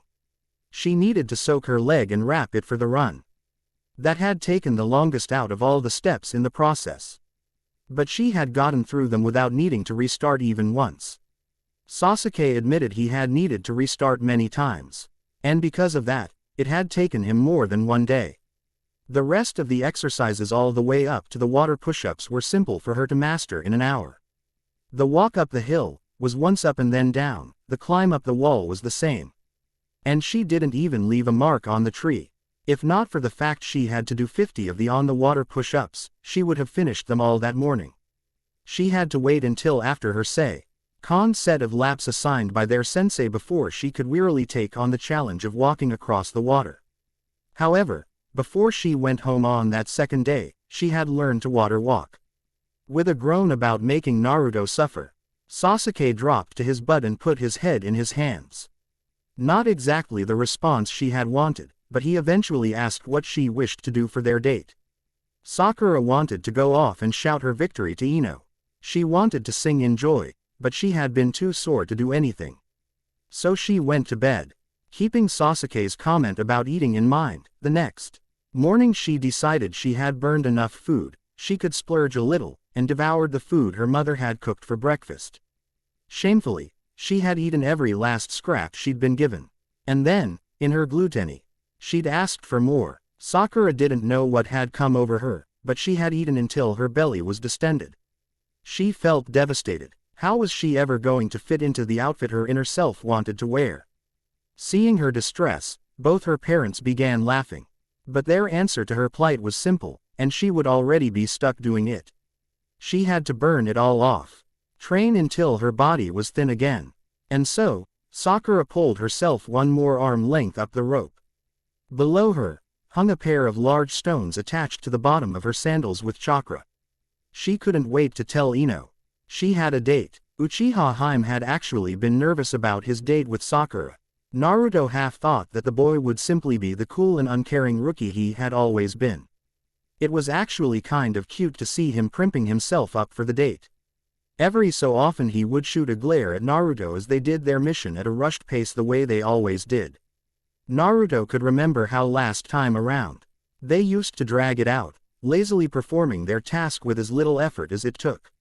Perhaps that was why Sensei was actually training them this time around. Naruto had been urging them to finish their missions quickly so they could get to training, and they never spent much time on the mission at all. Once it was finished, Naruto and Sasuke squared off for their daily spar. Now for what happened next, it needs to understood that Naruto hadn't been ready. He didn't mean to do it. He hadn't wanted to ruin their date. But, it happened anyway. For the last few days, while Sasuke had been training Sakura, Naruto had returned to Ebisu's care. The man had restarted his training by going over all of their taijutsu together and then having a light spar. EY had moved on to having another round of clone dodging. When Naruto had done well with that, and had avoided most of the injuries, Ebisu gave him permission to parry attacks. They covered redirecting, and maneuvering attacks for a few hours, and the next day he set some clones on him once more. His movements had to be ingrained, and so they did this for a few hours as well. The day after that, he was taught how to directly block a strike and which strikes to block. This had been the morning before Sakura told him she had done it. Not that he doubted her. And so, the morning before the date arrived, and Naruto had been given a final clone defense challenge. Learning to counter-attack. Sadly this took far more clones and much more time. But by the time he headed out for his mission, every fiber of his body knew how to maneuver an enemy's attack away and hit back as hard as he could. So when their sensei said that instead of dodging practice, Sakura would be sparring with Naruto today, the boy wasn't ready. Throughout the week and a half that they had been sparring, Sasuke had been getting faster and stronger. Naruto didn't use his chakra to spar with him, but it was still a hard spar for the boy. He only barely managed to not get hit most of the time. Sakura wasn't that good. When the Pinkett attacked with the kind of punch she used back in the academy, Naruto reacted with instinct. His left hand quickly swept her incoming left hook to the side, and placing his right hand on her elbow, he hyperextended it until there was a snap, and then as his left hand pulled her in closer, his right hand flicked forward into a fist that impacted her square in the face. The three swift motions flowed from him almost instantly, and were over before any of them realized what had happened. The punch gave out a crunching sound and Sakura flew backwards. As she hit the ground, she began to shriek. She seemed unsure whether to grab her broken arm or her gushing face. Sasuke was at her side in the blink of an eye. Naruto, however, could only stand there, eyes wide, and paralyzed in shock at what he'd done. Kakashi-sensei didn't say a word, he simply tapped his foot waiting for them to continue the spar. Gaining his sense of time back, Naruto rushed over to see if she was okay. And to beg for forgiveness. It had been an accident. Honest, he hadn't thought she'd jump into the punch. Sasuke looked at him as if he were crazy. But admitted, he also didn't think she would try attacking with a straight hook against an opponent of his level. Finally getting bored, the Jonin gave his input. Are you two going to keep going or is one of you giving up? At that, Naruto bolted up angrily and shouted at him. You lazy asshole, she's hurt, shouldn't she go to the hospital? And besides that, shouldn't a Jonin have been able to see that she wasn't dodging and done something? The Jonin simply shrugged, Well, the match is still going, and since neither of you have won or quit, leaving would be a forfeit. Pulling herself up, Sakura shot an angry glare at their sensei, and threw herself at Naruto with as much hate as she could dredge up. Unfortunately for her, she had done this while the orange genin was still facing Triacted once more, on instinct. It had been a month since Team 7 had been formed, and Naruto still hadn't found a way to ensure they were placed on that mission. He had done what he could towards helping his teammates get stronger, and he knew that there were at least 2 more months until the break in which Iruka would be assigned to help in the mission's office once more. But what if the mission was requested before then? After all of his meditation, Naruto had only recalled a few more hints at what had happened during that mission. Do remember sitting on a boat as it passed under an unfinished massive bridge? And he could remember the man who had requested it. The drunken old man hadn't been in the village yet. Naruto had clones watching for him. But he didn't know what to do if he ever saw him. Silently, Naruto finished his morning jog. He was no longer needing to catch his breath, and he had finished the run in only 28 minutes. That meant it was time for him to do another lap, which was fine with him. His morning runs had become the part of day he dedicated towards his past. Whatever. Outside of that mission, Naruto had also remembered a few more things about his life before he died. One was that Shikamaru had made Chunin. Naruto wasn't sure how or why, but it was a clean memory. So far he had been able to remember few clearly, starting with his graduation and the bell test, and then he remembered the actual mission assignments they had received during that first week. After that the missions became a blur, as he must have simply glossed over them while focusing on his training outside of the missions. He remembered the day Kakashi-sensei gave them their applications for the Chunin exam. He didn't remember much about the exam itself, except that he had made it to the finals and Hyuga Neji had done something to piss him off. Then there was the feeling of dread. The same one he felt for the cute girl from the blurry mission. He knew the old man was going to die during the finals. Was it a heart attack? Or did he fall off the balcony? As much as Naruto wondered what happened, he didn't know. It was possible he had only found out afterwards. If the opponent he got after his victory against Neji had beaten him, then he might have been knocked out before the old man died. Of course there was also the month in the middle of the exam, when he met the Toad Sage. Odd as it was, Naruto was certain the guy had been standing on a frog statue behind the women's bath. While Naruto completely believed that would be where the guy was, it was harder to think anyone would build a statue like that and be dumb enough to put it there. Still, he had sent a clone to check every now and then, to see when the frog statue would appear. He had also figured out why the guy was so awesome, because he was the man who had trained the Yondaime. He was also the one who wrote Kaka-sensei's pervy books. But that didn't really matter to Naruto. What did matter was that the genin could remember going with him to find the next Hokage. And then something about large boobs, but knowing Ero Sennin, that would have little to do with anything he needed to remember. So Naruto passed over the memory there, in lieu of the memory of Sakura weeping at the village gate. The mission to return Sasuke to the village was an ever-present image in the back of his mind. He could still feel the crushing weight of his own blood in his throat. Other than the image of Sasuke's brother, which he couldn't place along the memory timeline. That was all he had. He could clearly remember almost everything about Ebisu-sensei, but that was clear to him since he met the guy. Ebisu-sensei was almost nothing like what he remembered. He was calm and patient and actually wanted to help. Vaguely Naruto wondered why Konohamaru didn't get the same treatment. But his mind was really focused more on the fact that Ebisu seemed to have changed almost overnight, or overday as it were. Naruto was almost certain the change had happened on that first day when he had done the clone lecture. Since then Ebisu had begun training Naruto in almost everything. He had began Naruto's clones working on cutting the leaf, and they had almost completed his taijutsu training. Naruto's mixture of his old style and what Ebisu taught him turned out to make his randomly perfect motions mixed into the haphazard and often unbelievably crude motions an effective countermeasure against almost every style Ebisu could use. Naruto got the feeling that the man was more frustrated by his accidental style's effectiveness than the fact he was getting beaten. While Naruto sparred with his sensei, the clones worked Not all of them had been assigned to the leaf. Others had been given stones they were told to hold small stones on certain parts of their bodies as they ran against the current on top of a river. The idea was to get him used to channeling chakra out of every part of his body while still being able to move. It also helped to increase his chakra control to a level at which he would be able to perform the jutsu they were working on. They began by trying to have him spin on the river while holding leaves to his skin. That didn't work for a variety of reasons. First, he blasted the leaves off, so they tried stones instead. While that helped, Naruto still ended up going down the river.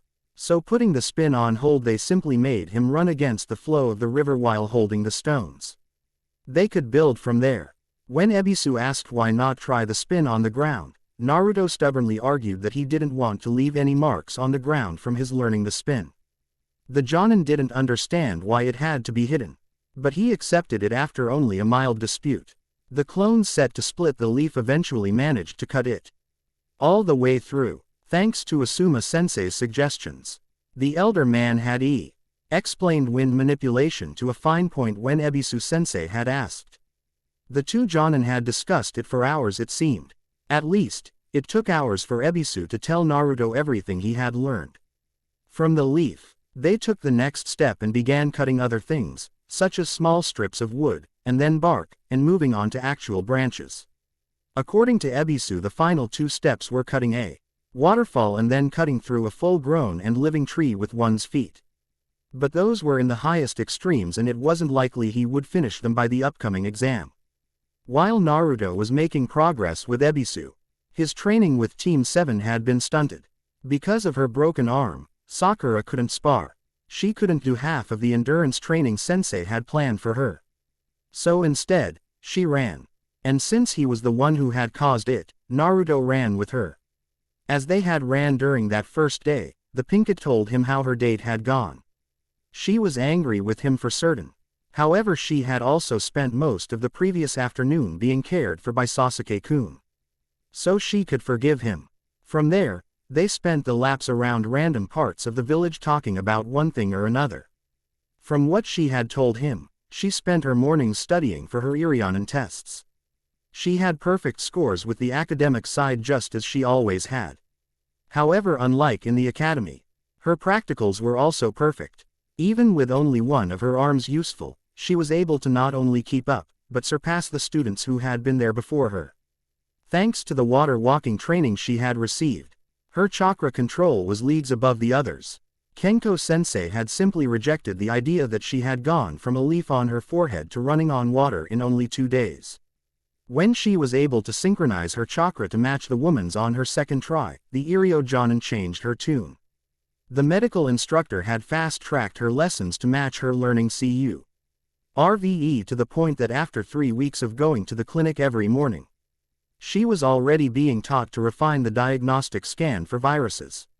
At the same time as their laps around the village, Sasuke hazed his dujutsu and was sparring with the one-eyed Jonin. Whatever it was they had talked about a couple weeks ago had flared to life, a raw dislike between them. Their-sensei would now rondo put Sasuke in a genjutsu that made him trip or stumble.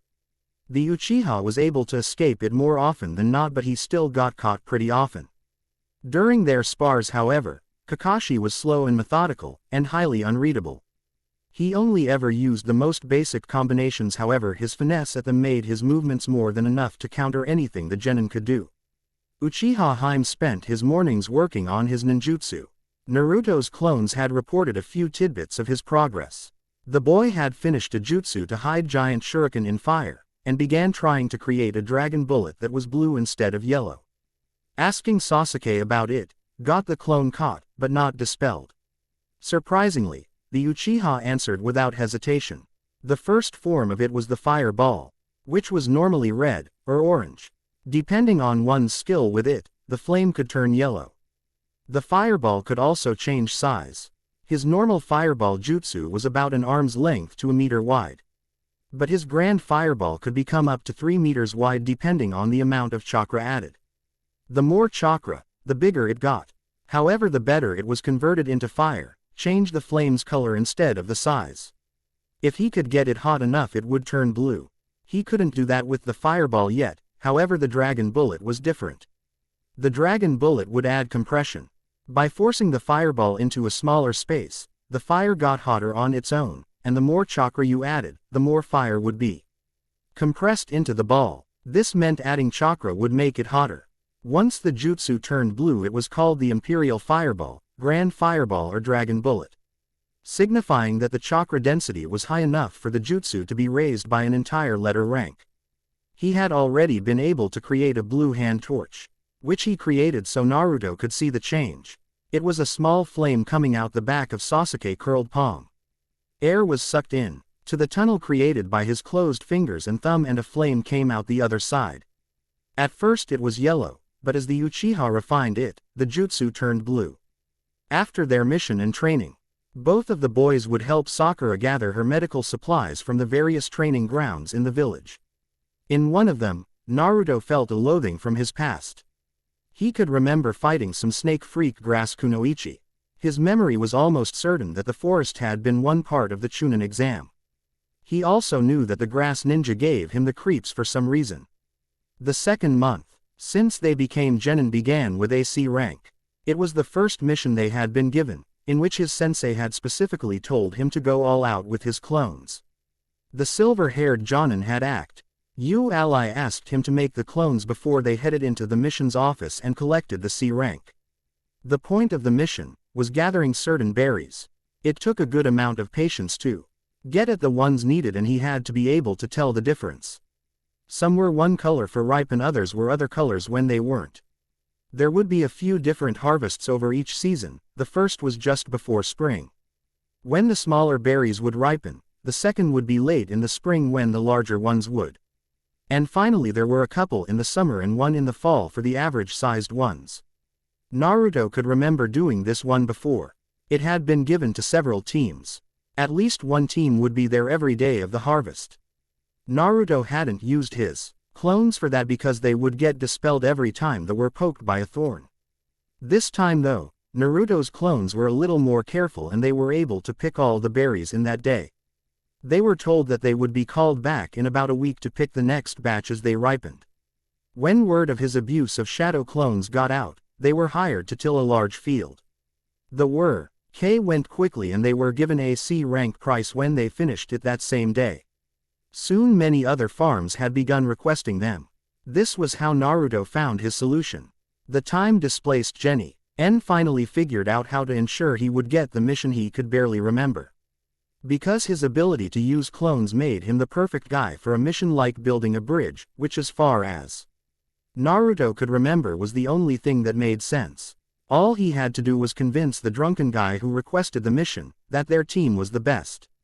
But if he just ran up to him and volunteered, then the man would probably get suspicious. And worse, what would his teammates think if he led them into a mission that was going to go bad? He couldn't knowingly risk their lives like that and remain their comrade.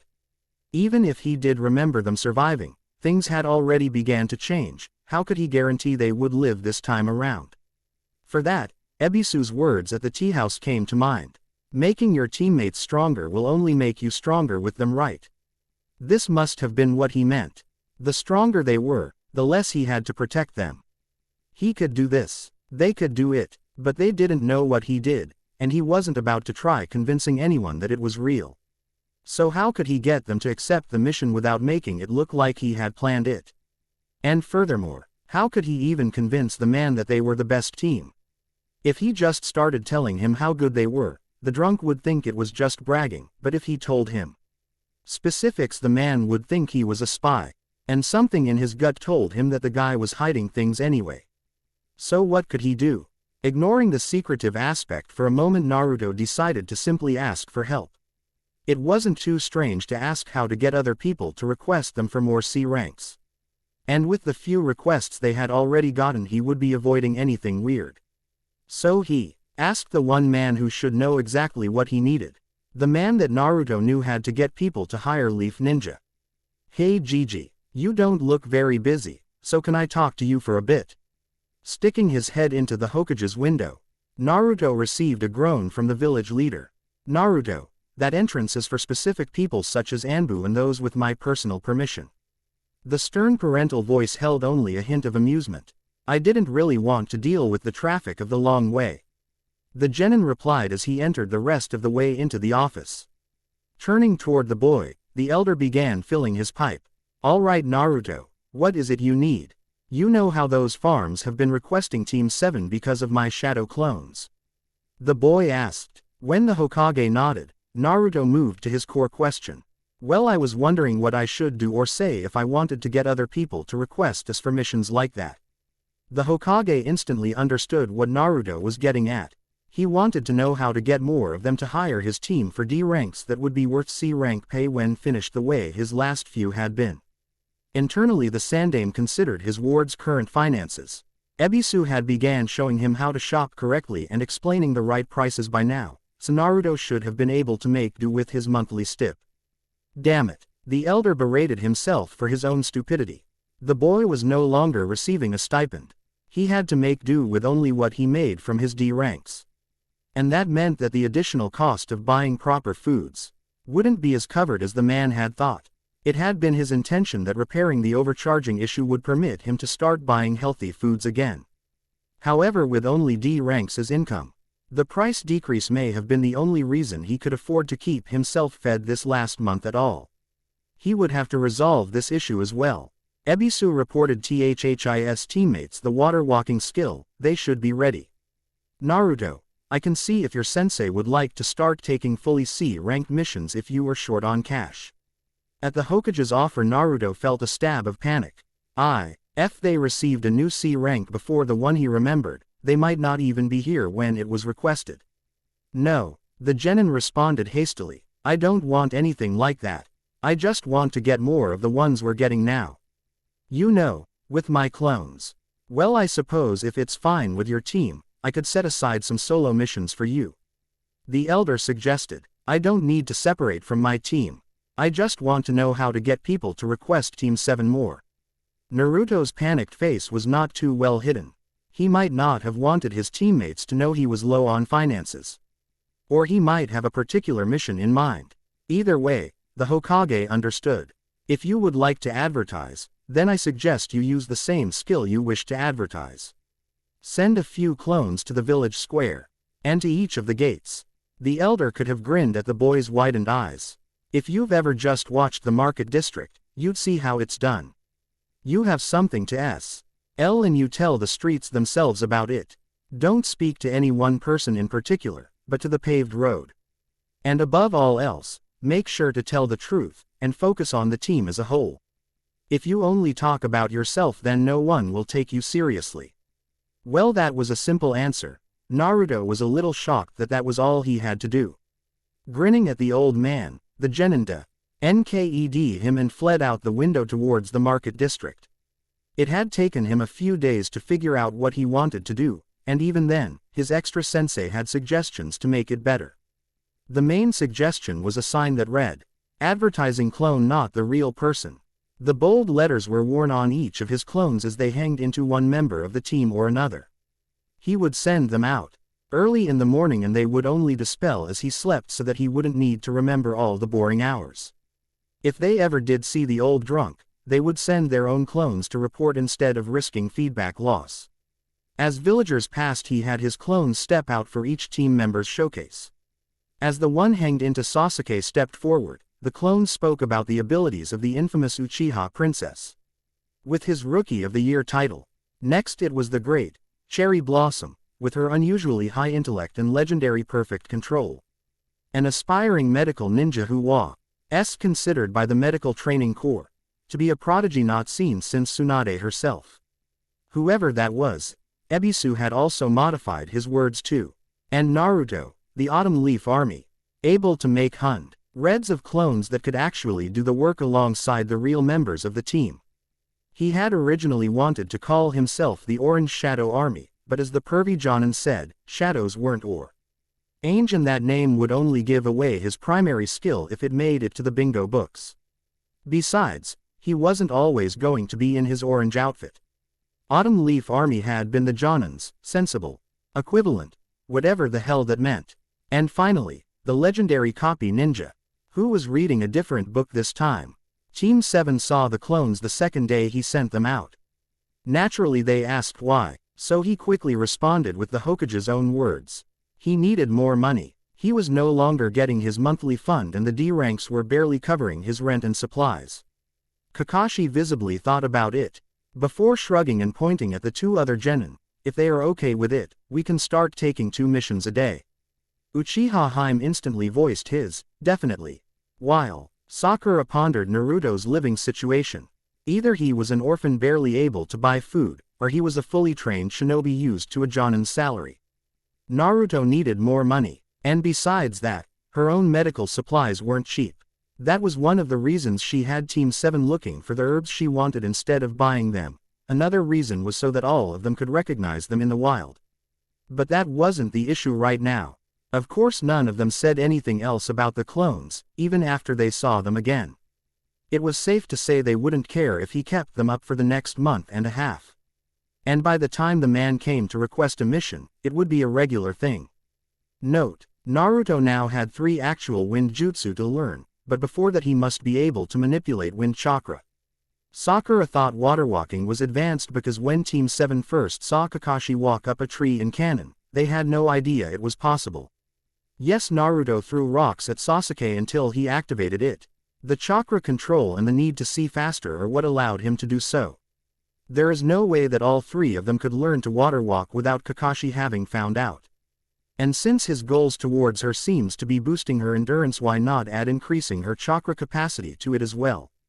It only took Sakura a few minutes to learn to tree walk the first time, and now she has all the added steps to refine the process. She should be able to learn the water walking skill at least just as fast. Sakura finally got her date. I may or may not go over it when Sakura talks Ino. Only a few more months before the blurry mission. I think they'll survive, don't you? Most items in all my Naruto fan fictions will be based off of T8, Retroversion's timeline. Many of the say details will be universal across them all, meaning any mission or OC, or other major details will be included, based on their background and trigger events. This will not include Kurenai's conspiracy or Hinata's abuse. While T8, Retroversion will be my main fic, 5 others are on my list to work on at the moment. Late Naruto, Life After the Ends, Uzumaki, A Lone Fox, The Thousand Ninja, Village Hidden in Plain Sight, and Wisdom of Chance. Descriptions on profile. Demons Along the Way, New Dawn, Demons Along the Way, for the sake of AC rank memory. For a note. I know it's been a while. Excuses are in the note. There was only a few weeks left before the break in which Iruka would return to the mission's office. Sometime between now and then, Naruto needed to get his team noticed by the drunken old man. His clones had been advertising at each of the gates and in the village square every day since he first got the idea. Because of that, Team 7 had been given a steady increase in missions. The fact that the clones were specifically advertising D ranks meant he didn't have to worry about someone requesting them to be out of the village. However, with his unique skill set they had taken over 24 C rank missions that would have otherwise been D ranks spread out among several teams. There was the clean-up jobs for the village landscaping, training ground repairs, and the farming jobs for local villagers, as well as many various search and retrieve jobs that were time-sensitive. Having Naruto look in hundreds of places at once saved everyone's time. Outside of their missions, the members of Team 7 had grown. Namely Sakura. Her speed and strength had been enhanced dramatically as she increased her skills. When she finally returned to sparring, she came at Naruto with a vengeance. It seemed that her medical training allowed her to pinpoint critical locations on his body with deadly accuracy. Naruto didn't even know what hit him. The Pinkett was much faster on her feet than before, and at the conclusion of that spar, Kakashi's previous regimen was reinstated. For all of them, days of running various distances with alternating speeds, climbing in an assortment of training grounds, and a day dodging just whatever the jonin felt like throwing at them that day, were followed by a rest day and then a spar day. Overall their afternoons were busy to say the least. In most of these training sessions Naruto had no use for clones. However, on the dodging and sparing days, they were forbidden out day. He kept an abundance of clones out to catch them if need be. But they mostly sat around without being used. Sasuke's use of his Sharingan had been forbidden in their team training. However, since Kakashi had began training him individually in the mornings, Naruto now needed to use his chakra in order to compete. He wasn't going all out, but before he had broken Sakura's arm, the blonde hadn't used any chakra. Even after Sasuke had finished the chakra training Naruto traded to him. The Uchiha wasn't as fast as Naruto, who had been trained to fight by getting his ass kicked by his own clones. Now he was using about a tenth what he used with Ebisu-sensei. Sasuke's ninjutsu skills had grown as well. With his chakra control increased as much as it was, he finally mastered the Imperial Dragon Bullet and had began working on the Imperial Fireball. He was also able to use the Grand Fireball too. The massive orange and yellow ball of fire was at least 3 meters around. Sasuke wasn't as surprised at the size of it as he was at the fact it had turned yellow. All of his previous ones had been a dark red. Naruto also had great success with elemental training. His advanced wind manipulation had come a long way. After Ebisu had explained to him all the steps, he was able to practice it on his downtime. He even left a couple clones to work on it overnight. He had passed the point of cutting a branch early on, and now he was trying to cut lengths of tall wire made with escalating thickness and density. Once he had cut through the last one of them, which was meant to be roughly harder than cutting through a kunai, Ebisu would have him begin manipulating wind from his feet. Starting at the beginning with a leaf attached to each foot. This, however, would all be done on his own time. With his taijutsu style completed, and all the practical lectures finished, Ebisu-sensei had began preparing him to learn the Kaden. Increasing his chakra control was the absolute requirement. They had done enough work on his control that Naruto could hold stones about a hand's length away from his skin over his entire body. They had only just finished getting him used to holding them all there at the same time and were ready to begin learning the spin. However, to do that they needed a large still body of water. Ebisu was considering installing a small dam with flow channels at the bottom so the surface of Training Ground 17's river would calm and the small pond would grow. They discussed this idea over breakfast about 2 weeks ago. At that same time, the freaky tea lady managed to catch him alone when Ebisu was called away to deal with Konohamaru. The younger boy spent most mornings with Gemna. Sometimes Naruto would hang out with them too. He heard all sorts of funny details about Gemna and Ebisu's time as a team with super bushy brows. He green beast had been the way he was now, for as long as they had known him. And his father was mostly the same. The story of how the man had sacrificed himself using the 8 gates to save them struck very hard for Naruto. It was as if that act of love solidified the words that echoed through his memories completely. To protect those precious to you.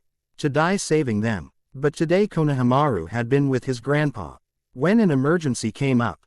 So there Naruto was, finishing his meal that Ebisu had already paid for, while the man's girlfriend flirted with him. She acted just as creepy as he had finally remembered. She cut his face and licked it then too, he recalled. But he didn't remember why. He got the impression that he was in a crowd outside, but he didn't recognize very many of the faces. When he tried to get away from her, she only got more handsy. All the while she was whispering to him how wonderful her relationship with Ebisu was. Naruto really didn't need to know any of that about his extra sensei. In the end, the next time they met up, they had settled for simply training at the hot springs, which suited Naruto just fine. This way he would be more likely to notice when that frog statue was built. So far the bet was coming along greatly. Ebisu had done research into the first 2 requests. His taijutsu was virtually finished and they were making great progress with the Kaden. With his wind affinity training as advanced as it was, he should have it mastered well before the exam. Maybe even before the fogged-over mission. He had even began adding it to his kunai. Once Ebisu explained the basics behind it, he could now get his kunai to pierce almost anything, and it dramatically increased his throwing speed. However, Ebisu had been adamant that he be able to form his 3 wind jutsu before learning the 4 other elemental jutsu he had selected. Each one would need him to learn the first leaf form of that element. But as long as he didn't need to refine it, converting the leaf was all he would need to learn. For now, however, Naruto had only began working on the wind jutsu. It had been over 2 months since they had been made a team. In that time Sasuke and Sakura had yet to figure their teammate out. His speed and skills were easily accepted, but his increased maturity and focus on helping them get stronger wasn't as easy to accept. But the biggest change in him was his intellect. He was smarter. That was undeniable. Many of his conversations with Sakura about human anatomy proved he knew far more than he had in the academy. The difference continued to increase when she told him things he didn't know already, and he not only remembered them, but had looked into them so they could pick up from there next time. Alongside that, his conversations with Sasuke about chakra usage and elemental manipulation often had details she didn't know. During a couple of their more mindless missions, Naruto had began asking them about tactical scenarios. She didn't even bother questioning the fact that he even knew what those were. For a few days they would work over a situation and discuss the best possible method of handling it, then they would start a new scenario. Kakashi-sensei wasn't always silent when they discussed these. Naruto had kept most of his little conversations among the three of them, but for these he would actively ask their sensei for current or updated information and ideas. And during their training he would begin spouting challenges. At first it was things like whoever came in last or got hit most would have to pay or one part or another of their group dinner, which Naruto had somehow set up as a team tradition on each of their rest days. This week she had to pay for the appetizer and 2 sides. Sasuke had pay for their entrees and Naruto had dessert and a side. He also gave out homework challenges, such as if Sasuke or her couldn't run their last lap blindfolded then they had to run 3 more laps. The one time he had given himself a challenge during a mission, Kakashi's eye flew open in a flinch you could only see after spending as much time with him as they did, and he vanished in a burst of smoke and leaves. Naruto had fallen from where he was climbing the side of a house and began laughing his head off. Something about eternal rivals. But he also did more important challenges such as if she beat Sasuke at something really difficult he would have to take her on a date. For as long as either of them could remember their teammate had been hopelessly in love with Sakura. However it seemed that overnight he had changed there as well. So far she had been on 6 dates with Sasuke. Ino had already conceded defeat. After their first date Sakura finally got to tell Ino and the girl had been devastated.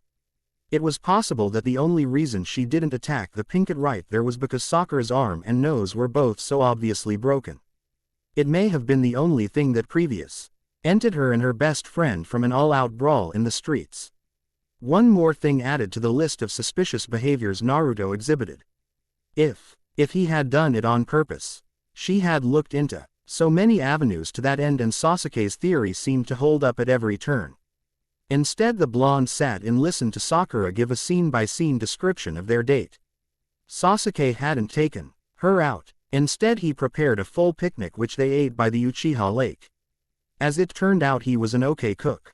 Not as good as her, but far better than most guys their age.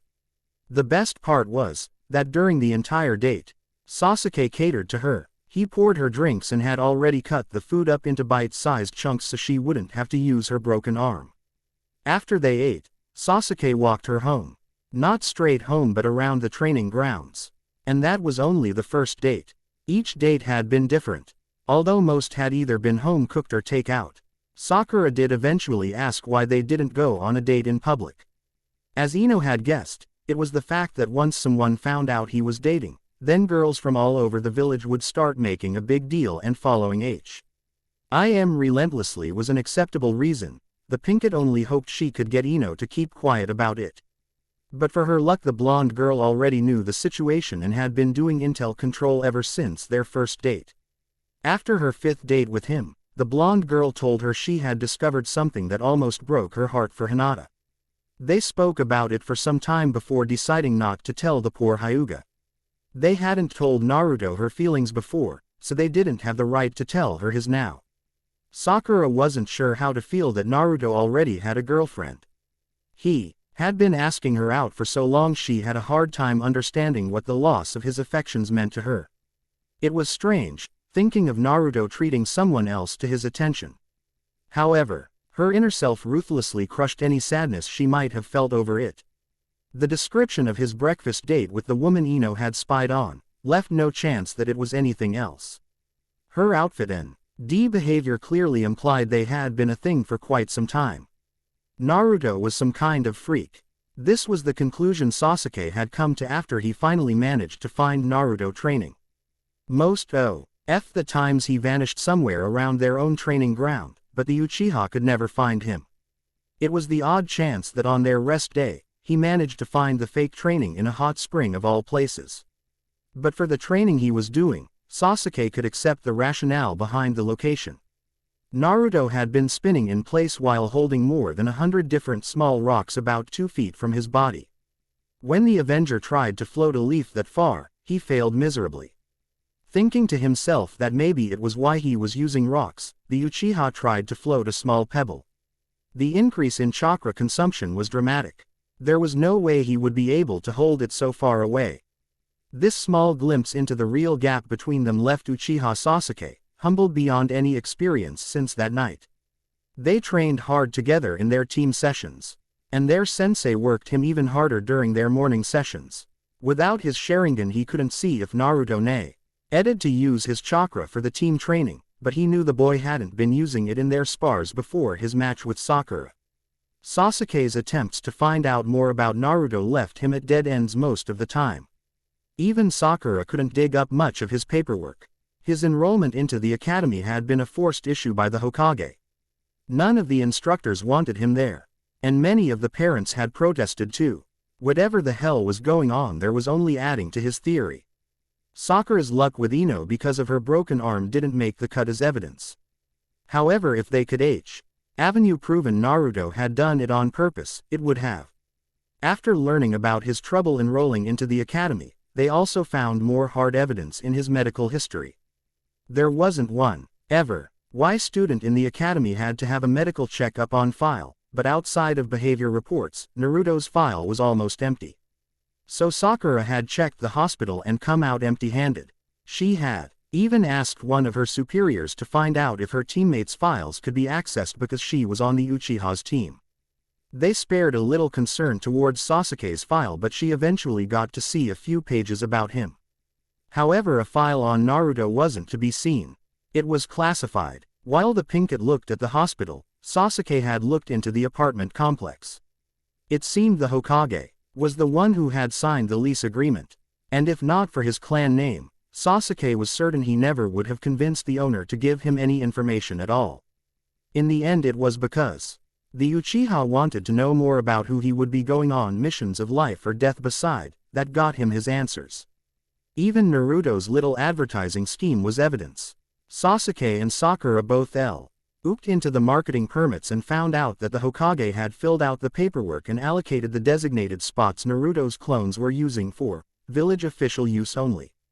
Quote, after a TLE convincing, he and Sakura managed to get a look at their mission reports in exchange for sorting and filing some of the D ranks on their rest day. That was how they learned the Hokage had even added a small notation on the D and C rank mission request forms asking if this mission would require a large number of bodies. Sasuke recognized many of the missions that had been checked in the D rank missions as ones they had performed as C ranks. The evidence was stacking up higher and higher. Then came their next big find. Ino and Sakura had been talking the night after their 5th date, when Ino told her that she had seen Naruto on what looked like a date with one of the Jonin women. It took Ino days to find out who she was. A high-status assassin named Anko Mitarashi. The way she was dressed was bad enough, but the way she draped herself over Naruto had Ino's entire face turning red just from describing it to Sakura. Sasuke and Sakura's own sights of him spending time with the Hokage, Iruka and a couple other adults convinced them he was definitely at least a Chunin, and definitely hiding his real identity. The day finally came. One of his clones at the main gate finally saw the old man. It was less than a week before Iruka would return to the mission's office. The man was at least in his late 40s, probably older. His hair had began turning gray all over. He had a small crop of beard around his mouth and chin, while his cheeks and the rest of his face were cut to a stubble. He wore glasses and a wide-brimmed sun hat. His clothes were worn and old, clearly damaged and patched in many places. However, he wasn't drunk. That was one really big ticket item Naruto could remember of the man. So seeing him sober and professional was something new. For a few moments flashes of memory passed through each of the clones as they all recalled different times they had seen him sober. The man had gone halfway down the street before Naruto's clones realized he had passed them. So kicking their troop up the road they began their pitch. "Hey old man, you're looking for AC rank aren't you?" The clone hanged as Sakura began, getting his attention from slightly behind him. "I don't need a bunch of brats. This isn't a job cleaning up the coast or any." The man's response was cut off as the next clone spoke. The Kakashi clone, having a longer stride, had passed and flanked the target. Coming up on him from his other side. "The team you need to be requesting is Team 7. The Sasuke clone landed from a high leap right in front of him, stopping him from continuing on his way, his disclaimer sign bouncing on its rope that looped over his shoulders. "We can handle anything you need handled." Pulling on the back of the old man's tattered shirt, the Naruto clone continued, "From manual labor to combat. We are the team you need. If you have rocks to move, bandits after ya, or even a massive flood that needs bailed out by the bucket, we got your help right here." The OLD man had actually began look at them seriously now. His attention was sensation of the team's medic, Haruno Sakura. "My abilities include a photographic memory, mid-level Irionin certification, Maya. Ning I can work on almost any non-life-threatening wound, cure the majority of illnesses, and I am prepared for any and all types of traumatic emergency medical care. I am known for having the legendar Y perfect chakra control not seen since Tsunade herself. I will do my absolute best to provide you with exceptional care." She presented herself with a flourish and proper bow just as he had seen Sakura do in the academy. "I am called the Uchiha Princess. My name is Sasuke. My fire style of jutsu is exceptional even among our village.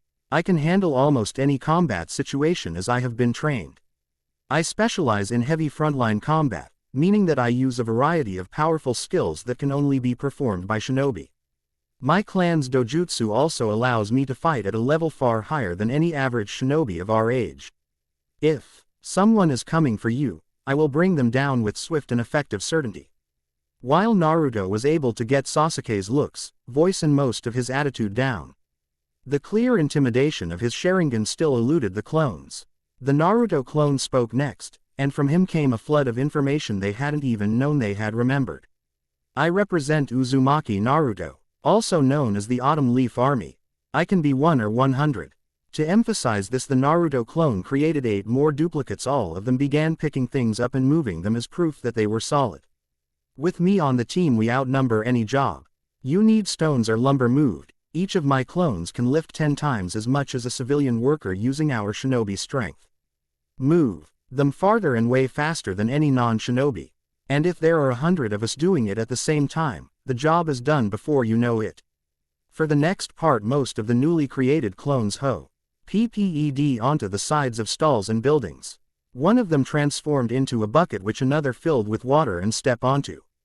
"Got a river to cross, we can walk on water and up the sides of cliffs. There's no need for boats or ferries. When you have shinobi like us working for you. And if there is an enemy," began the Sasuke clone, "these clones are completely expendable." As he said it, he stabbed one of them in the eye, resulting in its dismissal. "Whoever is attacking would have to kill off over 100 of them before reaching you. And against a shinobi like him, it would take at least another shinobi to kill even one of them. Even if you have an army attacking." The Sakura clone pitched in. "The Autumn Leaf Army is an army itself. And you can hire the entire army for the price of 1 genin." Finally, to finish it, the Kakashi clone stepped in. "If there is anything these 3 genin can't handle, I represent Hitaki Kakashi. Trained by the 4th Hokage himself, wielder of a Sharingan. Known as the legendary copy ninja who has copied 1,000 jutsu. I have at my command a pack of trained combat ninja dogs that can each defeat a genin with their tails tied. As a pack they could match even a jonin. While I myself am a jonin of the highest caliber available. So if we are ever in a pinch, I will settle the problem with ease." By this time they could tell Tazuna was quite thoroughly convinced. The old man was wide-eyed and looked as if he had been handed all the food he could eat. With a relieved voice he agreed that they would fit the job he had in mind and shoved his way through the clones. The group of clones watched him until he was lost into the crowd. Not forgetting to send one of their number to tell the boss, they returned to their station and began advertising for D ranks once more. The rest of that week felt to Naruto as if it was the longest week of his life. He couldn't hold back the fear of missing their mission. It crept up on him every time he let himself think. To take his mind off it, he put the Kaden training on hold and began focusing all his efforts on mastering the 3-wind jutsu. He decided to begin with the one most like what he was already doing. The cutting breeze. He could already cut through a kunai if he wanted. Surely a cutting type jutsu would be easy to figure out. However, after only one try, his extra sensei stopped him. Naruto-kun, I think it would be better if I fudged a little on our bet and taught you a minor wind jutsu as part of your elemental training.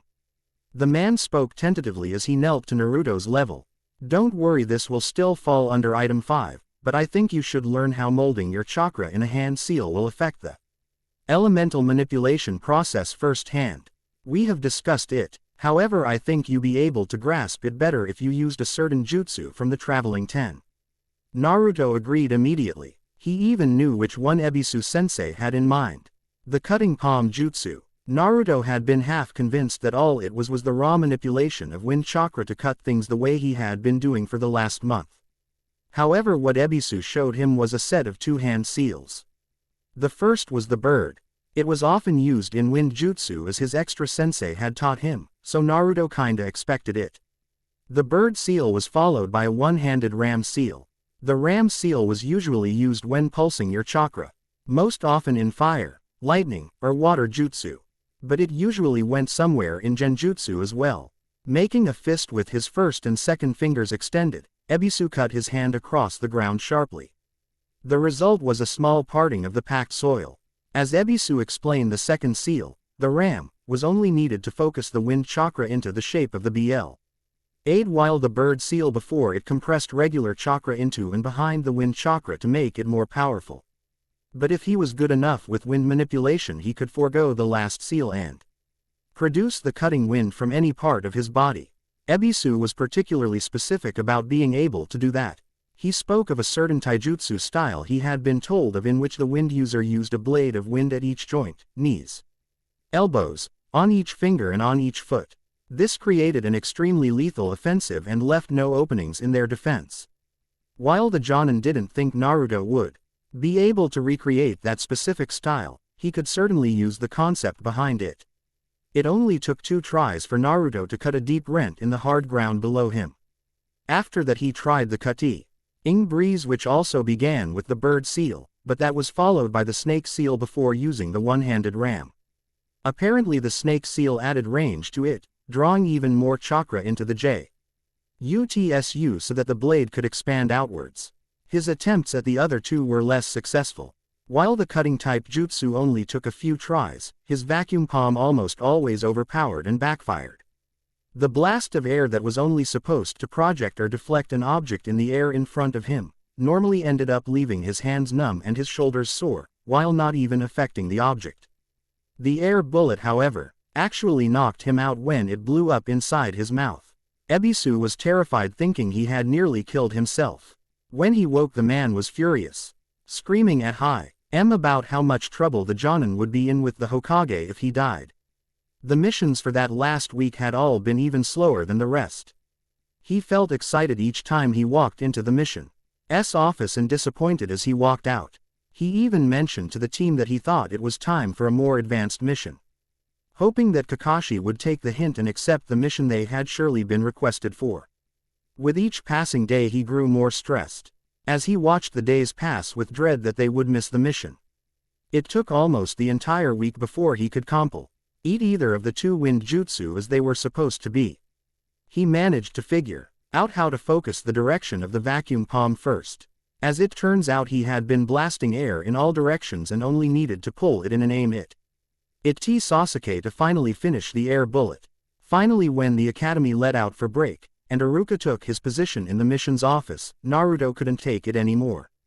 If not for the training session in which Naruto had mastered the air bullet with Sasuke the morning of that same day, he would have caved and gone to the Hokage the next. It seemed, Hat he was lacking with the air bullet was the ball of compression that Sasuke used in his dragon bullet.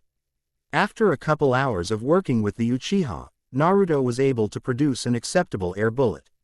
So instead of caving and going to the Hokage for the mission, the day after training with Sasuke, he went to Ebisu to have him evaluate his now functioning air bullet. With those 3 jutsu finally down, Ebisu told him he would prepare to teach Naruto the first 5 forms for each of the elements. It would take a couple weeks to be prepared, so Naruto should focus on his Kaden for the time. After agreeing to take a break from their morning sessions, Ebisu left Naruto in the circle of pillars. Naruto had been tense for the last week or so. However, ever since Iruka began working at the mission's office 3 days ago, it became noticeable even to his teammates. It might have had something to do with Sasuke helping him complete his air bullet that first day, but Kakashi couldn't place how. It was like the boy was waiting for something. Looking into the Hokage's eyes, Kakashi wondered if the aged shinobi had slipped and revealed that mission. Early this morning he received a message that they would be given an extended mission today. He had known for the last week or so that they had been requested for something bigger, however the Hokage seemed to have a reason that they needed to wait. So today, he informed his team to meet at the mission's office at 8 in the morning. Naruto seemed to have an internal meltdown from the instruction. When they finally gathered, they were informed they would be receiving a mission outside the village. In fact, they had been specifically requested. The man had asked for a C rank discounted B rank, stating that his mission needed laborers, security and even minor combat against civilian thugs. According to his request, his village had been building a bridge that the shipping magnate was opposed to, and so the man had began sending UGS for hire to vandalize their supplies and rough up the workers. It would have been at least 3 or 4 C ranks to hire patrols and such, and several D ranks to hire the labor to get the supplies from their secured storage to the work site. But with Team 7, he could pay just a little more than a C rank would cost for a discounted B rank, and Naruto could handle the numbers issue. As Kakashi understood, it cleaned the man out. As such, the village had put him up in a local hotel until Team 7 was ready for the mission. The third had been quite insistent that they accept how little the bridge builder had to pay. The pay cut was directly from Team 7's profits. All the taxes for a B rank had to be covered. After explaining it to his team, Kakashi passed on their unanimous desire to add a B rank to their repertoire. Sasuke and Sakura were a little stunned that Naruto had gotten the mission he had obviously been waiting for. The moment they were debriefed about the mission, the boy seemed to melt compared to how tense he had been. The fact that they were given a higher ranked mission right after he said they were ready for one only made them more suspicious. As Sakura looked into the details, she realized that the mission costs were barely covered. If the old man hadn't seen Naruto's advertising clones, he never would have been able to afford the right mission. They were all packed and Naruto was in his Anbu-esque uniform. He looked and acted like a professional. At the same time, a pair of his clones in the common Naruto orange walked behind him. Each of them were loaded with a backpack of supplies. He told them if they were getting the job based on that skill, then they might as well use it from the start. Naruto's clone finally dispersed, letting him know that the construct had told Ebisu about the mission, and the man's reaction. He had clearly known about it beforehand. His extra sensei's only instructions were to use the opportunity to train. Wave was an island surrounded by a massive body of water. It would be the perfect place to perfect the Kaden. Naruto had to agree. With a large enough body of water, he would be able to put the full amount of Akra behind the jutsu and not worry about sending water all over the place or tearing up the ground beneath him. As Naruto walked along the road, he had to contain his excitement out of sheer force of will. Each step brought him closer to his newest jutsu. He knew for certain that he couldn't even manipulate wind last time. And now, the thought of his last time on this mission brought Naruto down from his excited high. He still couldn't remember much about this mission. The mask, the mirrors, the cold, the girl, and those words. The rest still seemed to be just out of reach. So Naruto tried once more to pull a detail from the memories of his last life. Creating his calm center, Naruto focused on what he knew. Last time they had been on a C rank to simply get the old man home. He was building a bridge, according to the new mission orders, and there were thugs after him. Naruto was certain the guy had been drunk last time. But this time all his money was spent on the mission. He didn't have any left, so the Hokage had given him a hotel for a few nights. The image of Tazuna begging them not to leave flashed through Naruto's mind. But that was it. No context. Focusing deeper, Naruto understood Tazuna had lied last time. The mission was too high for them and so they had to choose to continue. Why? This time he had explained the thugs. Maybe he hadn't last time, had they been attacked. Nah. Naruto tried to picture some rough-looking thugs ambushing them on the road. But what came to the forefront of his mind was a pair of chains exploding from a puddle in the middle of the road. They coiled around Kakashi-sensei and parted him into several disgusting chunks. The shock of what Naruto just witnessed shook him from his calm focus. It couldn't have been right. There was just no way that had happened. He had still had his sensei later on, right? The man gave them their applications to take the Chunin exam, didn't he? But as Naruto thought for the image of sensei, what he saw was Ebisu and the hermit in the hot springs. Shaking his head, Naruto tried to focus once more and pull the memory back. However, before he could, he noticed the road ahead. The puddle was visible along the dry road, even from this distance. Naruto wasn't sure if what had happened even happened, but he still had to try to stop it. He couldn't just sit there and watch as his sensei was killed. What should he do? How could he explain it? Looking at his clones walking behind him, Naruto saw that they too had recalled the event about to happen. And they seemed to have a plan. With a nod from him, one of them slowed slightly and took off his backpack. Handing it to the other, who loaded it on his front, then turned so he could walk backwards. Naruto's attitude had slowly been building in excitement as they got farther and farther from the village. Kakashi was surprised to see his other two students seemed more focused on the clone genin than the area around them. Not that they weren't keeping a good watch, however they seemed to be switching off. One would watch the road while the other studied their teammate and his clones. Then they would switch after a few minutes. When Naruto received the memories of.F.A. dismissed clone back at the village, he and his clones nearly began skipping. Kakashi had to acknowledge the effort Naruto took in finding his calm again. The boy focused his center in only a minute or two before he took on an entirely different emotion. Panic. Looking around, the Jonin tried to see what had set the boy off, but when his clones also began to panic, the copy ninja had little choice. He extends and even lifted the protector covering his eye under the guise of scratching. And that was when he saw them. Quite a ways up the road, hidden in a puddle projecting genjutsu, were two shinobi. Making a mental note to test Naruto for sensory abilities, Kakashi focused in on them. They were at least Chunin level, and obviously waiting in ambush. It occurred to him to simply switch out and allow things to unfold. They weren't a threat to his genin. Sasuke could probably take them both out on his own. Naruto wouldn't have any problem overpowering them. But Naruto had panicked. Naruto had noticed them long before he had, and had yet to say anything. Why? If Naruto bolted or worse, attempted to engage the enemy, one of them might get hurt.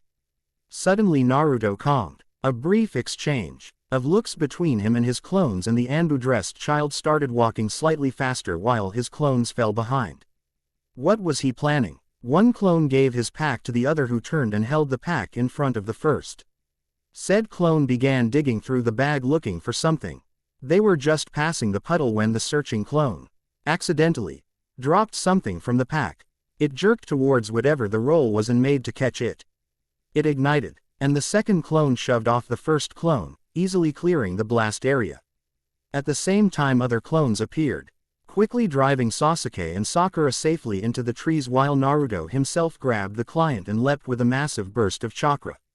Kakashi was slightly surprised at the sheer volume of chakra the boy used in the leap. As they picked themselves up, the group saw the results of the blast. Most of the road had been charred and a fresh crater dipped into the compacted ground. The two attackers had been hit full force. The blast went off between them, sending them flying apart. They might have cleared it, however their chained arms kept them in range of the explosion. The links of their wrist gauntlets were melted and deformed from the heat. The brothers themselves had been caught fully and were writhing on the ground. The stink of their burned and melting flesh was horrible. With a swallow, Naruto created two clones. Stepping up to the wounded shinobi, Newly created clones used the cutting breeze to take their heads off, ending their cries of pain. The sight proved too gruesome for Sakura as the medic turned, retreating back off the road and heaved noisily into the ditch. Sasuke looked like he was in shock, but turned after Sakura and took hold of her long pink hair, keeping it from mixing with the expelled breakfast. The clone who had carried the 2 packs safely out of the area, walked forward holding a small book out. Handing it to the sickly original, he flipped a couple pages and pointed one out to the Anbu-esque genin. The demon brothers of the mist. B-rank rogue chunin. And we just blew them up like it was nothing. Even the clone Naruto spoke with a cheer that was obviously and poorly forced. The true boy's slightly green pallor told of the impending vomit, and his multiple swallows showed how much he was trying not to. Closing the book, he unrolled a bow-die bounty scroll and gave it to the clone next to him. Kakashi recognized the Makin size.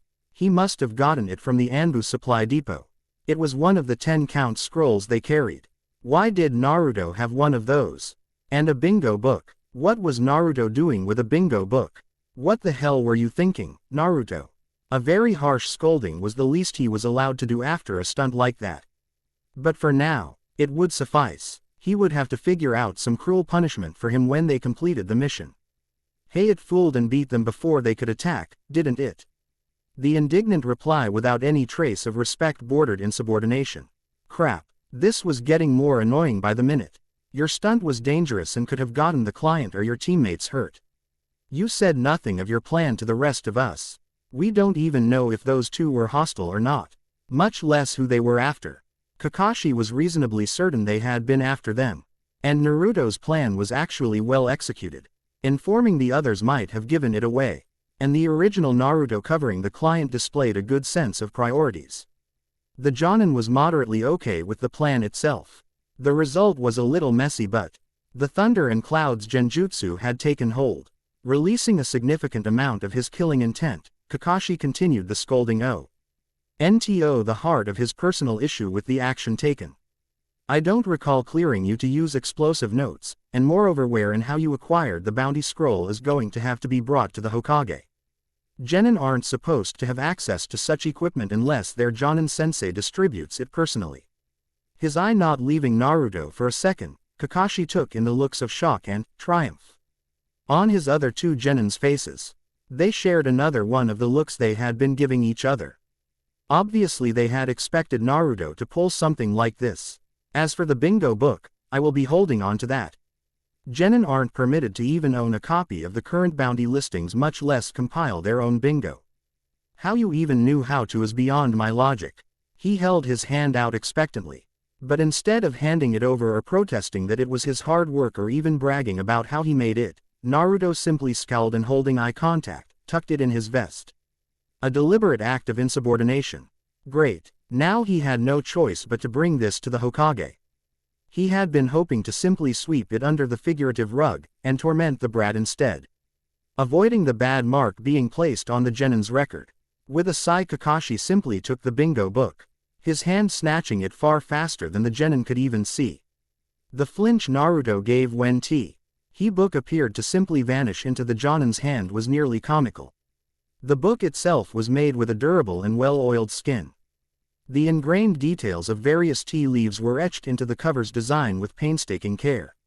Flipping through the book, the jonin was surprised at the level of information and analysis given for each entry. The pages cleanly laid out the names, known abilities, and weaknesses, along with suggested tactics such as flee on sight or use lightning elemental jutsu, or one-hit kill method and flee. This is very well detailed. Some of the information here hasn't even been released to the public yet. Kakashi couldn't help but be impressed. However, much of the information in the book was need to know. This has classified data in it, how you got it aside, if you were to lose it. The ex-Anbu stopped mid-sentence as he found a hidden message in the lining of the page on the snake Sanin. Clearly, Naruto hadn't made the bingo book. The message was written in Anbu script. It read, Inu return Anko's hard work right now PG. 644. Anko had spoken of herself in the third person as a way to tell him who she was and claim her hard work at the same time. It explained why the bingo book was vastly more detailed and in-depth, along with all of the notes meant for a genin. She knew what she was doing. Turning to page 644, he found himself in all his own data, much of it personal. Here, Kakashi also saw another code, but this one had been seamlessly stitched into the bindings of the page. It was in the encrypted code of the Hokage's black missions. One that even Anko didn't know and only a few others after him even knew existed. By the promise of an old monkey return this to its owner or be demoted to genin alongside him. That message basically exonerated Naruto for everything. After reading it again and double-checking his translation with a key he kept in his flak jacket's inner pocket, the Jonin felt he had no choice but to accept the order.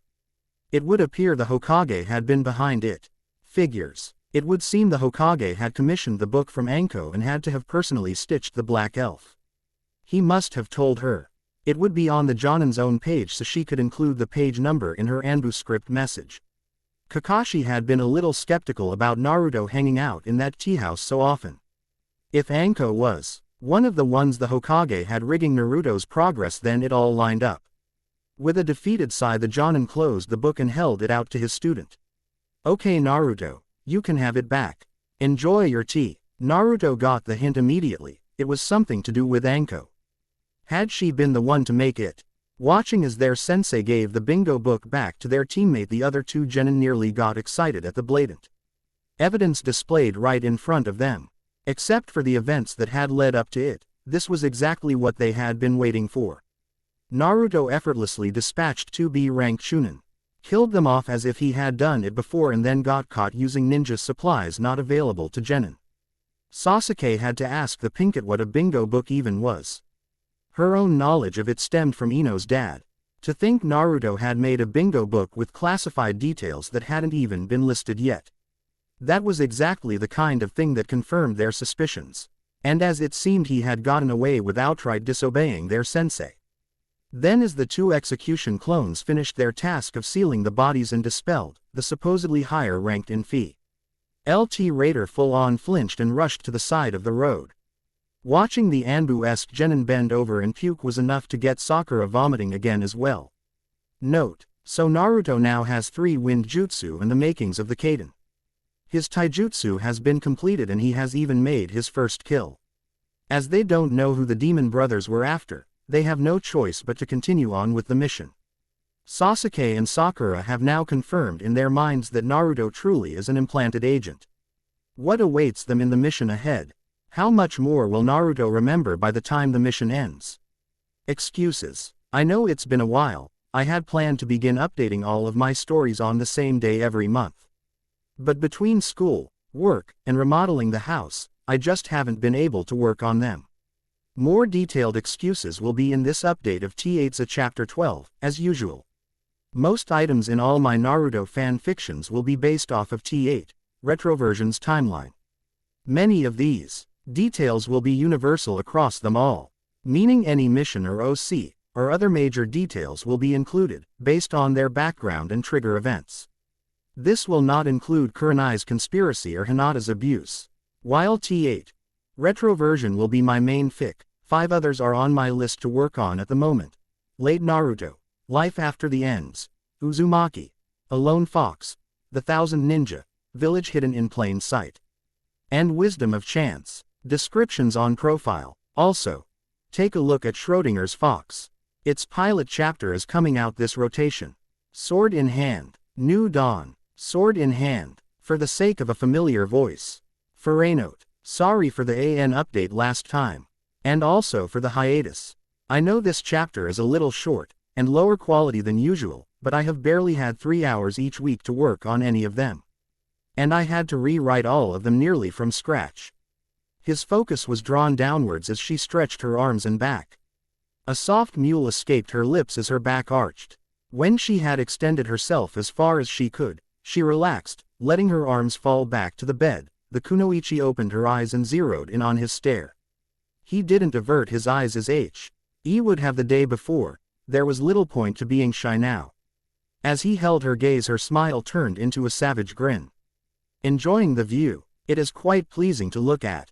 His admission meant to satisfy her as she threw herself back into the bedding with a giggle, squeezing a pillow to her chest. So how do you think the Gaki's mission is going? Her words immediately cut through his mood. His mind was pulled towards his elder student's training. I'm certain the wait was worth it. They may not be there as soon as the man had hoped, but I am glad the Hokage agreed he should master those three before they left. It was his own insistence that they wait until Naruto had successfully finished the three-wind jutsu he received from the Uchiha heir that swayed the Hokage to put the and up in a hotel for the week he had waited. His mission seemed to hold some combat potential, however the Sandaime had other reservations about it. Though the old shinobi kept them to himself, Ebisu clearly recognized the suspicion in his browline. Anko gave a contented yawn and replied, "It wasn't that odd for them to be requested. From the description of the mission it sounds perfect for them." Her voice held a note of reassurance as if she knew what he was considering. "Besides, Kashi-kun is with them and I seriously doubt a village like the Island of Wave would have anyone that guy couldn't handle." "Yes, you're right, but I can't help but worry. And I'm sure I'll be just as worried when Konohamaru-chan goes on his first real C-rank mission, much less his first B-rank." Sitting up, E-flat. Isu turned out of the covers and set his feet on the hotel floor. "I suppose I should thank you." "Yeah, but it's fine, I had fun too." She curled back into the blankets even farther. "I meant for the bingo book. I haven't seen one that well made in years." Leaning back, Ebisu thought fondly of the boy's reaction when he gave it to him. "He's grown so much in the last 3 months, you almost wouldn't recognize him in his mission outfit. Even his speech patterns have changed. Well, he seems to be benefiting from it." The woman suppressed a mischievous giggle, only barely losing to the snort that resonated through the room. Raising an eyebrow, Ebisu turned to look her in the eyes. "Do tell me what that is supposed to mean." And so Anko launched into an explanation of her breakfast with the Gaki after Ebisu had left. And how she noticed the Yamanaka princess spying on them. Once she saw the girl she couldn't help but get a little carried away, making the girl jealous. The kid's reactions almost made it worth it. But the girl rushed away in quite a hurry. While Ebisu didn't approve, he didn't see any adverse effects in the time since, so it was easy to simply laugh at his student's expense. The fact Naruto had emptied his stomach after killing the demon brothers didn't deter their theory. Sakura easily rationalized how it was possible he had done it on purpose, or it was also possible that while his rank was higher, he had simply been in the academy that long and had actually never seen that level of bloodshed. The fact that they both clearly remembered him as a child seemed to point to the later. A brief exchange of words between her and Sasuke confirmed their agreement. Turning back to the road, she thanked Sasuke for once again holding her hair. By the time she had finished sicking up, Naruto had recovered enough to set some more clones to the task of cleaning up the damaged road. With the silent promise to discuss the bingo book and scroll details later, the two real genin separated and began helping the clones dispel any trace of the explosion. Once they had finished clearing the road of any remains and filling in the crater, the three genin gathered around their sensei. It looked like the masked Jonin was pouting. At the same time Tazuna was cradling and rubbing one of his arms. A frightened look on his face.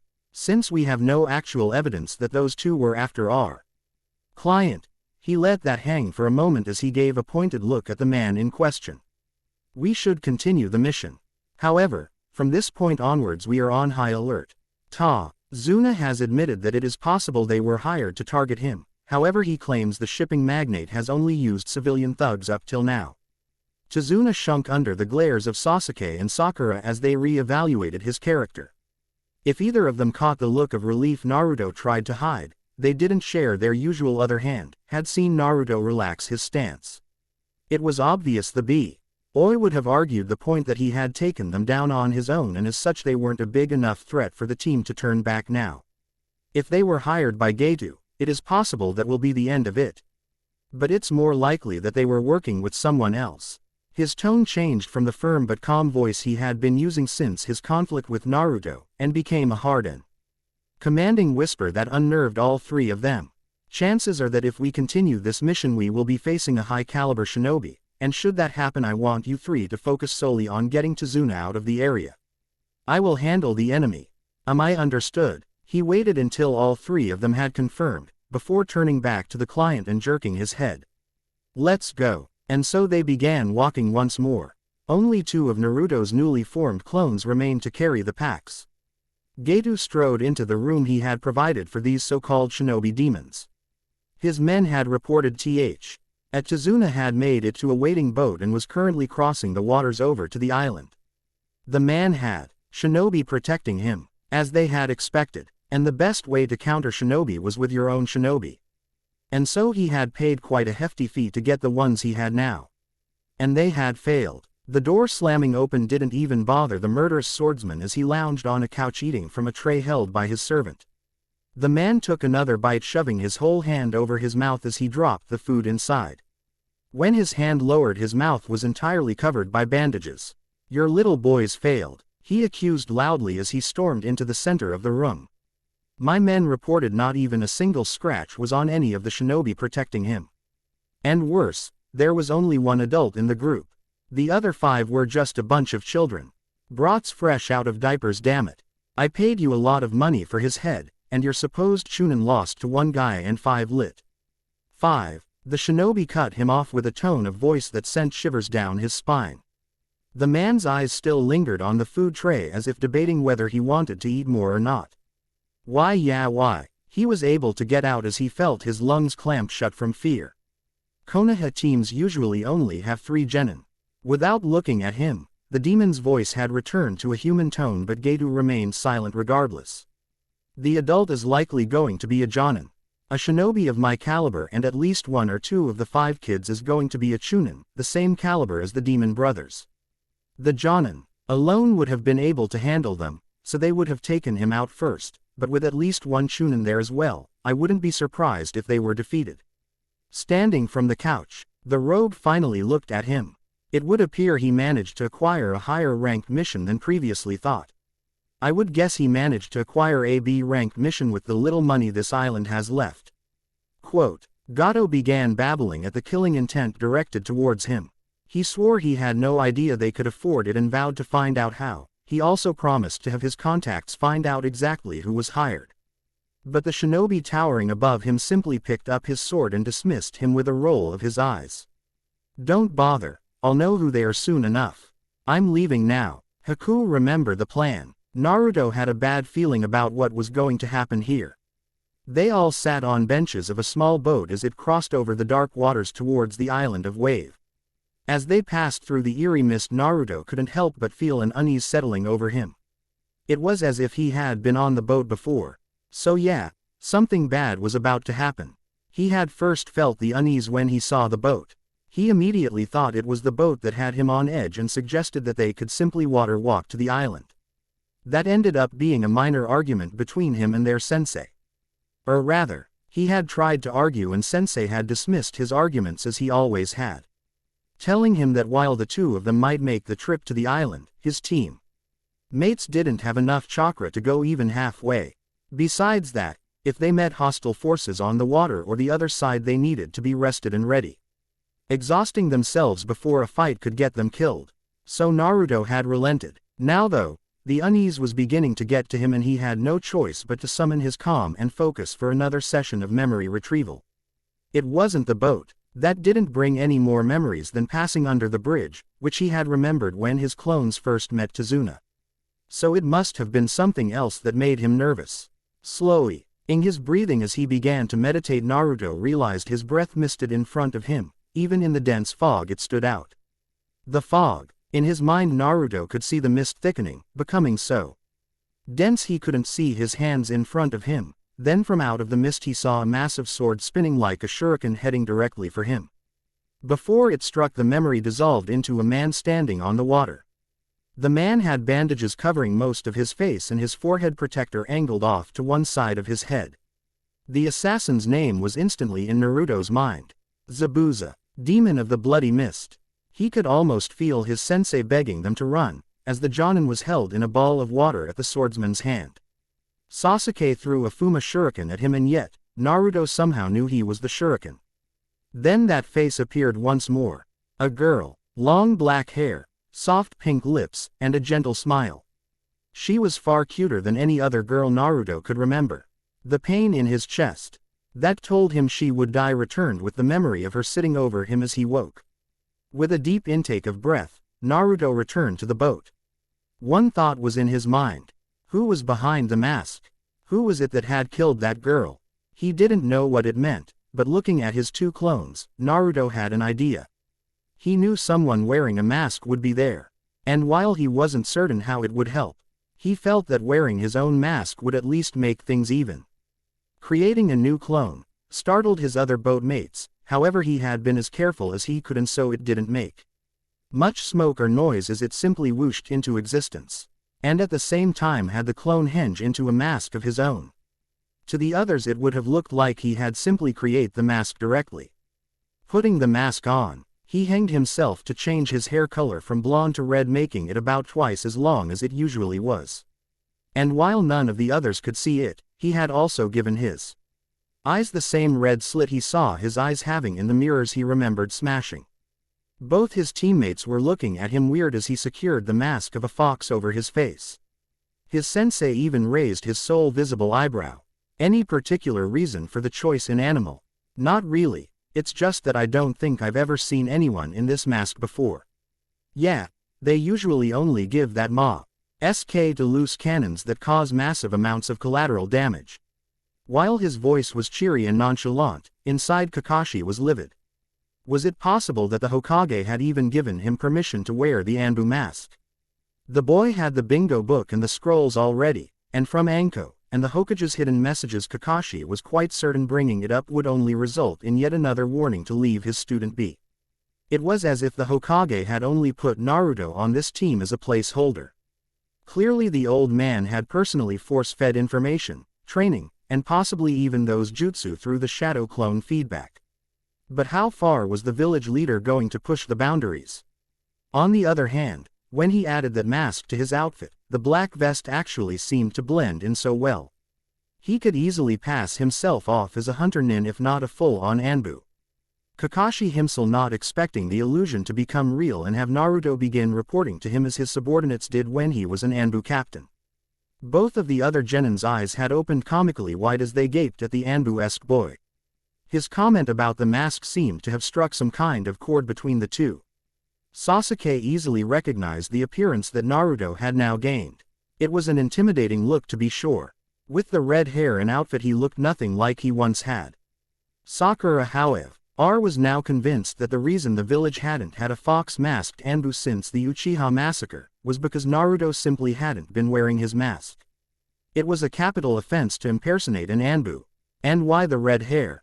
Asking about it, Sakura brought an end to the stunned silence. Simple, Naruto explained. This way no one realizes that I'm the one making those clones.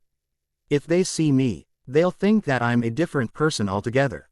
It was actually a good idea. The two clones sitting in the rear of the boat still wore Naruto's usual orange getup.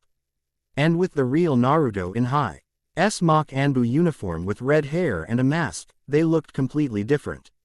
Sharing another silent look, the two real genin almost transmitted the same thoughts between each other.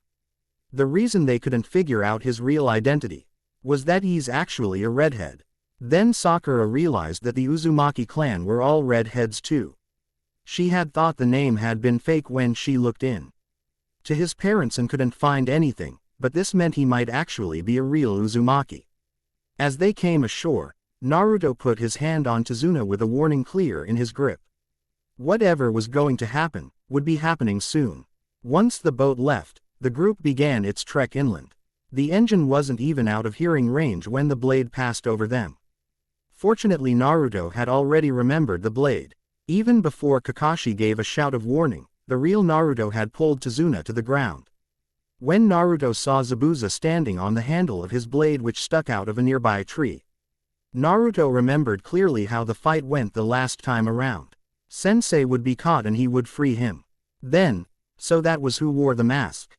It seemed Zabuza had his own hunter nin accomplice. Was that who would kill the girl Naruto kept remembering? It didn't matter. They would win this time.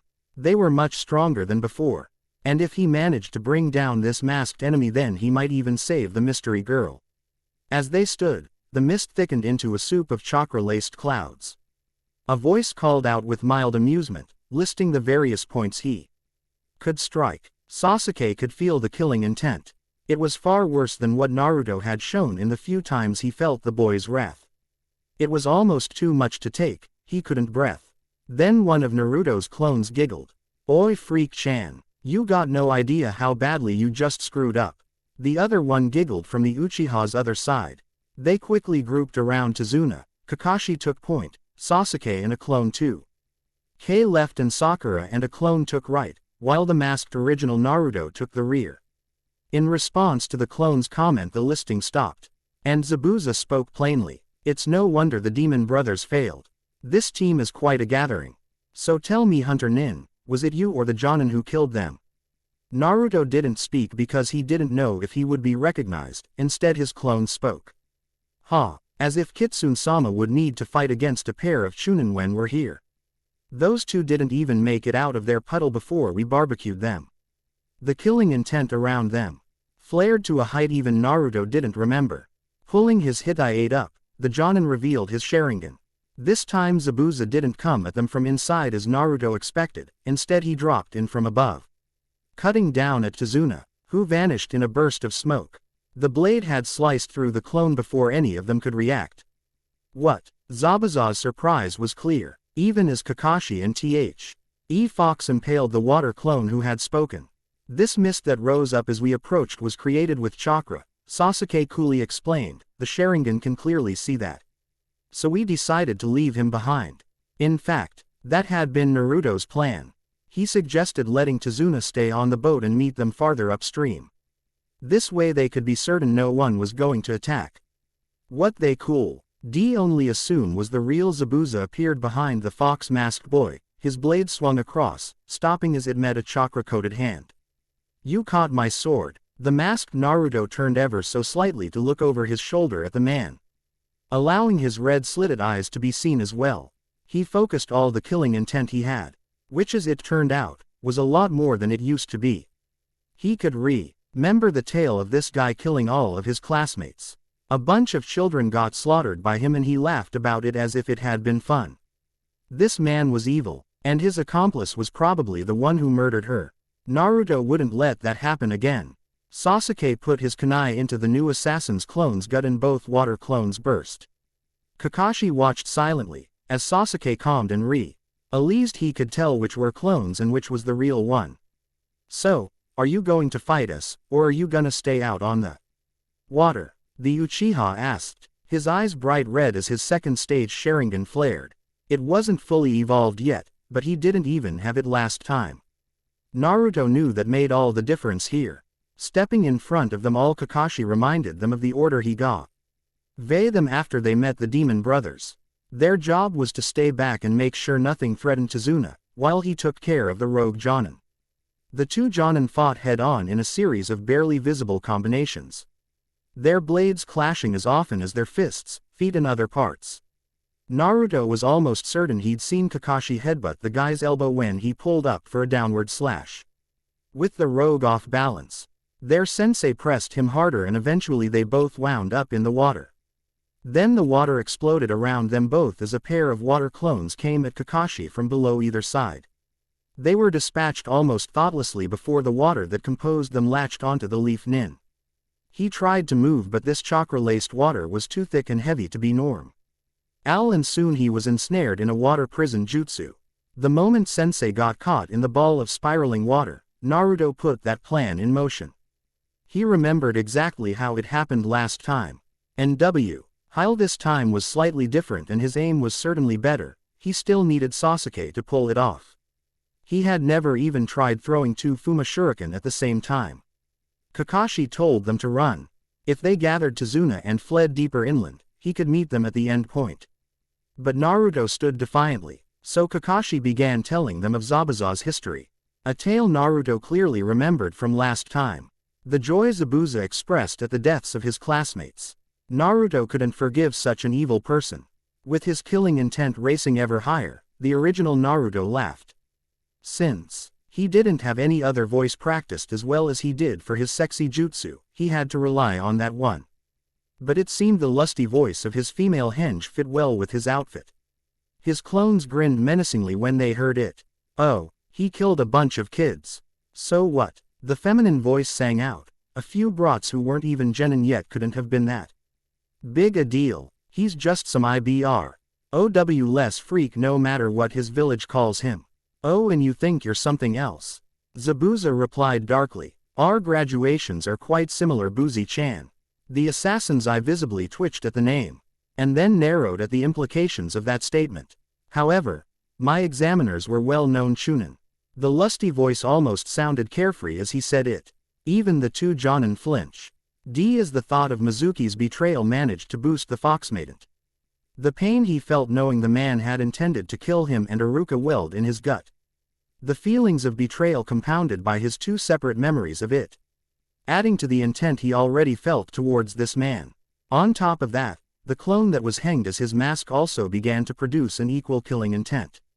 Both of them emanating from the same person seemed to mix and increase the intent even further. While their combined killing intent wasn't enough to equal or even anywhere close to that of the jonin, when leveled at them with the cheerful voice of the sexy henge, the effect was enough to unnerve even Zabuza as the man took half a step back, ensuring his arm remained attached to the sphere of water. The Mist Nin fully believed that this young Anbu had slaughtered several chunin for his rank. It was clear the boy was at least as ruthless as he was. Creating a water clone, Zabuza sent it to attack the brat in the Anbu mask. It might not be enough to defeat him, but it should be enough to buy him time as he finished off the jonin. The clone was almost to the redhead, when the blonde twin genin came in from the sides. Both of them were moving as fast as the demon brothers had ever been able to. The two of them managed to force the water clone to abandon his assault in order to remain intact. Only for the jutsu to be finished off by the Uchiha. The water that formed the clone sprayed outwards as the Uchiha's kunai passed through it. The boy looked almost effortless and bored from the clash. Oh, you really think you could beat us with a simple clone? One of the blondes retorted. You're not just facing Kitsune-sama. You're facing Team 7 as well. The other declared, pointing at his teammates. The Uchiha princess and rookie of our year. Haruno Sakura, of the legendary perfect chakra control, and also us. The other continued where he left off, by creating a bunch of shadow clones, all of whom spoke at the same time. We are the Autumn Leaf Army. The genin who will become Hokage. Uzumaki Naruto. So put that name in your bingo book and remember it. Then pulling a massive Fuma Shuri Ken out of his pack, the first one tossed it to the Uchiha, Sasuke. Your aim is double mine. Sasuke got the idea immediately after catching the blade. With a quick spin, the Uchiha was in the air launching the Fuma Shuriken towards the two jonin. As it neared, Zabuza simply reached out and plucked it from the air, its momentum pulling his arm out to the side. That was when he saw the second blade that had been in the shadow of the first. He had little time to consider his options and simply jumped over the spinning blade, allowing it to pass safely beneath him. It was exactly as Naruto remembered it would be, and so the blade burst in a cloud of smoke behind the jonin, transforming into another orange clone, who used his newly merged clone and henge combo to create a great Oma Shuriken, shaped like a regular throwing star, yet at least as large as the windmill blade had been. He coated this blade with wind chakra just as Ebisu had instructed him, yet by having his clone hanged into the blade, also producing the wind chakra. Its raw power and range were both increased as the brightly colored genin launched the spinning blade at his sensei's captor. The shuriken sped far faster than his kunai had last time, and as Zabuza pulled his arm away, its invisible reach of slicing winds passed through the man's forearm just below his elbow. The jonin gave a small shout of pain as his wrist and hand fell into the water. And when the blade passing by him also exploded back into one of the orange brats, he flinched backward, swinging the Fuma Shuriken he'd caught at the boy. Too late. That clone had already created a new clone behind the wounded swordsman and burst as the Fuma Shuriken passed through him. The new clone quickly snatched the massive sword off Zabuza's back and sent it flying towards the first clone still standing out on the water. He caught it and wrapped a shadow clone hanged as a paper tag around the handle and threw it up as high as he could. When it peaked its drive skyward, the tag hanged back into a clone and sent the blade to shore from far above the jonin's reach. By this time Zabuza had dispatched the clone from behind him and shifted his eyes bet. Ween Kakashi and the clone out on the water. His bleeding arm curled into his chest as he raised the Fuma blade towards Hatake. He was backed into a corner. Wounded and clearly outmatched. Even uninjured, Kakashi of the Sharingan would have been difficult to match, but with that Hunter Nin and the clear skill of those 4 genin, there would be little chance of victory without the Jonin even stepping in. There was no denying the fact that a simple genin with an extraordinary cloning skill had managed to take his hand and his blade in one combination strikes. He couldn't even attempt to retrieve the lost hand without inviting Kakashi to take him out. The blood loss was already beginning to affect him. As if sensing his thoughts, the copycat spoke. It seems you have been beaten by a mere genin. Yeah, I'll admit that was quite a trick. Zabuza spoke wearily, waiting for one of them to act. Perhaps he should go ahead and be promoted here and now. I'm certainly considering it. The other Jonin chuckled. Then he came. His kunai slammed into the Fuma shuriken just barely in time to be parried. They clashed several times before the rogue managed to make a break for the open waters. As he turned away to retreat, he sent the Fuma blade back toward the Pinkett, who had yet to move even once since her sensei had been captured. It passed easily by the other 3 genin, only to be intercepted by the many bunchen around coast, all of them throwing themselves in front of the blade, not even hindering its path. Then, just before the blade would reach the girl, the fox hunter brat stepped in line with it and simply plucked it from the air, much as he had. That moment of Kakashi's distraction was enough for him to dive into the water to escape. Unfortunately, the copy ninja used a lightning jutsu which required him to leap from the water to avoid it. He was mid-air when the Senbon hit him. His body flew sideways parallel to the water as his momentum carried him forward until he crashed on the water's surface, tumbling to a stop where he began to sink. Sakura could only barely feel anything other than her heart pounding in her chest as she looked with startled gratitude at the masked redhead who held Sasuke's windmill shuriken only a meter or so from her chest. Naruto had somehow caught the blade the same way the Jonin had, except this time it had been thrown by said Jonin. That was impossible. She wasn't even sure it was real. She almost knew she had died, but for the boy standing in front of her clearly proving she hadn't. Sasuke, however, had seen exactly how Naruto had done it. It didn't appear as if the clones had even slowed the blade as it passed through them, but they had.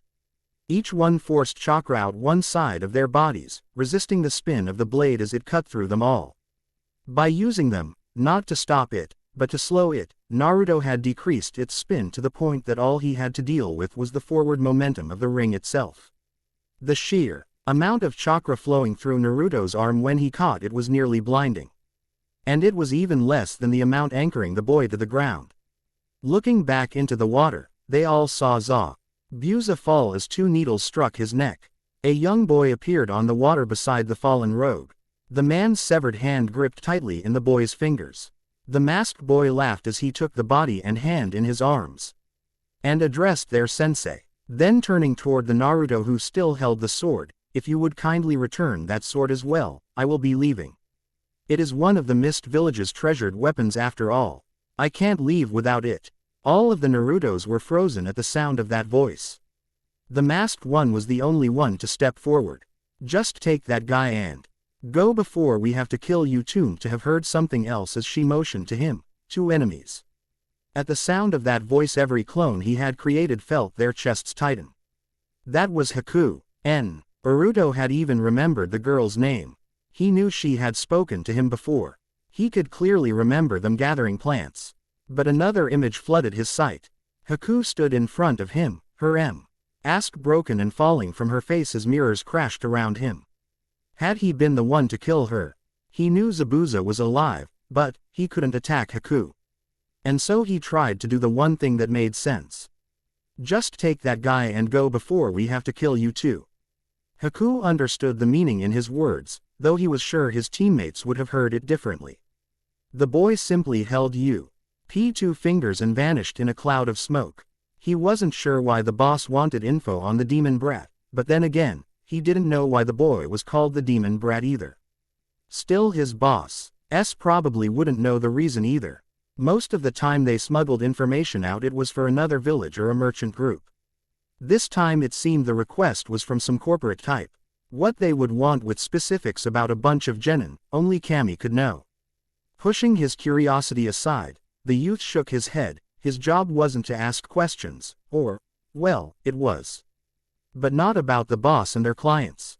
He could already tell his boss everything he wanted to know about the other two genin. They were easily researched. One would think it would be the Uchiha who would have the most security, but it wasn't. And everything on the Jonin was basically public record already. But outside of hearsay, it seemed much less was known about the brat than he could have imagined. He had trouble finding hard evidence of even the most basic information on the boy, such as who were his parents. When was his last medical checkup? As he discreetly gathered what intel he could, he began to feel more uneasy than any other forage had ever made him. This one was out of his pay grade, he decided. He would simply drop what he had already and call it good. Depositing his gathered intel at one of his more hidden drop points, he headed back home. He didn't need to gather very much, there were dozens of informants in every village. Surely one of the others would find out more. Tomorrow, he would dig into the Anbu-looking kid. Oddly, as much as he thought about it, he couldn't remember ever seeing an Anbu with a fox mask. But then, as long as he didn't have to keep looking into the demon brat, he didn't mind the challenge of an elusive Black Ops shinobi. As he opened the door to his apartment, he felt the snake bite into his ankle. Its poisons began affecting him immediately. Note: sorry again for the AN update. For more frequent progress reports and in-depth discussion, please friend or follow me on FB. Jordan Tesla Painsake. While T8 retro version will be my main fic, they others are on my list to work on at the moment. Late Naruto, Life After the Ends, Uzumaki, A Lone Fox, The Thousand Ninja, Village Hidden in Plain Sight, and Wisdom of Chance. Also take a look at my newest Naruto fic, Schrodinger's Fox. Descriptions on profile.